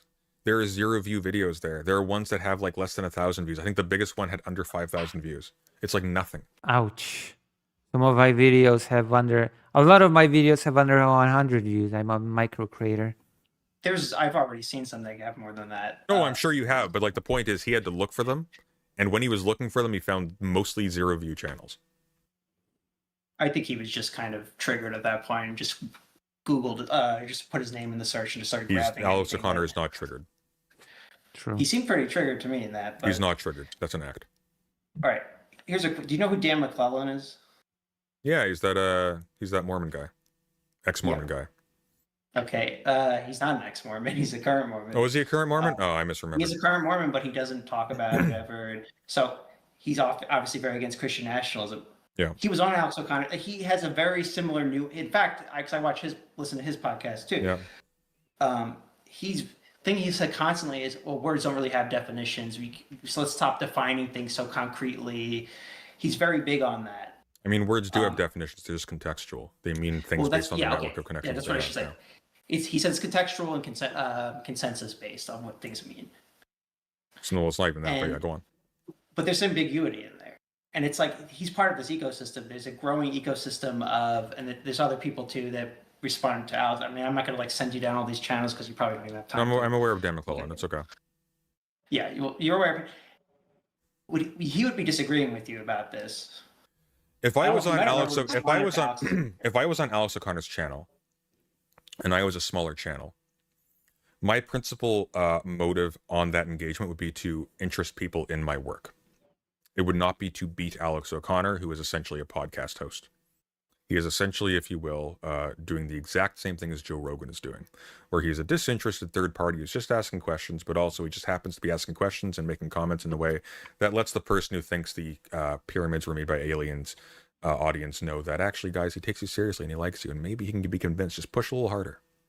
That's not what he's doing. He has critical scholars like Dan McClellan on who are like, "Hey, this biblical flood never happened." I mean, so does Joe Rogan. Christianity. So does Joe Rogan. Yeah, but numerically, Joe Rogan mostly has Graham Hancock types and whatever. I've actually got quite a lot of interesting things to cover tonight, and I really actually want to cover them, even though I'm pretty tired. I'm thinking I'm gonna take a little bit of a break, and then I'm gonna come back and cover these things because I actually want to cover. Some of them are really interesting. What do you feel? How do you feel about that? Should I take a little bit of a break?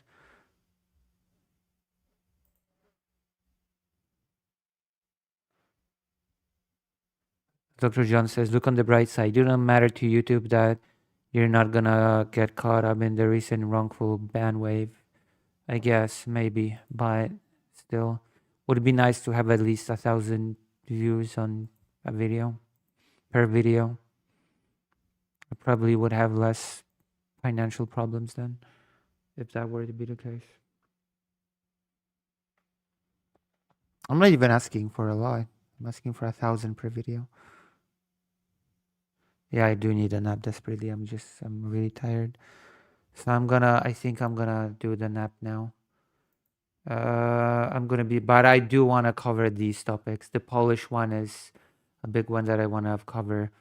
It's about how Poland is apparently experiencing economic golden age, which to me is a very abstract concept because I don't know why, but I'm basically mentally stuck in the 90s, and I guess, and I always feel of Poland as a very poor shithole. I guess I don't know why, but in my mind, Poland is always a poor country. And so when there's talk about a golden age, economic age right now in Poland, I just feel, yeah, I can. I can do it tonight when I rest. And the paradox of the golden age is that the European Union was perceived as a very important thing for Poland because Poland was poor and the European Union helped Poland not being poor. Now Poland is not poor, and so there's a push from the far right to exit the European Union, which would screw over Poland. Poland is a victim of its own success because it emboldens people to push for the exiting of the European Union. That's a thing I really want to discuss tonight still. So I'm going to rest just a bit, and it's not going to be long. It's going to be 30 minutes or something. I promise to you. So I'm going to be back. I'm leaving you with the Fido thing. Okay, I'm leaving you with the Fido image for a bit. And I'll be back, okay? Is that okay?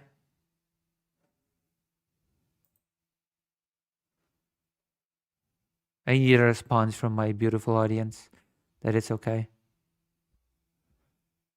Yeah?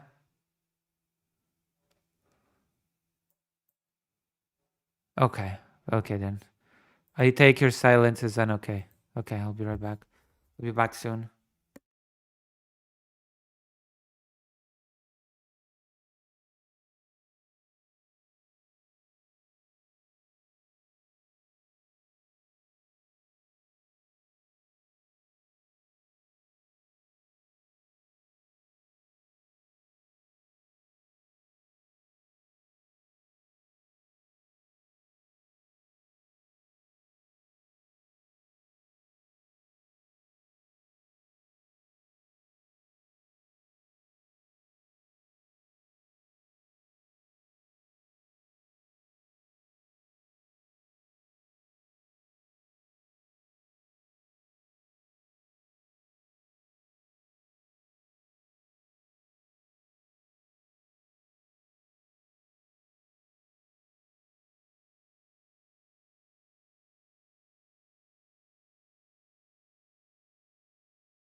Is anybody still here?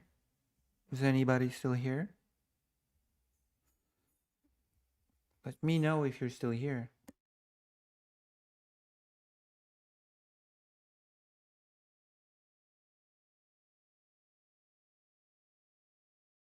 I didn't oversleep. I don't know. Did I oversleep? I never oversleep. Hold on. I'm gonna...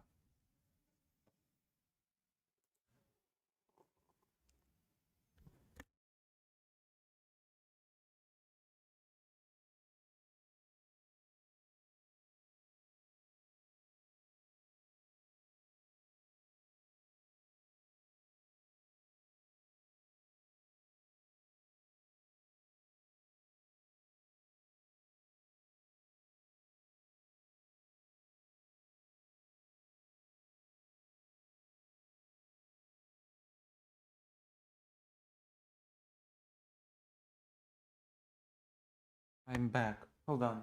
Where's my phone? Oh. There we go. I'm back. Anybody still here? After all this time? Let me see something.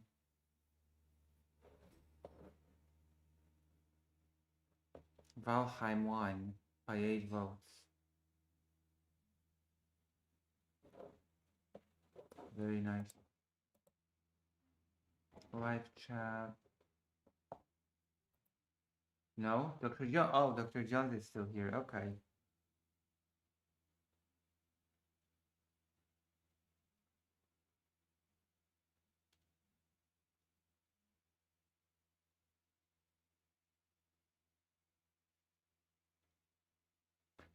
Yeah, I'm back. I'm back now to give you the segments that I'd like to cover. Yeah, I'm back. But I slept well. I'm gonna get a nice tea and a sandwich, I guess.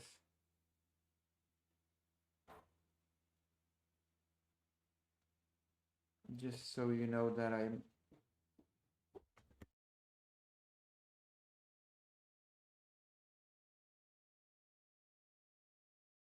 Yeah, I got a sandwich.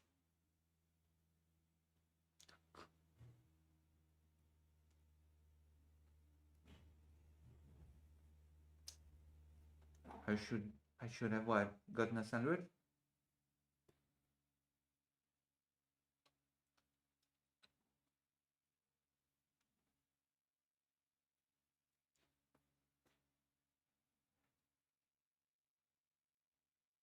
How long was I asleep?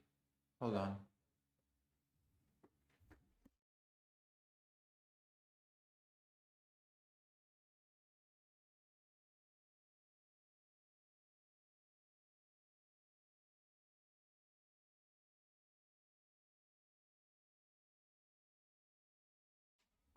Nice.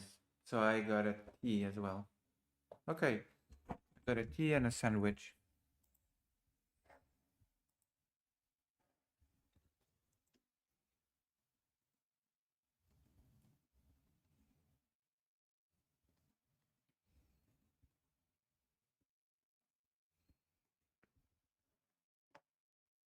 Mm.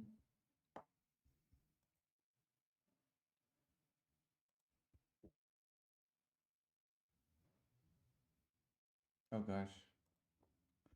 Because I wanna...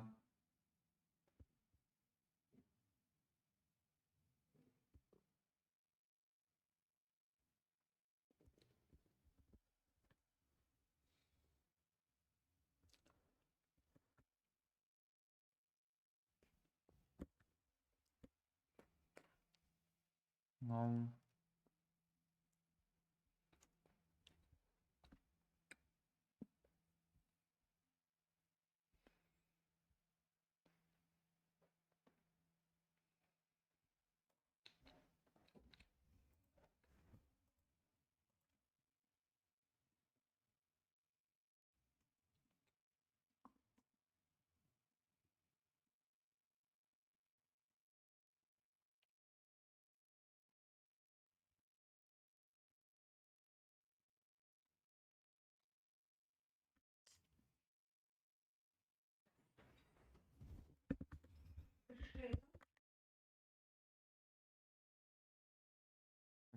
I'm ready. I think.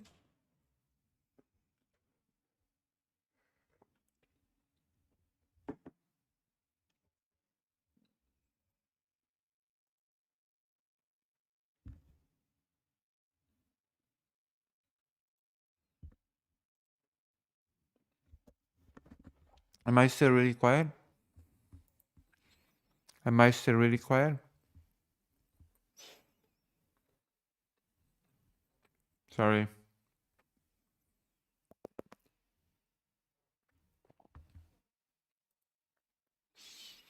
Hmm.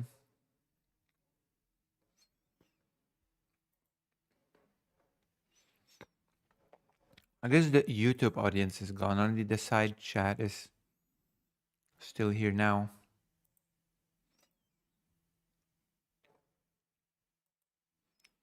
That's a bit better? What do you mean a bit better? Hold on. What do you mean a bit better? It's not good? Still not good. The microphone is right at my face. How can it not be good? A bit better? Are you sure it's nothing on your end? The problem?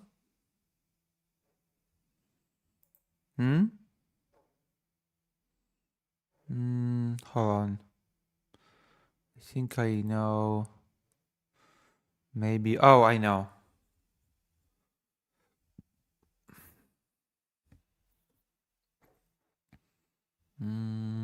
Hello? Hello? Hello?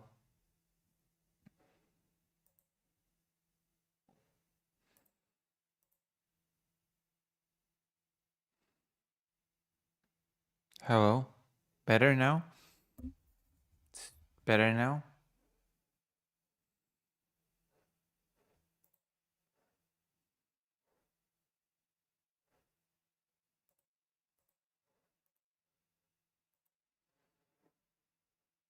Hello, hello? Dr. Johns, you tell me.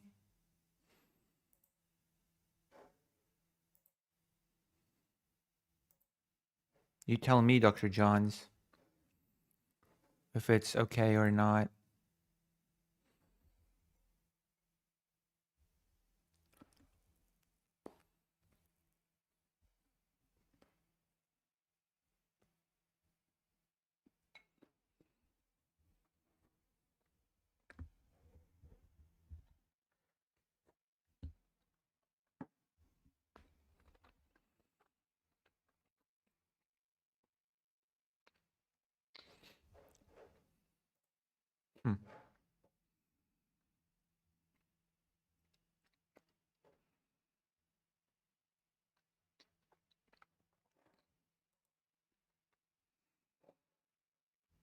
That's not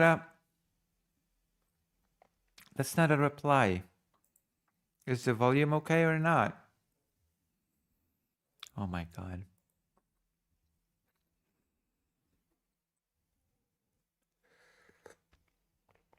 Okay, let's finish up, Mr. President, whatever. Mr. President, dude.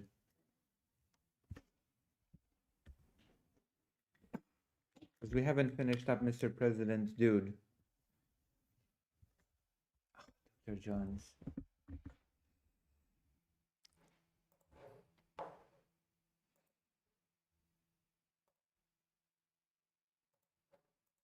And when he had Graham Hancock on, he had like one of his major critics on with him. Well, yeah, that was a specific event. He's had Grant Hancock on like 20 times or something crazy like that. One time he had Flint Dibble on with him. That was one time.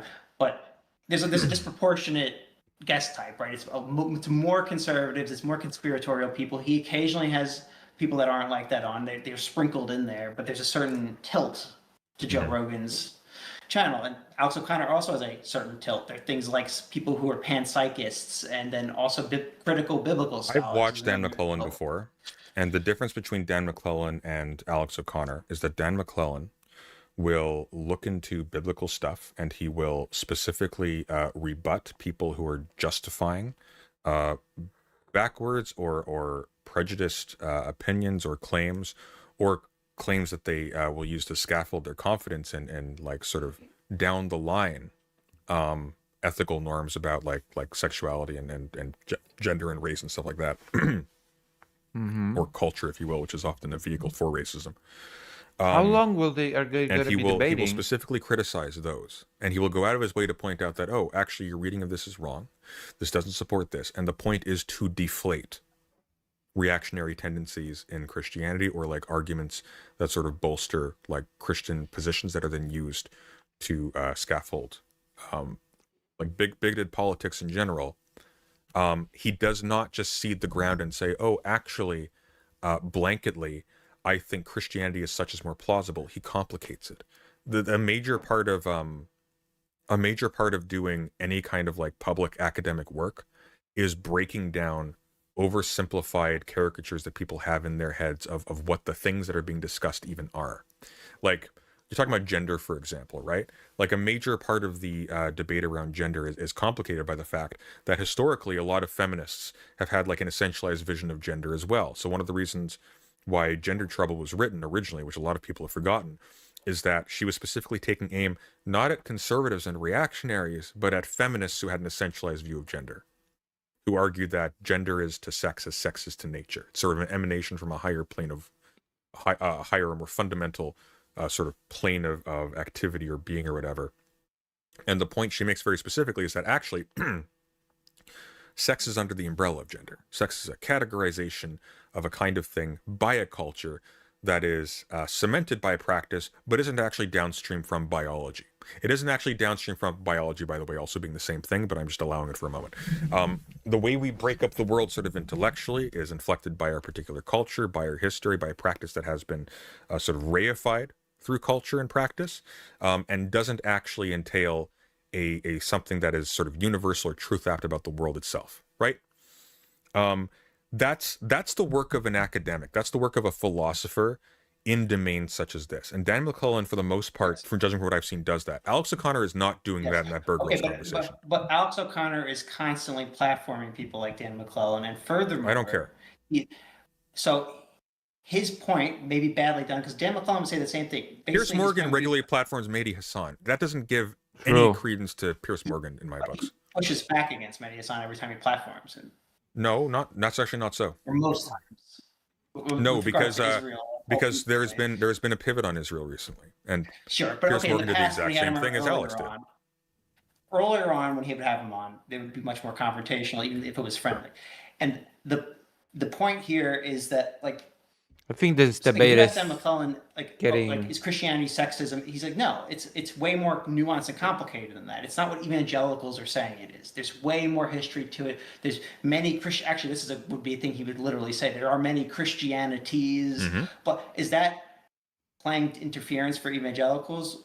Let's say, just take that in a vacuum. No, it's actually it's actually doing something very much the opposite. It's very specifically saying that evangelicals do not have a monopoly on what Christianity is.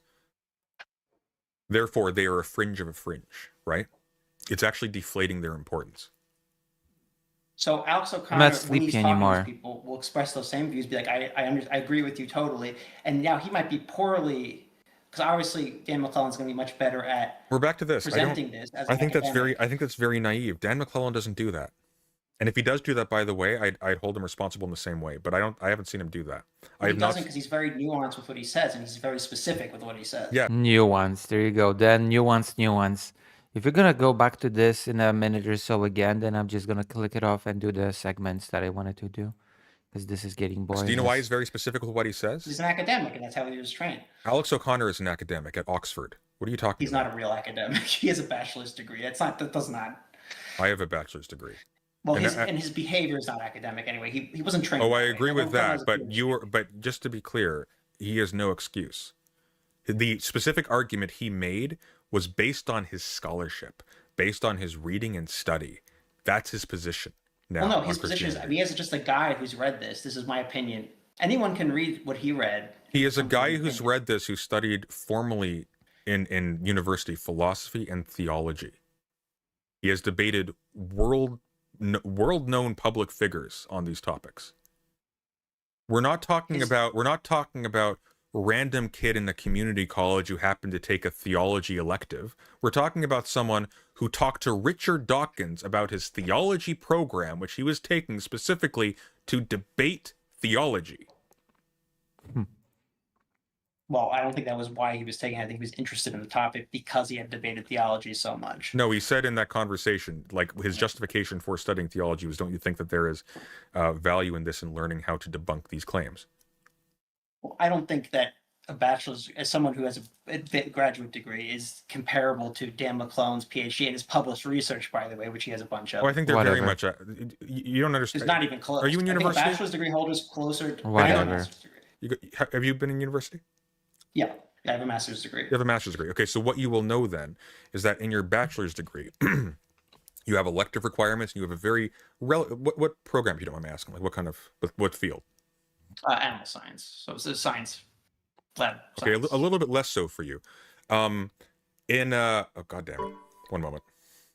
The money's talking. At Secret Asiandan super chatted $5. Okay, I've had enough. This is enough. This is like now they're gonna be arguing about about academia achievements, and no, that's enough. We're going to the things now. I'm taking this off. My head is free now. We're gonna be talking about the paradox of the golden age. Okay, the Polish golden age of economy, which I cannot believe that I'm saying, but it is what it is. Poland is apparently in a golden age now, and as I've said before, somehow in my mind, Poland will always be poor. When I think of Poland, I think poor country. I just cannot help it. It's just automatic for me. When I think Poland, I think country that has very poor military.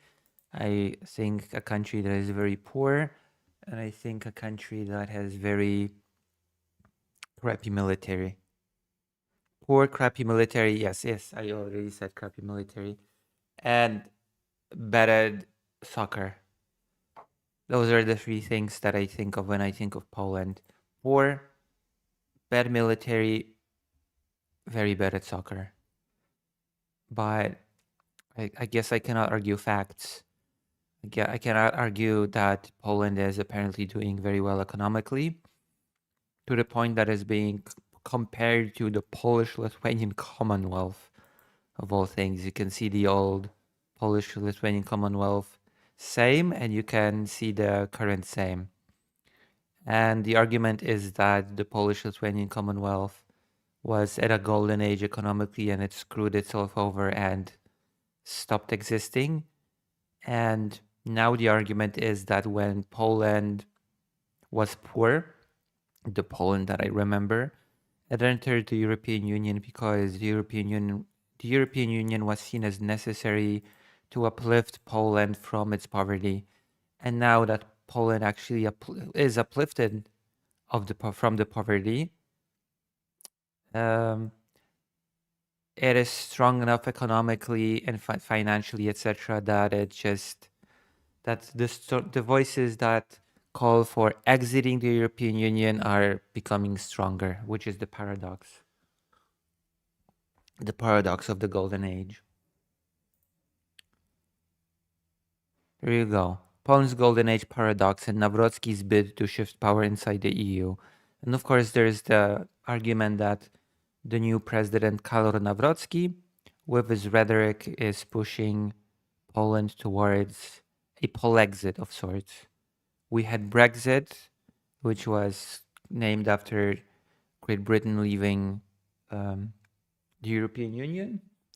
Britain exit, Brexit. And then you have the Polexit, Poland exiting the European Union, which would be, of course, a very detrimental move for Poland. Poland is living through its second golden age. The country is wealthier, more secure, and more ambitious than at any point in its modern history. And that success has created a lethal paradox in its politics. Well, to be fair, right now, the coalition that is in charge is very much pro-European Union, but the president that has won the election and that might be a herald of the far right coming back to power, is a so-called Eurosceptic. And he is fueling the voices of those who are calling for the Polexit. I'm going to use that silly term. The first golden age in the 16th century was defined by vast territory and cultural splendor, but it masked a fatal political paralysis. Today's second incarnation is built on hard metrics. Poland is now a $1 trillion economy, with GDP per capita reaching 81% of the EU average. It has never been so close to Western Europe in 500 years. A decade ago, EU membership was treated as the indispensable engine of this success. Today, the sheer scale of Poland's astonishing economic and military growth has given parts of the right the confidence to see Brussels not as a foundation, but as a ceiling on a national ambition. So in other words, the EU is holding us back. They just want us to accept all those migrants, all those refugees, all those immigrants. They want to destroy our sovereignty. I'm hearing a ton of arguments about the European Union. They want us to accept the gays is the newest one, that the European Union wants to force Poland to accept gay marriage. Let's do Polexit because the European Union says that Poland should give people rights. Yeah, that is an actual argument. President Karol Nawrocki occupies this space.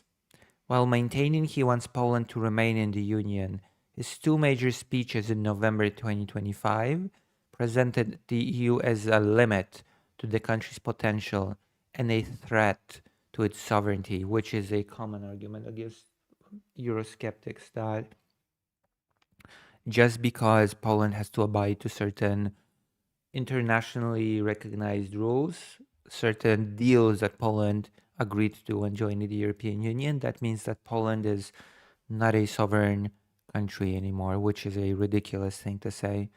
Just because a country enters an agreement, an international agreement, just because a country enters an international bloc, it does not follow that it stops being sovereign. It certainly follows that countries that enter international commitments and international alliances give up some of its sovereignty, because international law, the law of the economic, military, and what have you bloc will usually be above the regional law of the country. He is testing a dangerous proposition that Poland has grown rich enough to consider dismantling the institutions that secured its wealth. Independence Day reframing. In the first of Nawrocki's November speeches on the 11th, Polish Independence Day, he barely mentioned Russia's invasion of Ukraine, instead identifying the loss of sovereignty to alien institutions as the greatest danger facing the country, which, yeah. The greatest danger to Poland is not a possible attack from Russia. It is actually the Green New Deal. I'm not even kidding.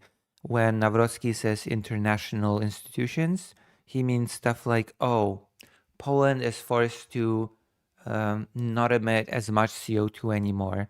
Poland is actually forced to care about the planet now. Oh, Poland is forced not to discriminate against sexual minorities. Oh, Poland is forced to not treat refugees as subhuman.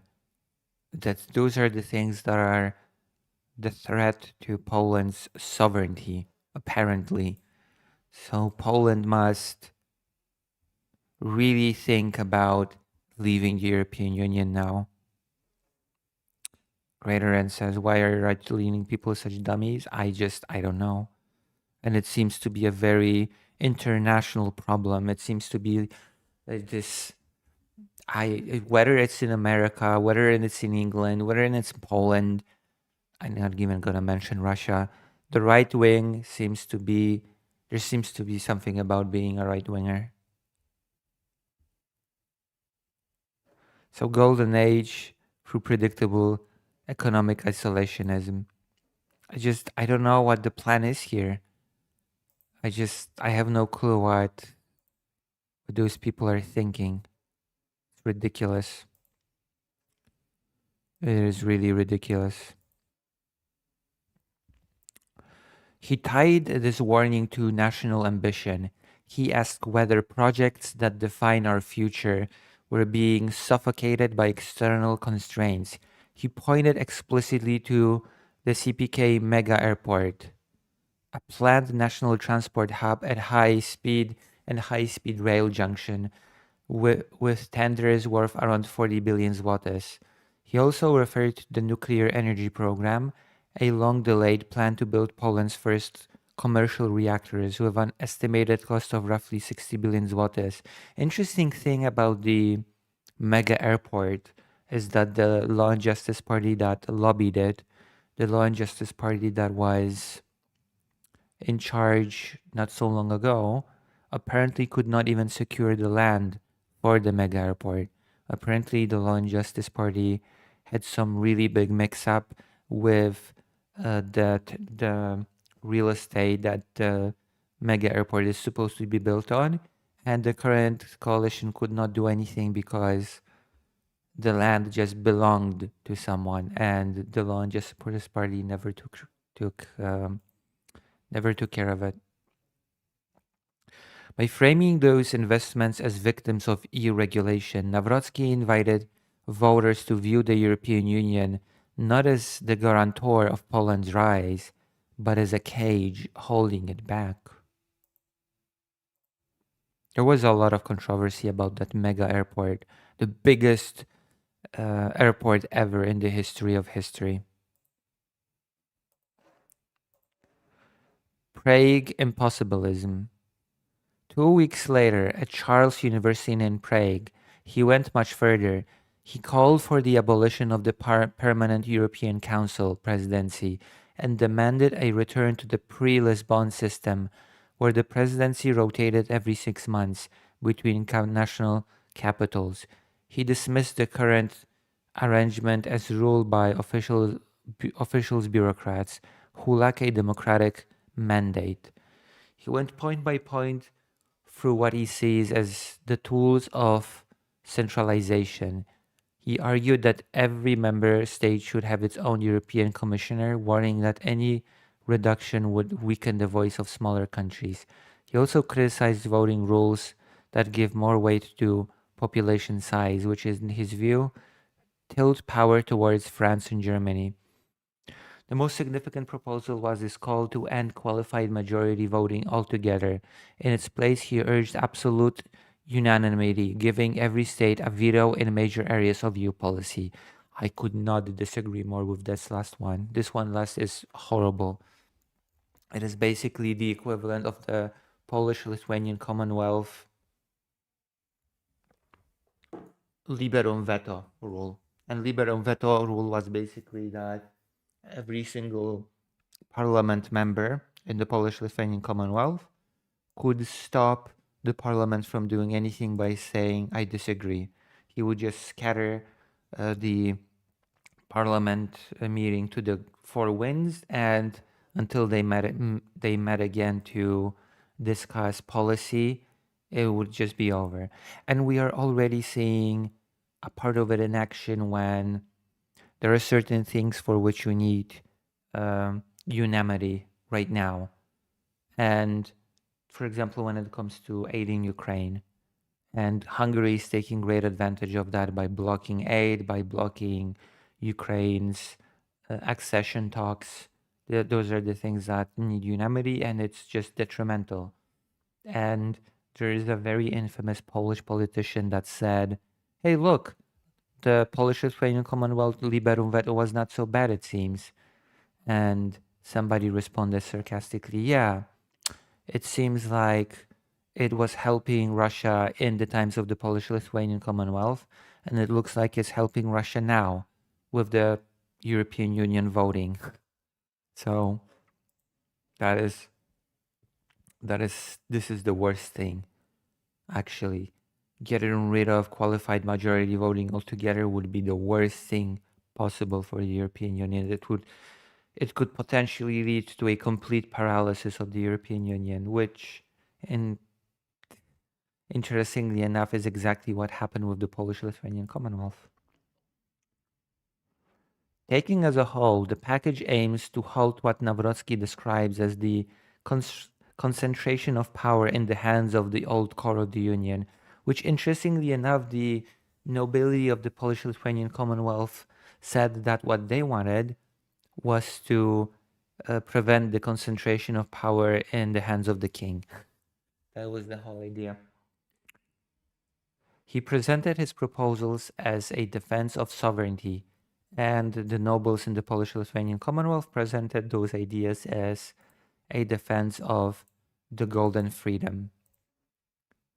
While critics saw them as making the EU much harder to run, placing national governments with a veto, not supranational institutions, as the center of every decision, that is a horrible idea. I don't think I have to explain why. For example, let's say the European Union wants to raise an army. Okay, shall we raise an army? And just one country says, no, we shouldn't. Oh, okay, I guess the topic's over. Should we move towards being more environmentally friendly? One small country says, no, I don't like that. Oh, okay, I guess the topic's over then. Shall we do business with the United States? Oh, one country does not agree. I guess the European Union is not doing business with the United States. That's basically what would happen if you would need unanimity with every single thing. That would basically be the result across the board. Foreign Minister Radosław Sikorski immediately identified the mechanics at play. He accused the president of laying the ideological groundwork for a Polexit, noting that Nawrocki's proposals were not authorized by the government, which he said holds constitutional primacy over foreign policy under Article 146. Yeah, the president who is not just... They say that the president represents the country in Poland in foreign affairs, but the president cannot just make sole decisions on how to act on the behalf of the country. And then he just decided to go and make this speech on the international stage. Nawrocki's proposals are impossible to implement. Their value is political. When they are not implemented, this will provide proof that the EU is unreformable and that Poland must protect itself through distance or possibly through exiting, which is a very devious thing to do. But then again, Nawrocki is a far-right politician, so why should I even be surprised by this development? The historical disease. There is also a deeper layer to Nawrocki's argument, one that connects his Prague proposals with the familiar pattern in Polish history. As a historian, he will know the symbolism of the liberum veto, which I've explained it during this segment. The liberum veto rule. The one that allowed a single Polish noble to just stop any proceedings of the parliament. In the 16th century, the Polish-Lithuanian Commonwealth operated under this rule of absolute unanimity, which allowed any single deputy in the parliament to stop legislation.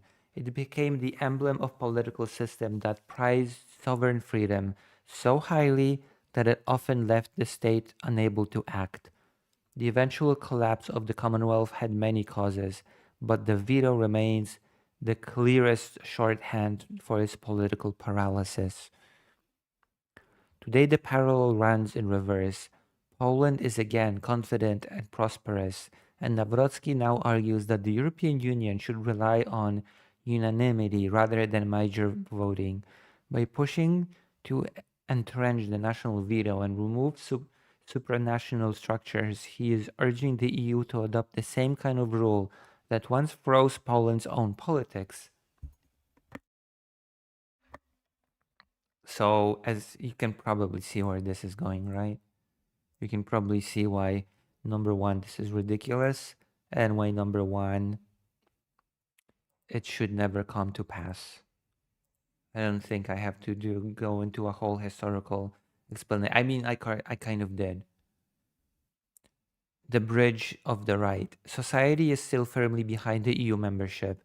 The latest CBO survey shows that 77% of Poles want to remain. Yet, the parties gaining ground on the right are moving steadily closer to the idea of leaving. Law and Justice is officially a Remain party. Its leaders criticize federalization and resist deeper integration, but they stop well short of calling for withdrawal. The far-right Confederation Alliance plants itself in a different spot. Its politicians often say that if the nation wants to leave, we will carry out its will, which keeps the exit option on the table without committing to it. Then there is Grzegorz Braun, our favorite politician, who is not conditional at all. On November 11th, his Confederation of the Polish Crown marched under the slogan, "The only way out, Polexit." Together, the last two forces account for close to a quarter of voter support in some recent polling. Nawrocki's official position is that Poland should stay in the EU, and it is worth noting that it is his official position. But all that he is saying about the European Union, about it being a glass ceiling to Poland's success, that unanimity is very important, all those things basically lead to a conclusion that maybe exiting would be better, even if his official stance is we should stay. And he repeats that line in public.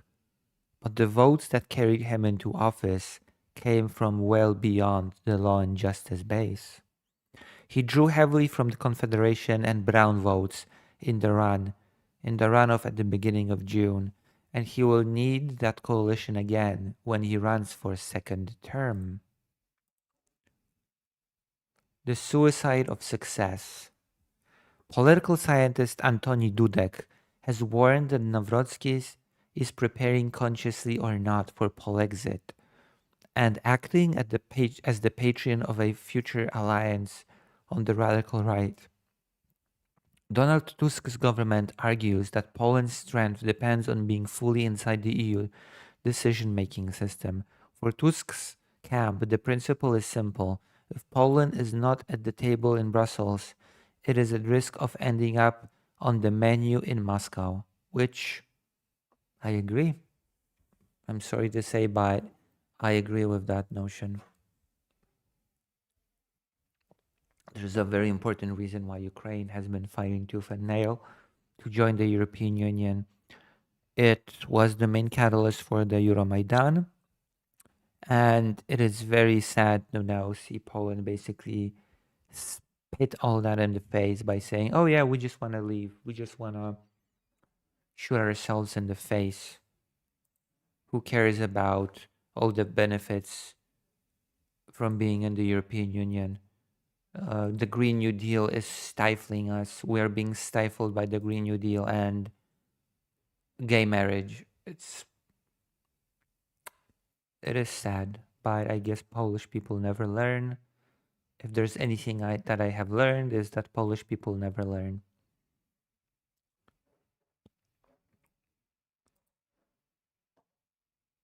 And that's it. That's it when it comes to this subject. I wanted to talk about it really badly because it's a very, very upsetting course that Poland has decided to take. You know? Any questions about the Polish Golden Age? Any questions?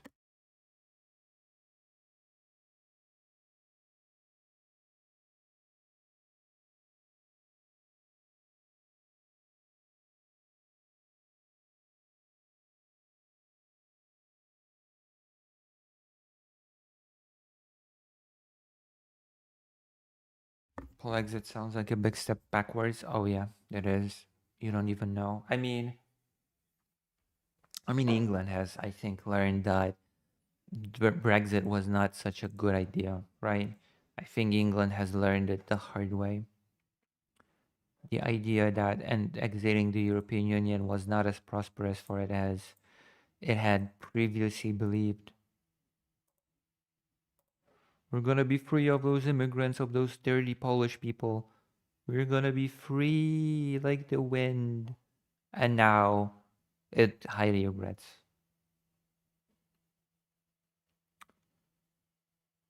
It seems like Ukraine is taking care of the problem that America is not willing to tackle. I think it's Ukraine, but I feel like Ukraine is doing the type of sanctions that the rest of the world is not willing to, which is interesting.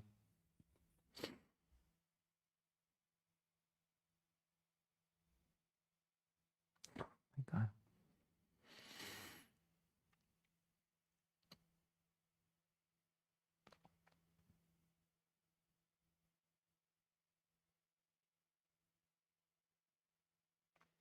Poland's Cyberpunk 2077 enters world's best-selling games list with 35 million sales. Speak of the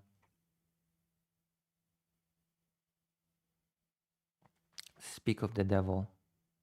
Okay? Speak of the devil. I've seen Socialix mentioning playing Cyberpunk 2077 on the VR, and now I'm seeing that Russian meddling in Poland, always. There's always Russian meddling. That is a constant. That is a constant occurrence. I mean, think about this way. In the past, which is a very this is actually a very apt analog.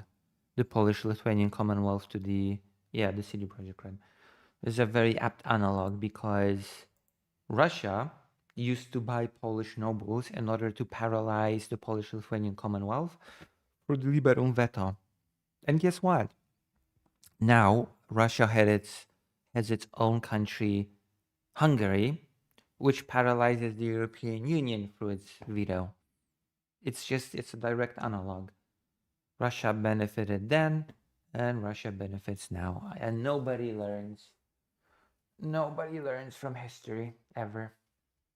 A very depressing state of affairs, but yeah, I will honor the democratic process. So it is what it is. It is what it is, and what it is very unfortunate.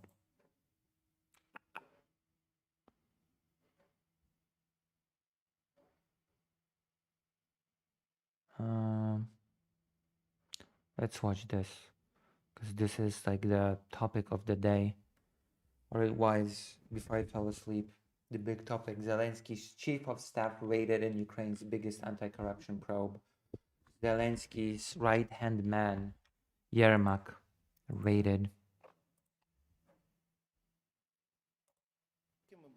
Investigators from the Ukrainian National Anti-Corruption Bureau and the Specialized Anti-Corruption Prosecutor's Office are reported to have launched a search of the offices of Andriy Yermak, head of the president's office.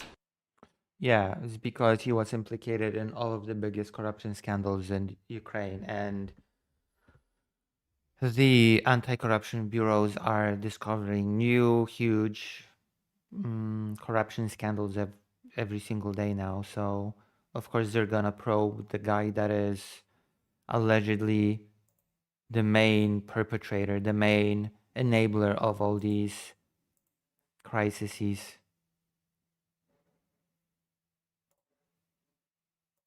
The search comes at a precarious moment for President Volodymyr Zelensky, under pressure from the United States to accept a peace plan seen as favoring Russia. And this, of course, is part of what Zelensky has said, that Russia really depends on Ukraine making mistakes, and that Ukraine will not be making mistakes in order to give Russia the ammunition to use against it. And I feel like Zelensky was alluding to the fact that a part of those mistakes would be not tackling the corruption scandals as they come up, trying to bury them or just sweep them under the rug. Yermak is under investigation by the anti-corruption agency. But there are no sacred cows, nobody's safe, nobody can just get away with corruption scot-free and not face consequences. Of course, there's the whole question of whether or not Zelensky himself is culpable in any of the corruption scandals, and will he himself face any probing or any investigation, but that's neither here nor there. In a case, there was a very openly stated question of whether or not Yermak was the head perpetrator of all these things, or is he just the head scapegoat? But involving corruption in Energoatom, the largest nuclear power operator in Ukraine. Dubbed Operation Midas, the investigation revealed what is believed to be the biggest corruption scandal of Zelensky's presidency, and was followed by the Ukrainian leader's pledge for a cleanup and reboot of the state-run nuclear power operator. So far, 8 suspects have been charged in the case. Right. And 5 enforcers of Zelensky's will, among them his right-hand man, Yermak, were directly implicated in these cases. Today, NABU and SAPO are indeed conducting procedural actions at my home. There are no obstacles for the investigators, wrote Yermak. According to Yermak, the investigators were given full access to the apartment. My lawyers are on site. Interacting with law enforcement officers. From my side, I am providing full assistance, he added. The affair comes as the Ukrainian president is under pressure from the United States to accept a peace plan seen as favoring Russia. Zelensky has appointed Yermak to lead the peace negotiation team, despite calls for him to resign over the Energoatom scandal.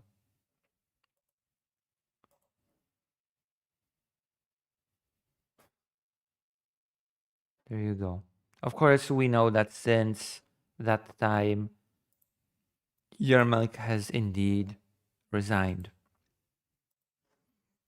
So we know that has already changed. But it first started with the raid on his home, the pressure for him to be removed, because again, there's nothing in the constitution that specified his role in the government. He had a very disproportional amount of power within the government, and he had no real official specified role. So every single person in Ukraine was very skeptical of this person. He was a highly disliked person in the country. Ukrainian President Volodymyr Zelensky said his chief of staff, Andriy Yermak, has submitted a resignation request. This follows a search of Yermak's home by Ukrainian anti-corruption investigators. The news comes amid an ongoing corruption scandal in Ukraine involving the state-owned nuclear power generator and the country's most important energy producer, Energoatom. Insiders allegedly received kickbacks of 10 to 15%. And I feel like this huge, very loud scandal has overshadowed many smaller scandals, like those of people at the front line, people living at frontline cities and villages being deprived of heating and water. And from the firm's commercial partners. The chief of staff of the president of Ukraine said he is fully cooperating with the investigators.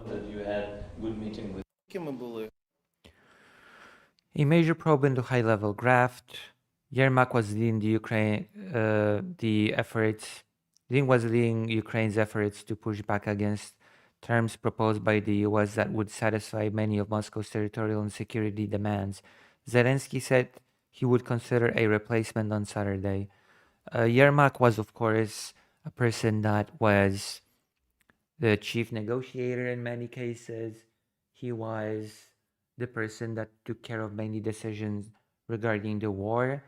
He was even identified as a culprit to many bad decisions when it comes to the war, and that if Ukraine wanted to win the war, if Ukraine wants to win the war, Yermak has to go, because his style of managing the war was a clear detriment to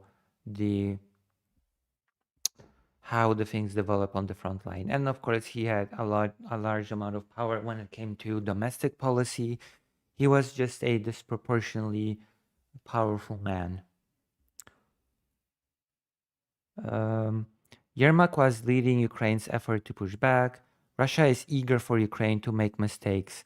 We won't make any, Zelensky said on Friday in a video address calling for greater unity, which Yermak was definitely a divisive figure in Ukraine. Many were calling for him to be removed. Our work goes on.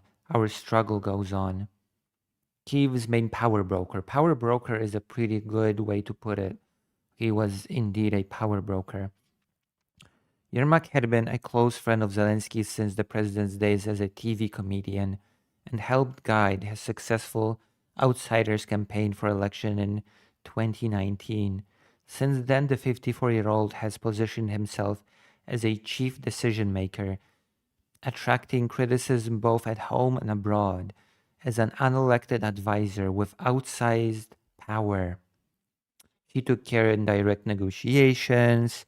He made the decisions when it came to how the military acted. It was a very peculiar situation. Yermak had confirmed his apartment was being searched and said he was cooperating. The National Anti-Corruption Bureau and the Specialized Anti-Corruption Prosecutor's Office did not specify Specialized Anti-Corruption Prosecutor's Office did not specify which investigation the searches were linked to. The two agencies this month unveiled a sweeping probe into alleged, the energy sector. He was very much connected to the energy sector scandal, which apparently cost the Ukrainian budget $100 million. Yermak was not named as a suspect, but activists, opposition lawmakers, and even some in Zelensky's own Servant of the People Party had called for his dismissal, saying his presence compromised Ukraine's bargaining power. Mikita Poturayev, a lawmaker for the party who had called for an overhaul of both the presidential office and the government, said Yermak's resignation came at a perilous moment, but had been necessary. The potential dangers of Andriy Yermak remaining in this position outweighed these risks. Tough peace talks ahead with the US. The US push for a settlement comes as Russia grinds forward on several parts of the sprawling front line, where it has mostly advanced painfully slowly and at great cost in lives since sending its troops into Ukraine in 2022. Moscow says its troops are close to capturing the eastern city of Pokrovsk, which would be their biggest prize in nearly 2 years. And there is, of course, the fact that Zelensky has very briefly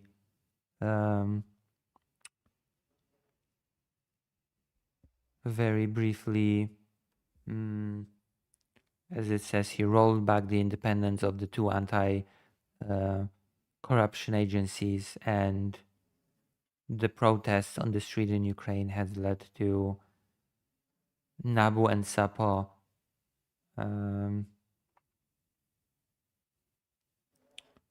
not losing its sovereignty. That's basically what was proposed, was to put, as I've explained earlier, NABU and SAPO were to be put under the direct supervision of the Prosecutor General, of Ukraine, which would basically lead to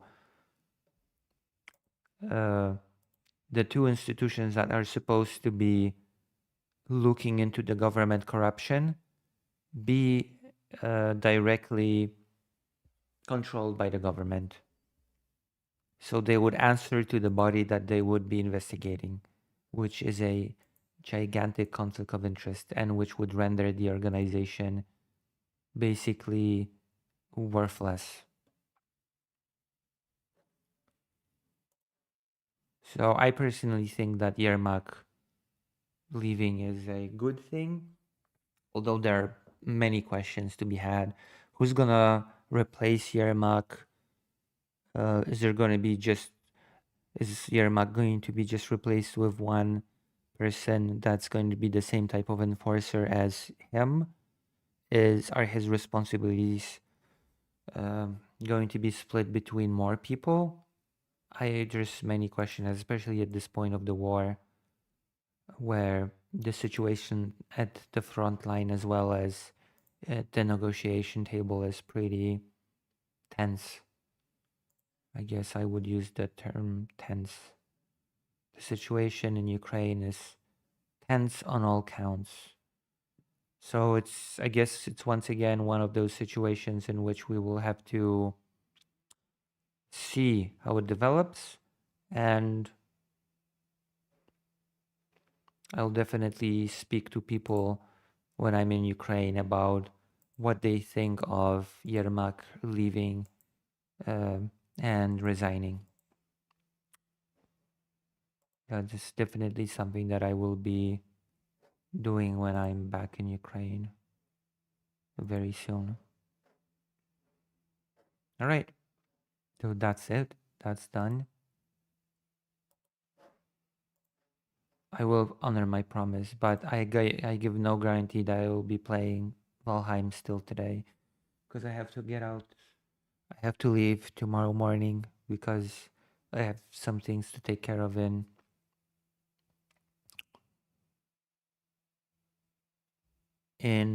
the city.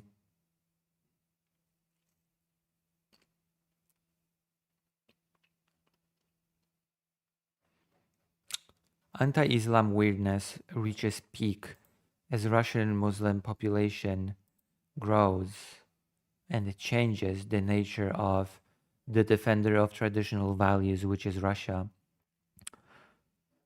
which I find to be very funny, I guess. Hello, I'm Jonasz Rawiński. Welcome aboard the Eastern Express, and as always, I hope you enjoy the journey. Oh, I'm gonna enjoy it. I'm gonna enjoy the explanation as to why the guardian of traditional values, the guardian of anti-LGBT, of the country that defends its people against the degeneracy of the LGBT and the degeneracy of having any sort of freedom at all, to be honest. Why the top traditionalist country in the world is now accepting the Great Replacement. They say demographics is destiny. In the vast expanse of the Russian Federation, a country once imagined as the bastion of Orthodox Christendom, a quiet transformation is underway. As ethnic Russians dwindle in numbers, populations from the North Caucasus, Volga, Ural, and Central Asia are on the rise. Today's Russia may still proclaim itself orthodox and sovereign, but under the surface, the map of faith and demographics is shifting. I guess Russia is quietly becoming a Muslim country. Oh no. Picture this. A Muslim bus driver in the Far East kneeling to... Something that only matters if you're very hyper-fixated on the ethnic and religious supremacy of a certain group.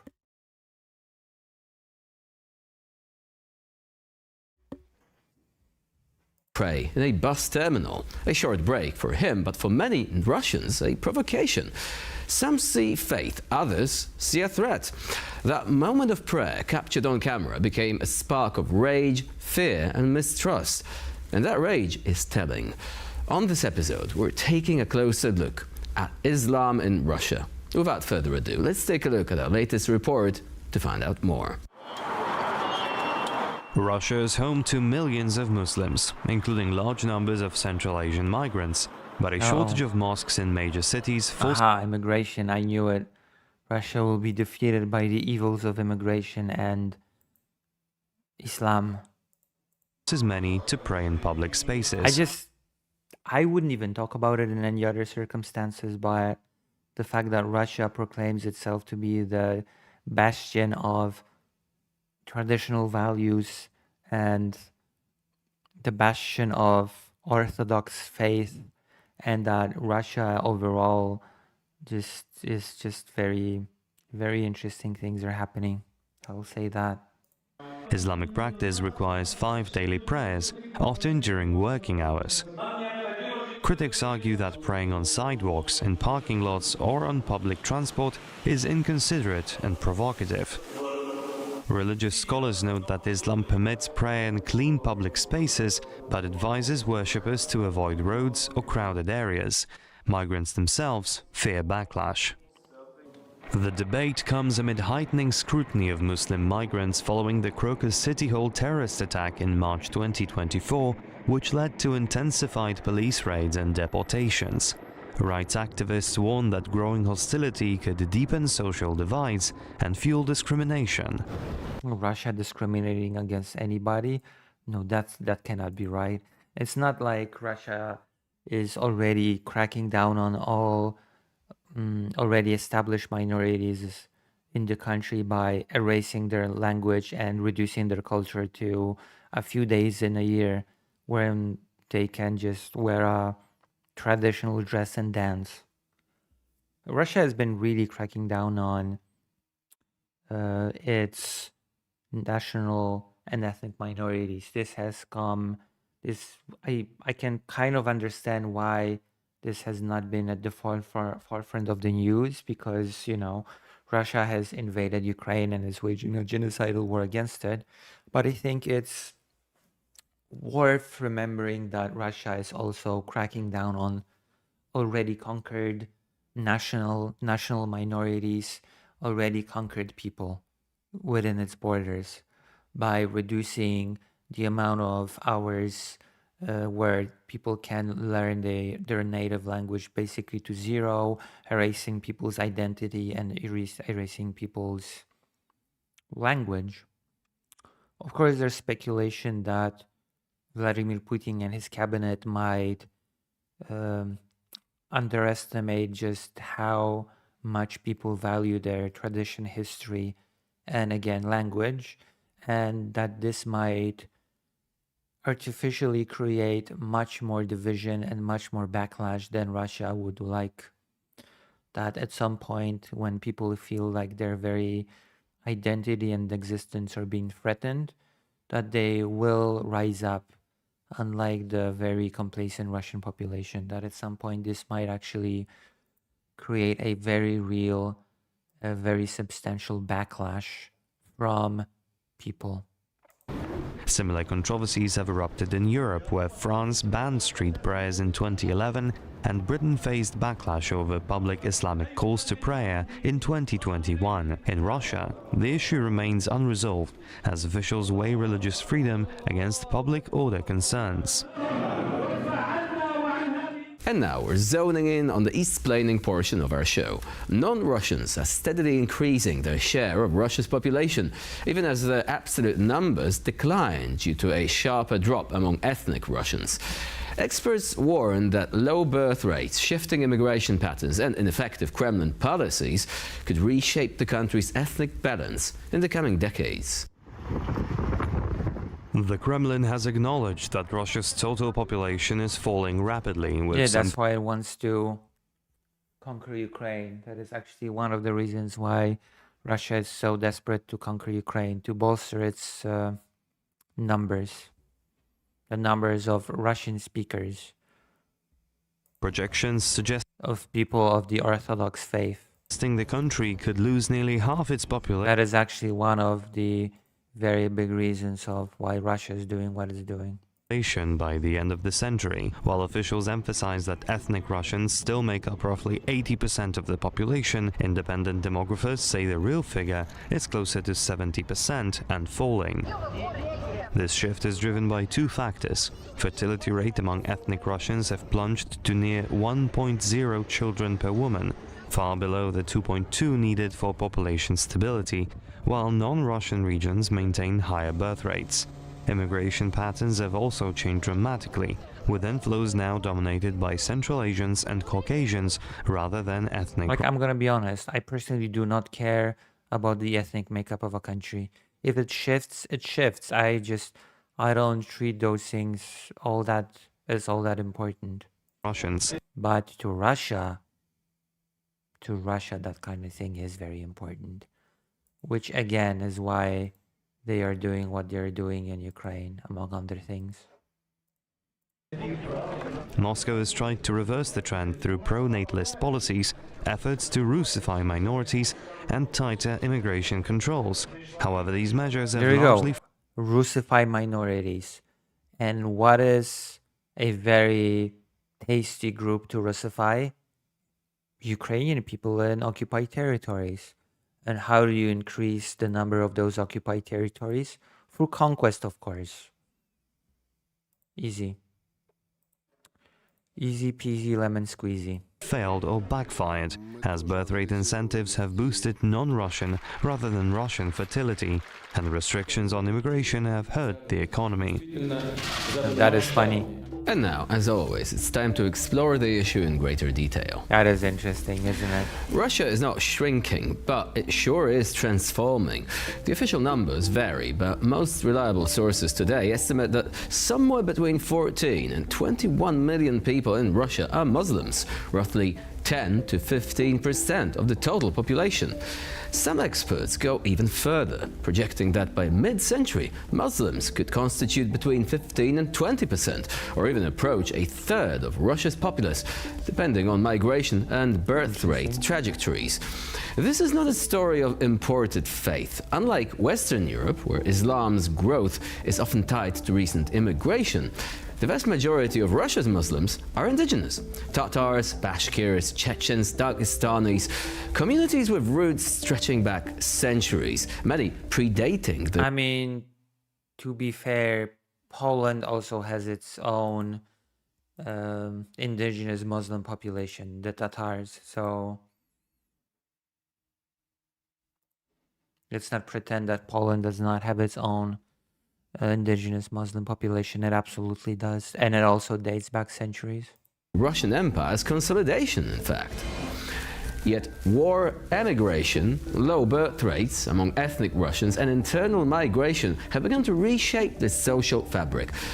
Over the past decade alone, Russia has lost over 5 million ethnic Russians, while the share of populations from the North Caucasus and other Muslim-majority regions has surged. In many cities where mosques were once rare, street corners now host impromptu Friday prayers. Migrant workers from Central Asia, Tajiks, Uzbeks, Kyrgyz increasingly form the visible face of Islam in the big cities. The news that a bus driver in a remote city dared to pray while on duty didn't make headlines because of devotion, but because of outrage. An Islam that, for many, is now portrayed as a foreign incursion into a native public space. Authorities and opinion makers react with some discomfort. Some denounce the public prayers as inconsiderate. Others frame... I mean, it is what it is. ...them as provocations. But if Moscow's elite feels uneasy, they should ask themselves why this Muslim presence is not going away, but growing. As fertility rates among many Muslim communities... I mean, I don't feel like that's a problem. I feel like it is what it is. I don't feel like a country having a Muslim majority as opposed to a Orthodox Christian majority is a particular problem. But I do find it very funny that, again, Russia presents itself as this guarantor and this bastion of the Orthodox faith, the main custodian of the Orthodox faith that everybody else should follow. and therefore it should lead the Orthodox world, including Ukraine.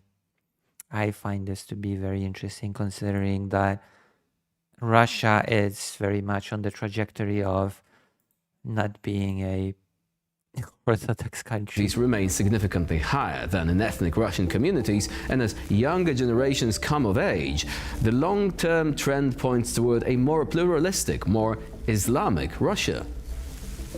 So what does this mean for Russia and for its self-image as a bastion of Slavic orthodoxy? For one, the Kremlin's efforts to present Russia as a monocultural, monofaith Ruski Mir are That's on the way out. I thought, of course, the Ruski Mir is a very, very fragile and brittle concept, which is why, again, Russia is protecting it very aggressively via invasion of other countries to bolster it. Increasingly at odds with demographic reality. The idea of a greater Russia that remains Russian in the ethnic and religious sense is eroding, not through politics or revolution, but through birth rates and birthplaces. As Muslims become more visible, resentment fueled by economic hardship, xenophobia, and the fear of a changing identity threatens to grow. Which means Islam in Russia is no longer just a matter of faith. It is a question of power, belonging, and the future of what Russian identity really means. The next decade will tell whether Russia will manage to integrate this rising tide or whether fear and repression will attempt to push it back down. But the tides are already shifting.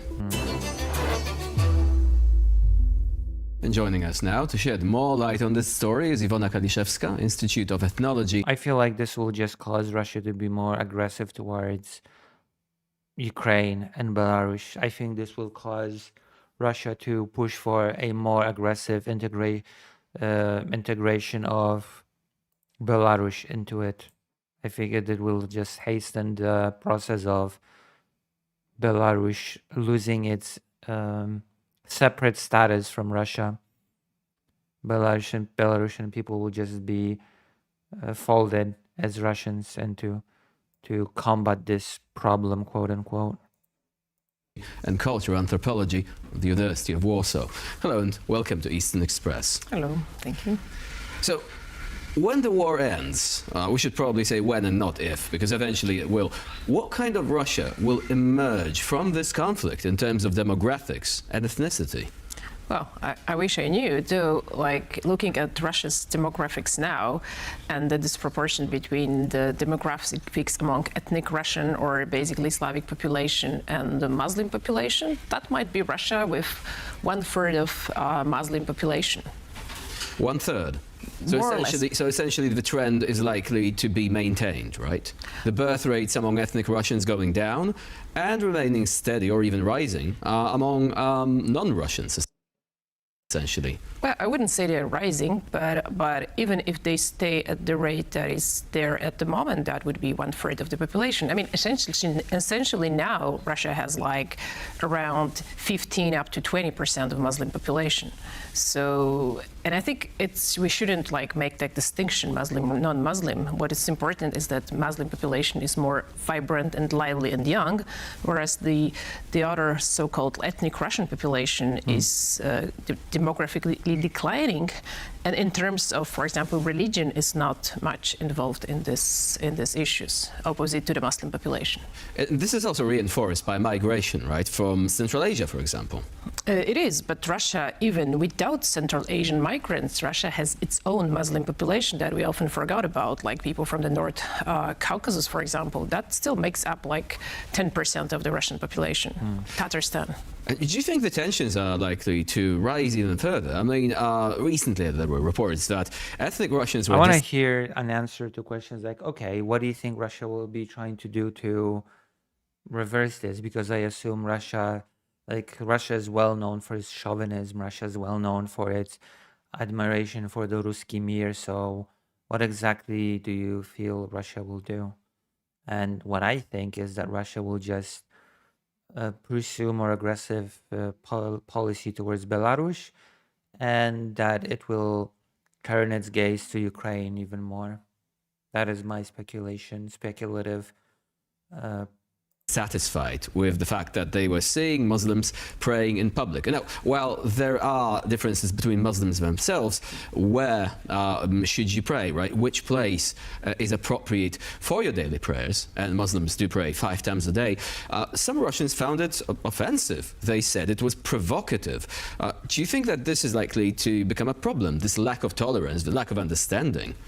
I think it has been a problem for a while, even before the full-scale invasion has started. Like, Russians has always looked down on Muslims, Russian police would harass them more than other. To be fair, Russians have always looked down on everybody, so I don't think the Muslim population is a special exception. Our population, and they would not differentiate between Muslims from Central Asia and Muslims from the North Caucasus, although the latter are the citizens.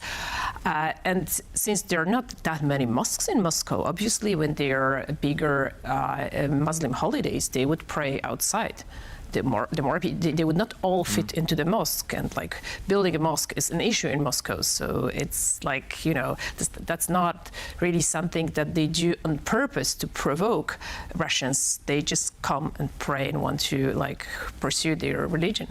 And these sentiments are not uniquely Russian. I mean, we have tensions in Western Europe as well. We have, again, a lack of mutual understanding between people who have been, There's a lot of racism in Western Europe. I know. Living there for generations, and then the younger Europeans coming from other countries, some of them being assimilated more, some less, but nevertheless there are cultural differences, right? But the difference there, wouldn't you say the difference is that whereas in Europe it might actually be something that is being fed upon by the far right, for example, by populists, in Russia it's like you only have populist politics right now in a way. The government isn't really promoting tolerance that much through what it does. So do you think there is a risk of this lack of tolerance becoming institutionalized? Well, of course it is, but I think these comparisons between Western Europe and Russia are not valid, because the population that is coming to Russia comes from the former Soviet Union, so these are not people that are not integrated into society. I mean, to some extent they're not, because they're treated as workforce and kind of even as slaves in certain issues, so it's more of a class difference than actually cultural differences that come and play here. So that's one thing that it's not a culture clash like in Western Europe. At least some people perceive it as such, right? Well, of course, the whole cultural slash is just nonsense in my opinion, but I'm not gonna get into that right now. I feel like we're already making this segment quite long, as is. Clash is something that is a construct, and you can always create a cultural clash. And obviously, Russian authorities are playing on that. So they would, for example, blame Central Asian migrants, in particular people from Tajikistan, for terrorism. So they're building up on this terrorism narratives. And of course, Crocus City Hall, right? Yeah, Crocus City Hall. So, well, the West is doing that too. I think the problem is that, we should finally come to terms with that narrative. What's the difference between terrorism and state violence? The latter is worse, and the latter kills more civilians. So, we should come to terms with that myth. But of course, both in Western Europe and in Russia, it's an easy political myth to use to mobilize people in favor of some grand state narrative like Great Patriotic War or Russian patriotism, because that's at play here. Russian authorities, of course, they do not want to provoke pogroms, because they still need migrants from Central Asia, but it's always good to have a scapegoat to blame for things that do not go well, and at the same time to feed in the patriotic narratives to build a greater Russia. Well, it doesn't mean that there wasn't violence. Like in Dagestan a while ago, there were problems, right? Well, there was violence, of course, but if you still compare the violence caused by the so-called terrorism to the violence caused by the Russian state... No, but I mean ethnic tensions. I don't mean terrorist attacks or anything like that. I mean just tensions between Russians and non-Russians. And also the fact that, for example, you have Czech... Well, they're not exactly non-Russians, though. That's the issue. and you actually effectively have this sort of regime that is installed there, loyal to the Kremlin, it doesn't mean like everyone in Chechnya itself really loves Vladimir Putin, right? No, of course not. They mostly don't. But it's a post-war society, so they also don't want another war. But the tensions are also there. Like they're caused first of all by authorities, and only then by the populists or the narratives supported. Yeah, I feel sorry for Chechnya, but what can be done? By the government, because even before There's so much to be talked about. The internal structure of Russia, how it is just a very Frankensteinian-like construct of many people subjugated within that deserve freedom. full-scale invasion, migrants from the North Caucasus and Central Asia who have been treated as second-class citizens. They have been harassed by police, their documents being constantly checked.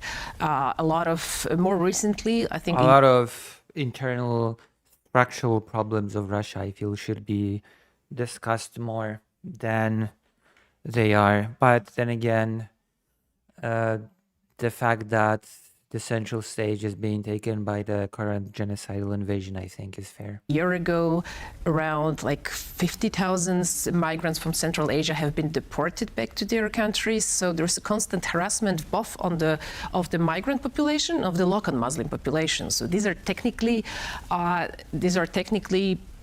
harassments and persecutions of populations that is from the former Soviet Union or even from Russia, but that is Muslim if it comes to the religion. So isn't that an immense paradox? Russia, which doesn't trust migrants, yet it cannot live without migrants. Russia turning against non-ethnic... I mean, that is not a uniquely Russian paradox. They're not being able to live without immigrants and then also not trusting them. I'm sorry, but I would say that that is a thing that a lot of the world faces right now, this sort of paradox. It's definitely not a uniquely Russian one. Russians, but once again, these non-ethnic Russians might actually help it survive a demographic catastrophe. How would you maintain these narratives if they are essentially counterproductive? I feel like a lot of countries should be asking themselves this question, to be honest, not just Russia. That's fair enough. Like, on one hand, they need Central Asian migrants as workforce. On the other hand, they want some of them to integrate, receive citizenship, or perhaps go and fight in the war. They're also like, I don't exactly know the numbers, but around 10,000 Central Asian migrants fighting against Ukraine that have been recruited by the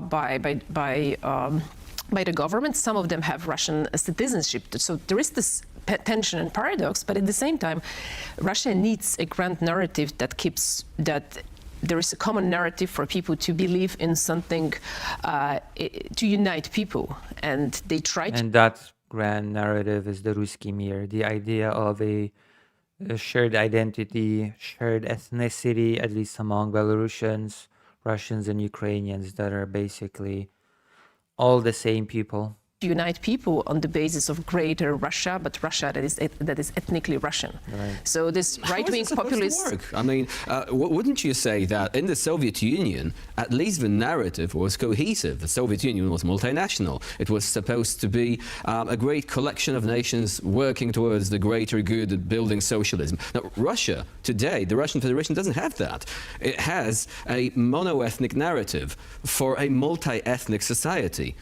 Well, I hope it will not work, but it is working to some extent. When you look into the peripheries, when I, for example, look into Dagestan or Buryatia, they are to some extent installing, even right from the kindergarten, the notion that we are all Russians. So they try to make more people Russian. Yeah, and they're basically removing minority languages from schools, erasing whole cultures and peoples in the process, by attempting to turn them all Russian.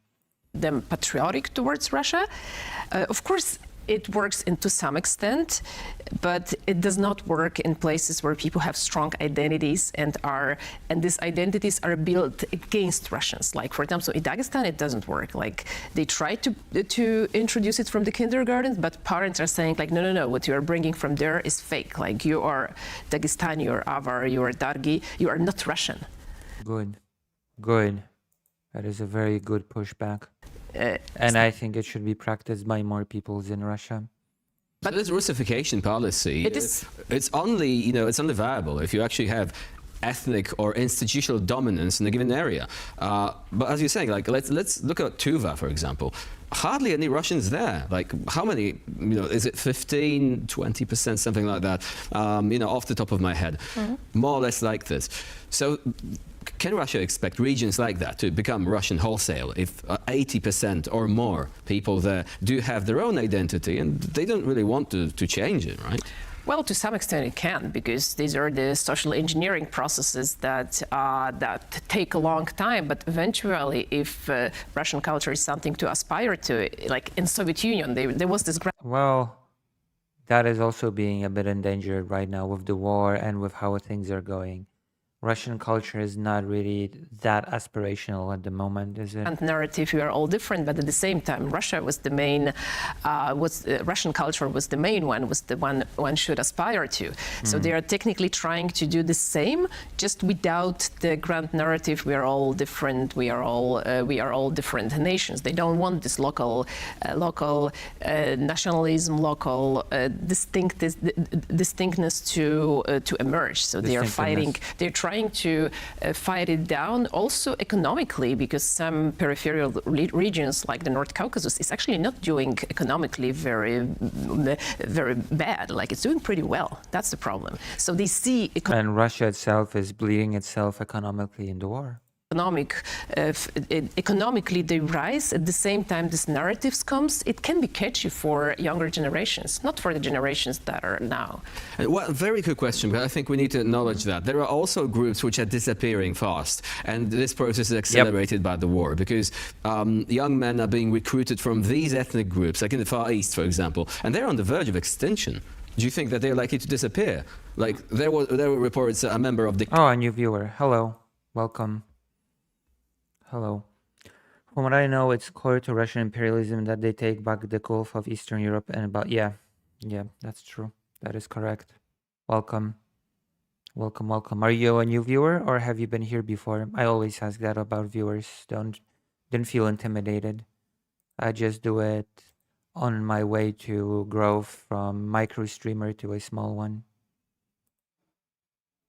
Ket ethnic group was actually found in the armed forces. A few hundred people, a few thousand maybe, still there. So this is like, the verge of extinction kind of situation. It is, but it's more the first industrialization and later all these assimilation processes that are here at play rather than the war itself.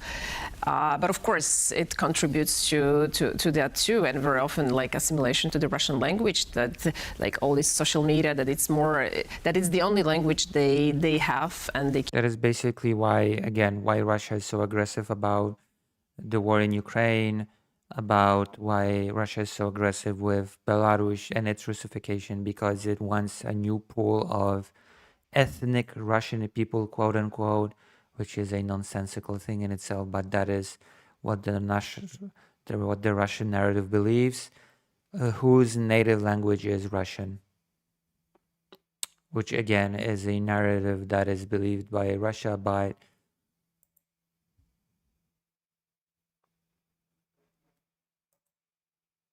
okay.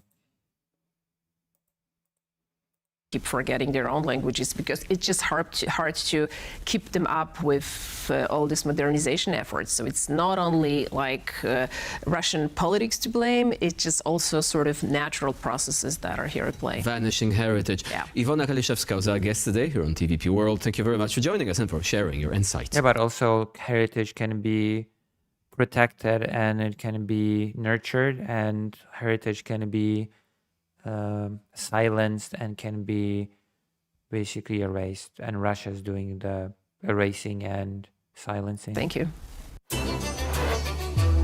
Definitely. And now we move on to the Eastern Newsflash, a series. There you go. So that was the topic. Russia becoming more and more Muslim, which calls into question the whole Ruski Mir narrative, doesn't it? Very interesting stuff. All right.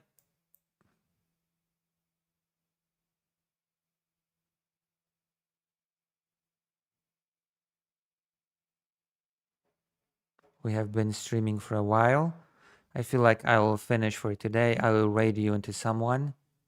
I'm sorry to end just when you've joined the stream, but I feel like I have to rest before doing stuff tomorrow. So see you.